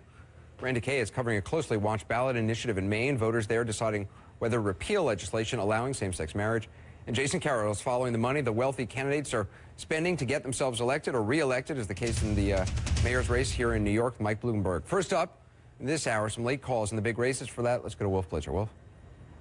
All right, let me update our viewers, Anderson, on what we know so far. In New Jersey, the challenger, Chris Christie, we project will win. 96% of the vote is now in. Chris Christie will defeat the incumbent Democrat, Jon Corzine. In Virginia, as you noted, Bob McDonnell, the Attorney General, he wins the election against Creigh Deeds. The Democrat, 99% of the vote is in, but an impressive win for Bob McDonnell. He'll become the next governor of Virginia, both Republicans. Let's take a look at New York. In the mayoral race in New York City, it's a lot closer than a lot of people thought, but Michael Bloomberg, the billionaire Republican turned independent now, will be reelected for a third term. 97% of the vote is now in New York. Bloomberg wins. We still don't know what's going to happen in the congressional district in upstate New York, the special election, New York's 23rd district. Right now, the Democrat, Bill Owens, slightly ahead of the conservative, Doug Hoffman. The Republican candidate, Didi Scozafava, she had dropped out of the race, saying she wanted to vote for Bill Owens, the Democrat, but she's still getting about 5% of the vote. Some people voting for her, even though she dropped out. Those 5,367 votes so far. Potentially, we don't know, but potentially could make a difference because Bill Owens is ahead by 3,900 votes over Doug Hoffman. There hasn't been a Democrat elected in this district, Anderson, in more than 100 years. All right, Wolf, let's zoom out. Let's drill down. Let's run the numbers, whatever you want to call it, over the magic wall. John King is there with all the raw politics. John? Anderson, the major headline tonight is these two states, New Jersey and Virginia. They were blue for Barack Obama in 2008. They are red tonight for the Republicans. Two governors elected in states that have had Democratic governors for quite some time. So the Republicans are feeling good tonight. A couple quick things to look at here. Look at this is the Republican victory in Virginia. Look up here in Northern Virginia out here. Look out here in the middle part of the state. Look down here in the corner as well. Why did I circle those places? I want to go back in time now. Remember, all that red inside the lines, we're going to go back to President Obama in 2008. A lot of blue down here, especially up here in the suburbs. In the close-in Washington suburbs and in the ex-urban areas a little further out, Barack Obama won big. I want to also go back to look at the Democratic race for governor last time. The Democrats did very well up here in those areas, too. The Republicans are ascendant in the suburbs tonight, especially with independent voters. Let's move back to New Jersey. This is way, way back. Let's look at the gubernatorial race. Look at all this blue. This is when Jon Corzine first won the governorship of New Jersey. Look at all that blue. Now we're going to come forward. The presidential race, again, Barack Obama, all that blue. But this is what happened tonight, again, in the suburbs and among independent voters. Chris Christie, the Republican, running much better, stronger here tonight. He has won this race. So, Anderson, one night does not a movement make, but those states were both. No Republican won statewide in New Jersey since 1997. The Democrats had won 5 of the last gubernatorial races in Virginia. The Republicans win tonight. They say it is in part a message that independent voters and others are unhappy with all the spending in Washington. The Democrats see it otherwise, but Republicans do have bragging rights in the big governor's races tonight. John, if you can bring us up to date on New York 23, and also Maine, the referendum on gay marriage. Let's take a quick look at New York 23. We bring that right up here and pull it out. Got to come over to the House races here. This is the district. It's right up here, up along the Canadian border. And let's get you the results here. Let's tap in. We see right now it's a close race, but the Democrat, no Democrat has won this district in more than 100 years. 49% for the Democrat, Bill Owens. Doug Hoffman, who is the Conservative Party candidate. He would caucus with the Republicans if he went to Washington, but he's on the ballot as a conservative, 45%. The Republican who dropped out, but her name is still on the ballot, she was the Republican nominee, getting 6%. And that could, Anderson, if these numbers hold, make the difference. And now let's move on to the state of Maine. We don't have any live feed out of the state of Maine. There's a same-sex marriage initiative on the ballot. If you vote yes, you are voting to repeal the state law allowing same-sex marriage. If you vote no, you're voting to leave that law in place and allow same-sex couples to marry. About 23% of the vote in right now, Anderson. You can do the math. We're going to have to watch this one for a while. It's 50-50 right now in Maine. And there is high voter turnout, correct? The turnout so far has been encouraging, especially for an off-year election. And again, that was 23% of the vote, 50-50. I can't tell you exactly where that vote is coming from, so it's hard to project it out, but you don't have to be a rocket scientist. That's a close one. I know there have been anecdotal reports of, in some areas, I think in Portland, actually printing out new ballots because turnout was so high. But again, we don't know what areas have been reporting, but still 50-50. Right. You can't get much closer than that. Let's dig deeper now into all all of what's going on tonight, some insights we're getting from tonight's races. Our political panel, senior political analyst David Gergen, former Bush White House press secretary Ari Fleischer, also political analyst Roland Martin, and Pamela Gentry, senior political analyst at BET. You know, Roland, I guess everyone's going to try to spin tonight differently. The White House is going to say, well, you know, this doesn't reflect on us. This is local races. Republicans are going to say this is actually a referendum on President Obama and where the future of the Republican Party should be. How do you see it? You know, earlier they were asking me why I'm wearing the Jamaican pin. It says no problem on for the president. There's a problem on, and that is he has a serious issue, and that is his coalition is not as strong in terms of being able to carry across state races, in terms of local races as well. You look at young voters, you look at minority voters, you look at independents, they were backing him. There was talk about the president leading the 21st century Reagan revolution called the Obama revolution. We're not seeing that. They are going to have to figure out how do you keep his folks engaged and then taking that kind of power across the board. That's where they are.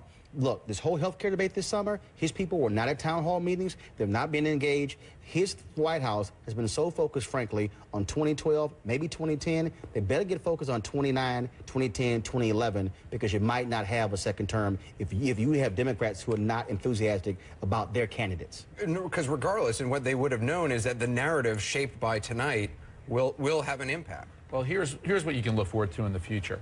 The first year of any presidential election or midterm right after a presidential, the party in power almost always suffers big losses.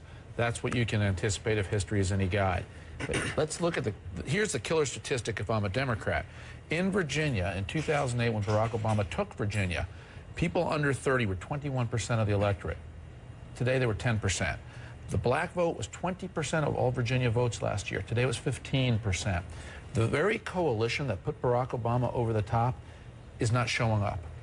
And is that a failure of the White House to mobilize? No, I think it's actually a reflection of how unusual the 2008 campaign was and how special people perceived Barack Obama to be back then. And that he's special is really fading for a lot of Democrats. That's the problem they're going to have. And again, with the historical trends, first midterm election is almost always a big setback. Let me add one more piece to it. Senior citizens. The health care bill is driving senior citizens even more toward Republicans, and that was the one group that Republicans actually kept in the 2008 election. If independents don't go to Democrats, they go to Republicans, and if seniors are breaking to Republicans, and if the black and the young votes don't come out, big problem for Democrats. We got to take a quick break. We're going to have more with this conversation right on the other side of this break. Let us know what you think. Join the live chat at ac360.com. Coming up, some heavy turnout in Maine. Big bucks from around the country as Maine's votes on same-sex marriage. We'll talk about that. And he made a lot of promises on the campaign trail. Question tonight, is he keeping them? We're talking about President Obama. We're keeping him honest.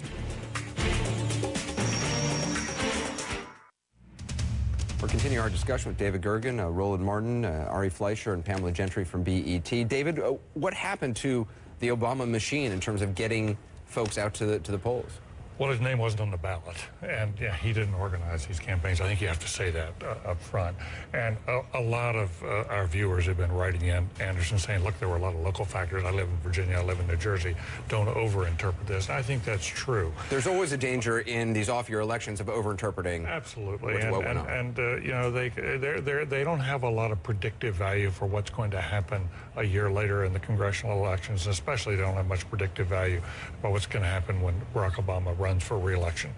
But they do shape the political conversation among the folks in Washington and people who are activists in politics. And there are interpretations and narratives that get developed as a result of these kind of elections. And the narrative here is going to be the Republicans may finally be on the comeback trail. Yes, they've got the civil war over NY23, but that the ground is changing under the feet of the Democrats. And the Democrats, to Roland's point, have, I think, yes, it's a question of getting organized and energized, because they were not energized. They didn't turn out tonight. But I also think it's a question of how people are responding to the direction the country's going in, and they associate that with the president.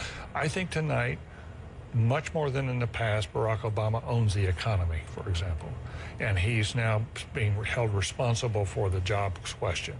Even though TARP and stuff began under former President Bush, he can no longer say that. He can, I mean, look, the White House can try all day to say this is what we inherited. it's now yours. At the end of the day, it's now yours. You must deal with it. And so when we talk about the whole energy, I was seeing in the opinion research poll, 46% Republicans say they are energized looking forward to 2010. 39% of Democrats. And I think at this summer, that 4 or 5 month period where Democrats pretty much weren't doing anything, were not sending people to healthcare talent, they were not getting their people constantly involved. When I go back and study the civil rights movement, Dr. King's concern always was not how many folks showed up for the march, but who showed up on Monday.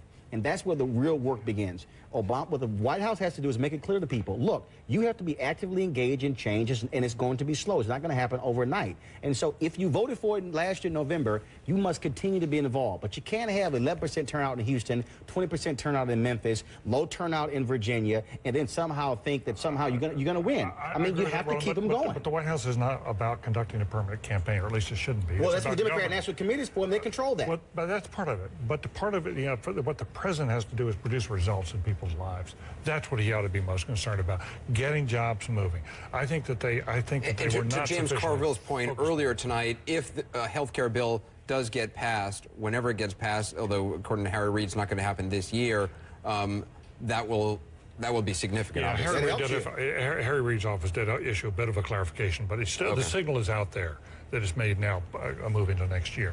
I think James Carville was absolutely right.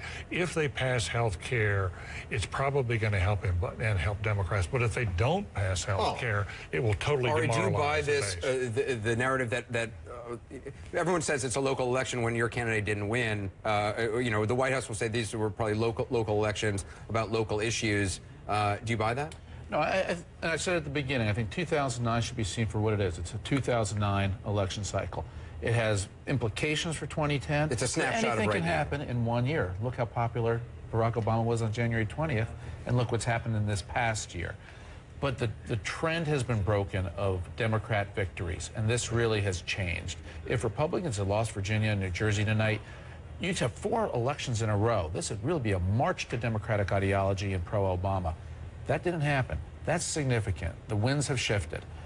We're going to take a quick break. Ari Fleischer, Roland Martin, Pamela Gentry, David Gergen. Stick around. We've been focusing on a few big races, but you can go to AC360.com, see a whole lot more. CNN's breakdown of the 10 most important races and what they mean, again, at AC360.com. Coming up in our extended special election night coverage, we're going all the way to midnight, and a live edition of Larry King after that. Late results from Maine, where voters are deciding whether or not to repeal same-sex marriage.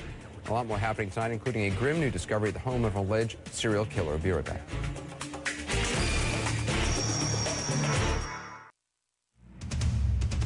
And welcome back. We're continuing coverage. You're seeing Chris Christie, the Republican candidate, the winner of the governor's race in New Jersey, beating Democrat Governor Jon Corzine, who was seeking re-election in that state. Still ahead tonight, our live election coverage continues from Maine, where a key vote on same-sex marriage is being watched across the nation. 50-50 divided right now. That was the last figure we had, according to John King. First, Erica Hill right now joins us with a 360 bulletin. Erica. Anderson, Cleveland police today found 4 more bodies and a skull at the home of a convicted rapist. They have now found a total of 10 bodies on that property since last week. 50-year-old Anthony Sowell is charged with 5 counts of aggravated murder, rape, felonious assault, and kidnapping. He will be arraigned tomorrow. Lawyers for convicted Beltway sniper John Allen Muhammad filed an appeal today asking the Supreme Court to block next week's scheduled execution.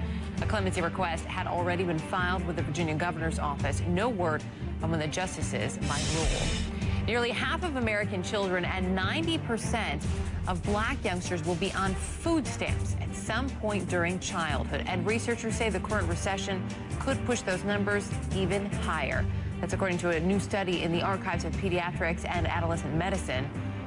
And a Colorado man who claimed he was attacked and stabbed by 3 people he described as Hispanic males or skinheads has now confessed that actually he stabbed himself and made up the story because he didn't want to go to work.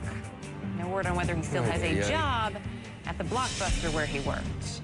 I would anticipate not. All right, coming up, the latest on a heated battle playing out in Maine. Will voters there become the first in the nation to uphold a law legalizing same-sex marriage? What will it mean in a broader sense if they do? We'll look at that. Plus, is President Obama keeping the promises to the country? We're going to compare his campaign rhetoric to White House realities. Keep them honest tonight on 360.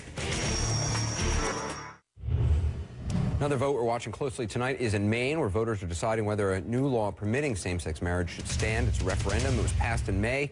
but it's yet to take effect. Right now, the results are 50-50. Voters evenly split. That's with 37% of the precincts reporting.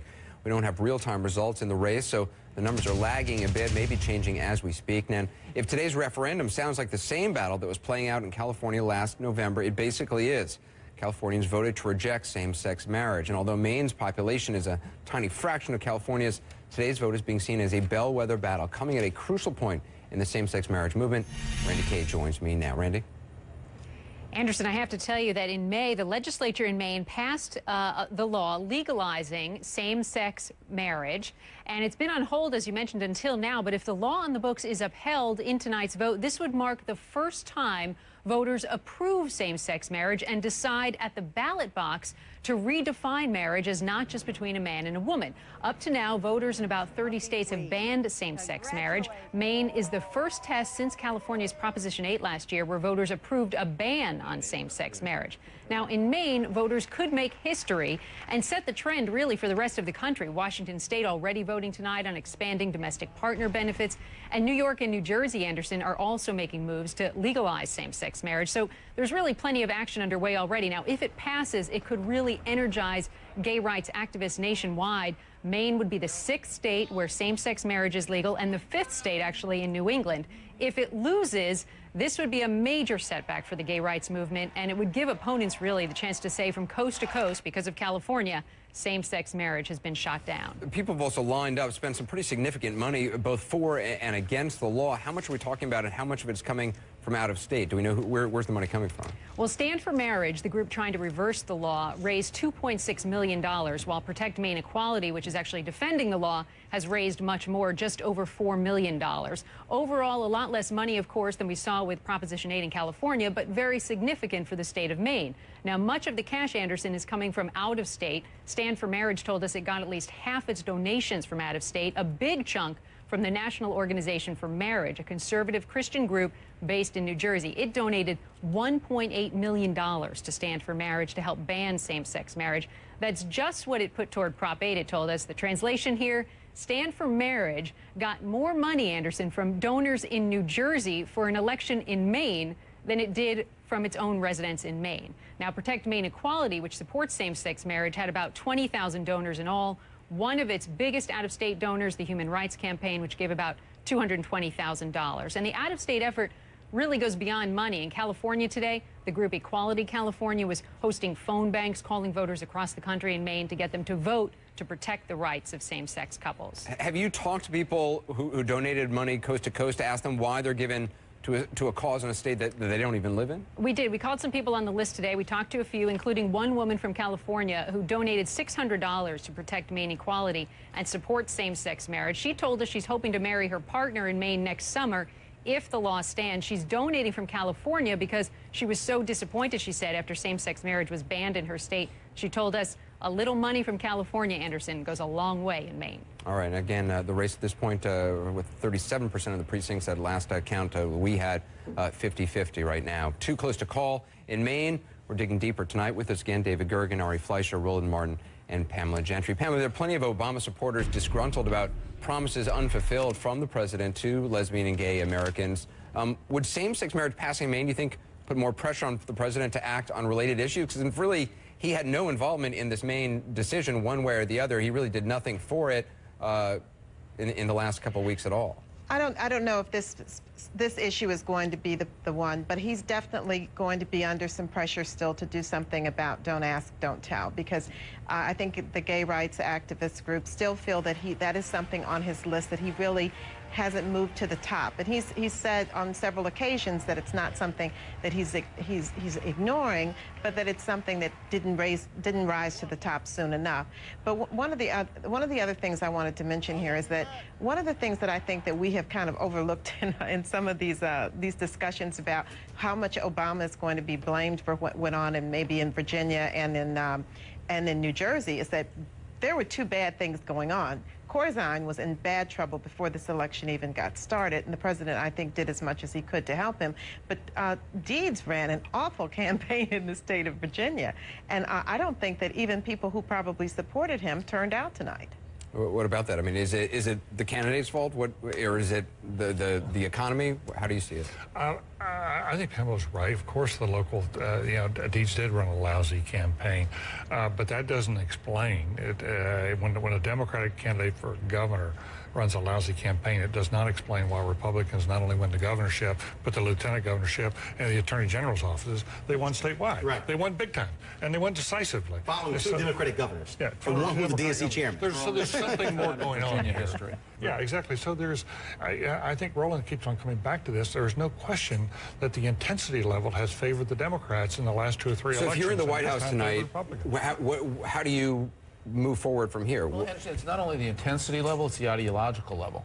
There is a tax rebellion underway in this country. There's a spending rebellion underway in this country. It was started with Republicans who objected to President Bush's bailout in last October. Then it accelerated with the stimulus, with the bailout of automakers, et cetera. And now we have a $1.4 trillion deficit. That's the issue, I think, that's going to drive the elections going forward in 2010. I think why it's also going to give conservative Democrats pause about the health care bill. There's just too much spending going on. What happens to health care now? Well, I think the blue dogs are really going to have to scratch their heads and say, am I next? Am I going to lose if I support this? And the problem the Democrats have, it's a vice. James Carville's right. If they don't pass it, it's a disaster because the base gets even more disillusioned. But the conservative Democrats are really caught because if they're for it, they could see what happened in Virginia, what happened in New Jersey. It could happen to them, too. And why the timing of it is so important right now is that if it gets pushed into next year, then you're already into next year's campaign cycle. Yes, and once the closer you get to the election, the more cautious those moderate Democrats are going to be. There's another bill, I think, that also is going to be affected by this, and that's what's the so-called cap-and-trade bill, the energy environmental bill. The moderate and conservative Democrats have already been, expressing a lot of caution on that. I think this is going to intensify their concern. It also takes away power from President Obama to be able to force Democrats to go forward on the cap and trade and also on health care. Well, again, I mean, it's all about leverage. And look, if health care rolls over to 2010, now all of a sudden you are recalibrating the whole fight. I mean, the White House needs this bill by the end of this year because you want to start the year off with a different focus. You can't say, well, in my first year, we dealt with health care. Now we're going to my second year, I'm still dealing with health care, and your entire agenda is, frankly, subservient to the whole health care issue. Progressives are also, liberals are also going to be even more aggressive after tonight. Forget the conservatives. They're going to be saying, you know what, you need us even more so now, so you need to get moving on this as opposed to allowing them to control the debate. There appears, Anderson, to be, on the health care itself, either they're having trouble with the Congressional Budget Office trying to get some numbers that they can live with, that they can take to the voter, or they're having trouble getting the 60 votes in the Senate, and Harry Reid's having a hard time. I don't think he would have signaled this is possibly going to be put over. And if he thought he could bring the votes together, he'd put it out there like Ari, that. How big a night is this for Sarah Palin, for Rush Limbaugh, for commentators who got involved in the New York 23 election, but also have been trying to push the Republican Party to focus on the more core conservative issues? I think it depends substantially on the results upstate New York. If Doug Hoffman, the conservative, wins, then I think Sarah Palin's going to be vindicated. If he loses, then I think it's going to be not quite a setback because Sarah Palin's base is so conservative. It's hard to set her back among that base. But it's the issue still upstate was an economic rebellion. Whether or not the vote is split enough between the Republican candidate who remained and the conservative candidate to deny the Republicans a seat, we don't know. The other fascinating thing about that seat is John King is right. It's been the Republican column in Congress for more than 100 years. But Barack Obama took that district by 5 points. Chuck Schumer's won that seat. Hillary Clinton's won that seat when they ran for Senate. It's a little more of a back and forth. If Sarah Palin hadn't come in and they hadn't come in and helped the conservative, could she have won that race? Too hard to say. Because I think because of her economics record, because she was for card check, because she was for the stimulus, she voted for budget increases, tax increases, and spending increases in the Assembly. I don't think a lot of Republicans would have taken a pass on supporting her. Owen might have won even by a bigger margin than he's currently up. But we don't know how it's going to come out yet. The Republicans are going after moderate conservatives, moderate Republicans. If they win New York 23 tonight, if Hoffman wins, it puts pressure on them. If Owens wins, it might cause them to say, let's step back because we can't attack those moderates. Look at the race in Florida. They're going to be very strategic in terms of going after moderate Republicans because at the end of the day, you can attack your own, but you have to win. And if you don't win, then this was just a great exercise, but you still lost, and you gave a receipt the Republicans held for 100 years to a Democrat. Well, remember one thing in Florida, Charlie Crist is no moderate. He's cut spending and he's cut taxes. Well, don't tell Dick Armey that. Stimulus. Well, a lot of people, the Tea Party folks are saying he's a moderate, they want Rubio. So I'll stand up to that. I got you. I'd like to, Pamela. I know you wanted to get in on that. I just wanted to say one thing going into 2010. A lot of the things we've said tonight are very true. If everything stays the same in 2010 that has happened here tonight, but if jobs come, jobs are number one. If we see an increase and we see that number of the unemployment drops, a lot of the conversation we're having tonight could end up being a non-issue, because I think that both of these elections tonight were very economic. Both these states are hurting. Both of these states wanted to see economic change. And even though whether all this spending is something it was a referendum against, I think that will all go to the back burner if these states see jobs. Pam, the White House has been signaling for the last couple of weeks that you're going to see unemployment stay steady. So they understand what the trend lines are showing, and so they don't think unemployment is going to go down. And so, look, they understand that that's going to be a problem for them. That number does not move. We're going to take if that number doesn't, that's true. We're going to take a quick break. More with David and Ari and Roland and Pamela. As always, want to know what you think. Join the live chat at AC360.com. Just ahead, promises made on the campaign trail last year, and there are a lot of them, from the economy to gays in the military. How many has President Obama kept? How many is he ignoring? Keeping them honest tonight. And a record amount to get reelected has been spent. New information tonight about New York Mayor Michael Bloomberg's unprecedented spending. He's the one player in tonight's election drama who hasn't been seen, even though we've been talking about him all night. President Obama. Looking at the White House tonight, where President Obama was reportedly not expected to watch the election results. Earlier, spokesman Robert Gibbs saying he expected the president to watch pro basketball instead. As for the First Lady and the girls, according to Politico, a Miley Cyrus concert for which First Lady Michelle Obama should have received some sort of award. Tonight, or a medal for surviving through it. We've been looking at the president's impact on the races today, their impact on him. Was this, for some voters, a referendum on his presidency or his accomplishments, or as critics charge, his unfulfilled promises? Healthcare reforms is one of many promises President Obama campaigned on. Vowed to get a bill passed this year. Doesn't look like that's going to happen until possibly early next year. He also made pledges about the economy, the military, gay rights, and more. Easy to make promises, of course, in the heat of a campaign. How many has he actually kept? Candy Crowley tonight, keeping him honest. On that unusually balmy Chicago night last November, the candidate who campaigned on the fierce urgency of now became the president-elect who needed time. We may not get there in 1 year or even in one term. A year later, President Barack Obama still needs time to turn a myriad of campaign promises into policy, and that includes some big ones: immigration reform, new financial market regulations, a game-changing energy bill. In 10 years, we will eliminate the need for oil from the entire Middle East and Venezuela. The list of the undones is long, varied, and mostly difficult. I have stated repeatedly that don't ask, don't tell makes no sense. But that policy remains in place. Still, the president is on track to fulfilling several major promises. The majority of U.S. troops will be pulled from Iraq next year, though 50,000 may remain. More troops have been sent to Afghanistan. He has ordered Guantanamo Bay prison closed, though he's likely to miss his self-imposed January deadline.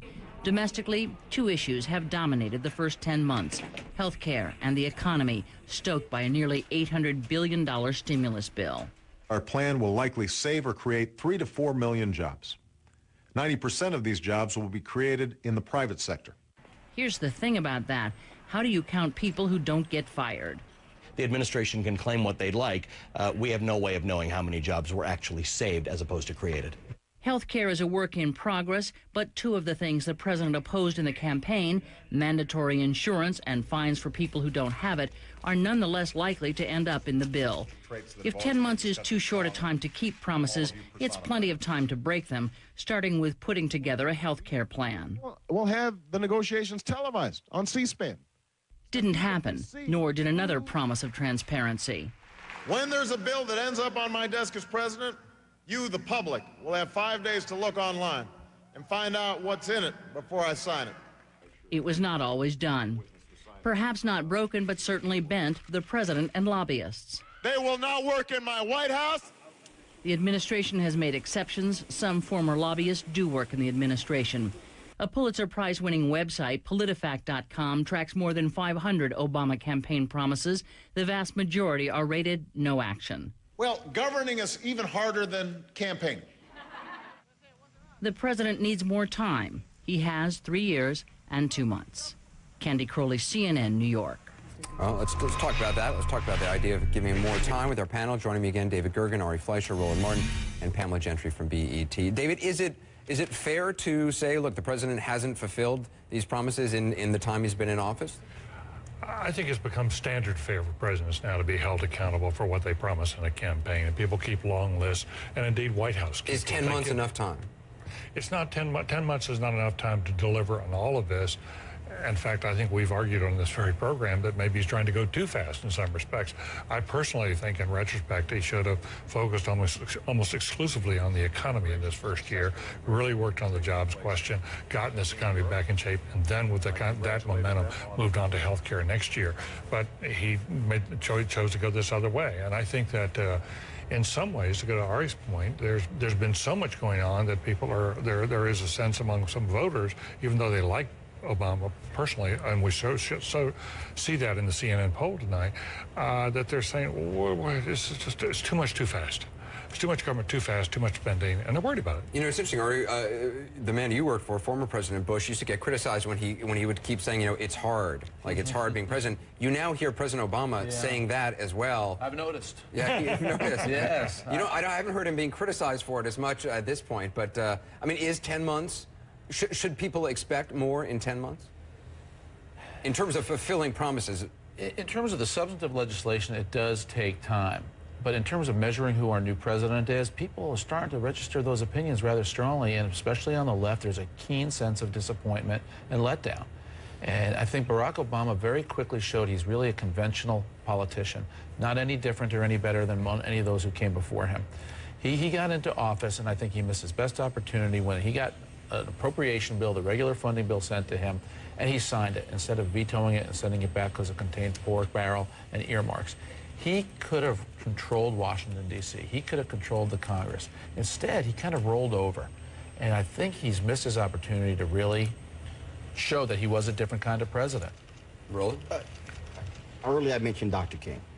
Montgomery bus boycott, 1955. Civil rights bills, voting rights bill, 64, 65. 10-year time period. That kind of change, it takes time. The small things we talked about, whether it was don't ask, don't tell, in terms of the executive order, those are small, doable, low-hanging fruit achievements. Even some of these other things, the candidates just talked about transparency, promising put bills on lines, lobbyists. So you went for such a huge issue that you did not satisfy a lot of your base with some of the low-hanging fruit and say, those are all accomplishments. And so when they say, well, close Guantanamo Bay, no, you announced you were going to close it, but it's not closed. And so in many ways, people are saying, well, you have made announcements, but you have not actually achieved those things yet. Yes, you've gotten further along with health care than anybody in the last 70 years, but is there a bill that you've actually signed into law? No. And so that's where those kinds of promises come in. And so now you're in a situation where you have no choice but to close health care because you have to. You have to hang your hat on that because otherwise your agenda is frankly being held up. And so that's where they're facing. And so you're getting serious criticism on the right, but even your base is saying, look, man, what are you doing? I mean, we believed in all of this, and now 10 months later, what have we received? If you can't give low-hanging fruit, then what are you hanging your hat on? I think that one of the things that David said is that he started with instead of starting with the economy, he decided that he was going to go with health care. But what he really did, you know, on several occasions is he kept saying that I can't tackle the economy without tackling health care. And he linked those two things together. But it's such nuance, Pam. It's difficult, I think, for the average person to say, okay, but, I mean, the average person says, I know a job. I mean, I get up, I put my clothes on, go to work. That's the problem when you start trying to explain to people, no, health care is tied to the economy, the cost, it goes down in 10, 20 years. It's a difficult thing to pull together. Well, I know, but I'm just saying that's why he can't check them off separately. He's linked them together, that there has to be both, that they both have to go along. David. Now, we don't know that they're in tandem is going to make a big difference. Pam, there's a paradoxical sense here that there are those on the left who are disappointed, as Ari says, and yet at the same time there are many in the middle and somewhat to the right in the Democratic Party and independents who thinks he's gone too far to the left. So he's governing too far to the left with Nancy Pelosi and everything like that. So he's caught in this crossfire now. People on the left think he's not doing enough for them, and people in the middle thinking he's too much of a leftist. Why doesn't he do more for us? It's the same thing on business. He's seen as coddling business, and yet business people think he's hostile. We're going to have more with our panel ahead. Roland Martin, Ari Fleischer, Pamela Gentry, David Gergen. Much more with the panel. Also, record spending by billionaire Michael Bloomberg in the New York mayor's race. Did he buy his way into office? Is that fair? Is it good for the country? Talk about that. Tonight, also, the high stakes of high-price politics. We'll be right back. Tonight, high stakes, high-price politics. Here in New York, Michael Bloomberg spent nearly $100 million in his campaign to win his third term as mayor. A lot of money, certainly. It's raising a lot of questions. Jason Carroll joins us with some new information about the Bloomberg record spending victory. Jason, Bloomberg spent basically a record amount of money during this campaign. I think more than $90-something million. Did he spend so much? Did he need to spend so much to win? Well, when you look at the final results, I think Bloomberg would certainly say that he spent everything that he needed to. When you look at some of the final numbers here, some rough estimates ended up saying that he'll spend, what, some $100 million? Well, we crunched some of the numbers to put this in perspective, Anderson. And when you look at it, when you see that at this point, Bloomberg has received some 556,000 votes, when you do the math there, that ends up being about $170 he spent per vote. That is a lot of money. And you also want to talk about a lot of money. You look at what he spent in the past 3 mayoral elections, we're talking about $245 million. All of that money spent, Anderson, definitely leaving a bitter taste in the mouths of some New Yorkers. There are those who basically approve of Bloomberg's performance as mayor, but still have a problem with him seeking a third term. Was his ending term limits a factor in this race? I mean, it was certainly talked about a lot. Absolutely, without question. You know, you go out in the street. I was out in the street earlier today just speaking to some voters, going into a polling place, talking to some folks there. I heard it overwhelmingly. You hear voters who came out and said, yes, I approve of the job that the mayor is doing. I like what he's doing in terms of the economy. I like what he's doing in terms of reducing crime. What I don't like is the fact that a few years ago he said, I'm not going to run for a third term. Then he turns around, lobbies the city council to extend term limits so he can run for a third term. That is definitely one of the things that played into why this particular race ended up being a lot closer than a lot of people had predicted. Yeah, I think early on he called those who wanted to overturn term limits disgraceful. Clearly changed his mind on that one. Do you think that contributed to a low voter turnout? Well, I think it's part of the reason, definitely, without question. Again, when I went to my polling place a little earlier today, it was like a tomb. And when I finally did speak to some of the voters who were there, a lot of them were saying, again, look, I like what the mayor is doing in terms of the direction that he's trying to steer the city into, but I don't like the fact that he did this sort of flip-flop on term limits. I'm uncomfortable with the idea that he outspent his opponent, William Thompson, by more than 10 to 1. Thompson spending somewhat $8 million on this campaign. So a lot of these things left a bitter taste in the mouths of some folks out there. They say, you know, I support the guy, but when it comes to a third term, why wasn't that vote put to the people of New York to let them decide? One of the factors that I think played into the race as well. All right, Jason, appreciate the reporting tonight. Mayor Bloomberg spent a bundle, but it was hardly a blowout vote. What does his record spending say about money in politics? Joining us for one more time tonight, David Gergen, Ari Fleischer, Roland Martin, and Pamela Gentry. Pamela, did he need to spend that much money? I guess if you have it, I guess why not? But I mean, that's a lot of money. I mean, and what is it, 10 to 1, you know, per $170 per voter? That does seem like a lot of money. I think that the thing here in New York is that, you know, Bloomberg has been, you know, this iconic type of figure. He's almost a celebrity type mayor in the sense that he's already this multi-millionaire. He has nothing else to do. I guess this is something he wants to do to occupy his time. And he's done well by the city of New York. But I do think it's interesting. I think we should at least acknowledge that Bill Thompson gave him a pretty good run for his money, and for the money, literally. And he brought in a good showing. This race was a lot closer, I think, than any of us expected it to be. Yeah, I think he was a multi-millionaire like 20 or 30 years ago. Yeah. We're now talking billions, multi-billionaire at this point. I'm sorry, get those B's and M's. Billionaires find that insulting, from what I understand. You know, Anderson, I think what was insulting really is the fact that he decided to overturn the will of the voters. and the supreme arrogance to say, look, I want a third term. I don't care if you guys actually pass this, and the council went along with it. I would not be surprised if that also, if you look at whatever exit polling data in terms of these close results. Look, he blew out the last guy, Fernando Ferrer, when he ran 4 years ago. For this to be this close, that's an issue there. I have a problem when you just say, the heck with the vote, with the will of the people. I just want to do what I want to do. I'm sorry. But money isn't everything in politics, as we saw in New Jersey. Governor Corzine outspent Chris Christie by more than $10 million. Again, his own money. I've seen races where the rich guy loses. I've seen them where they win. IE as an ideology still are really the dominant force in politics. Another local race here, but Westchester County, New York, a county of almost 1 million people. A Republican won the county executive race there, running against what he called the tax madness of government here. So these ideological issues still play a very powerful role. I was reminded of what I think Jack Kennedy said about his father after he won in 1960. He said, father sent him a note saying, I'm willing to spend whatever it takes to buy the election, but not one damn penny more. Listen, people change their minds about running again. Teddy Roosevelt famously changed his mind. He went down to defeat doing that. But I'll tell you this, I will wager that when history is written, Mike Bloomberg will be remembered as one of the best mayors New York ever had. He didn't change his mind, he changed the will of the people. We're going to leave it there. Pamela Gentry, Roland Martin, Ari Fleischer, David Gergen, appreciate it. Thanks tonight. We're also following some other important stories, including the latest on a young woman who was allegedly run over by her father because police say she'd become too westernized, according to the father. New information about that disturbing case ahead, and the latest on the races.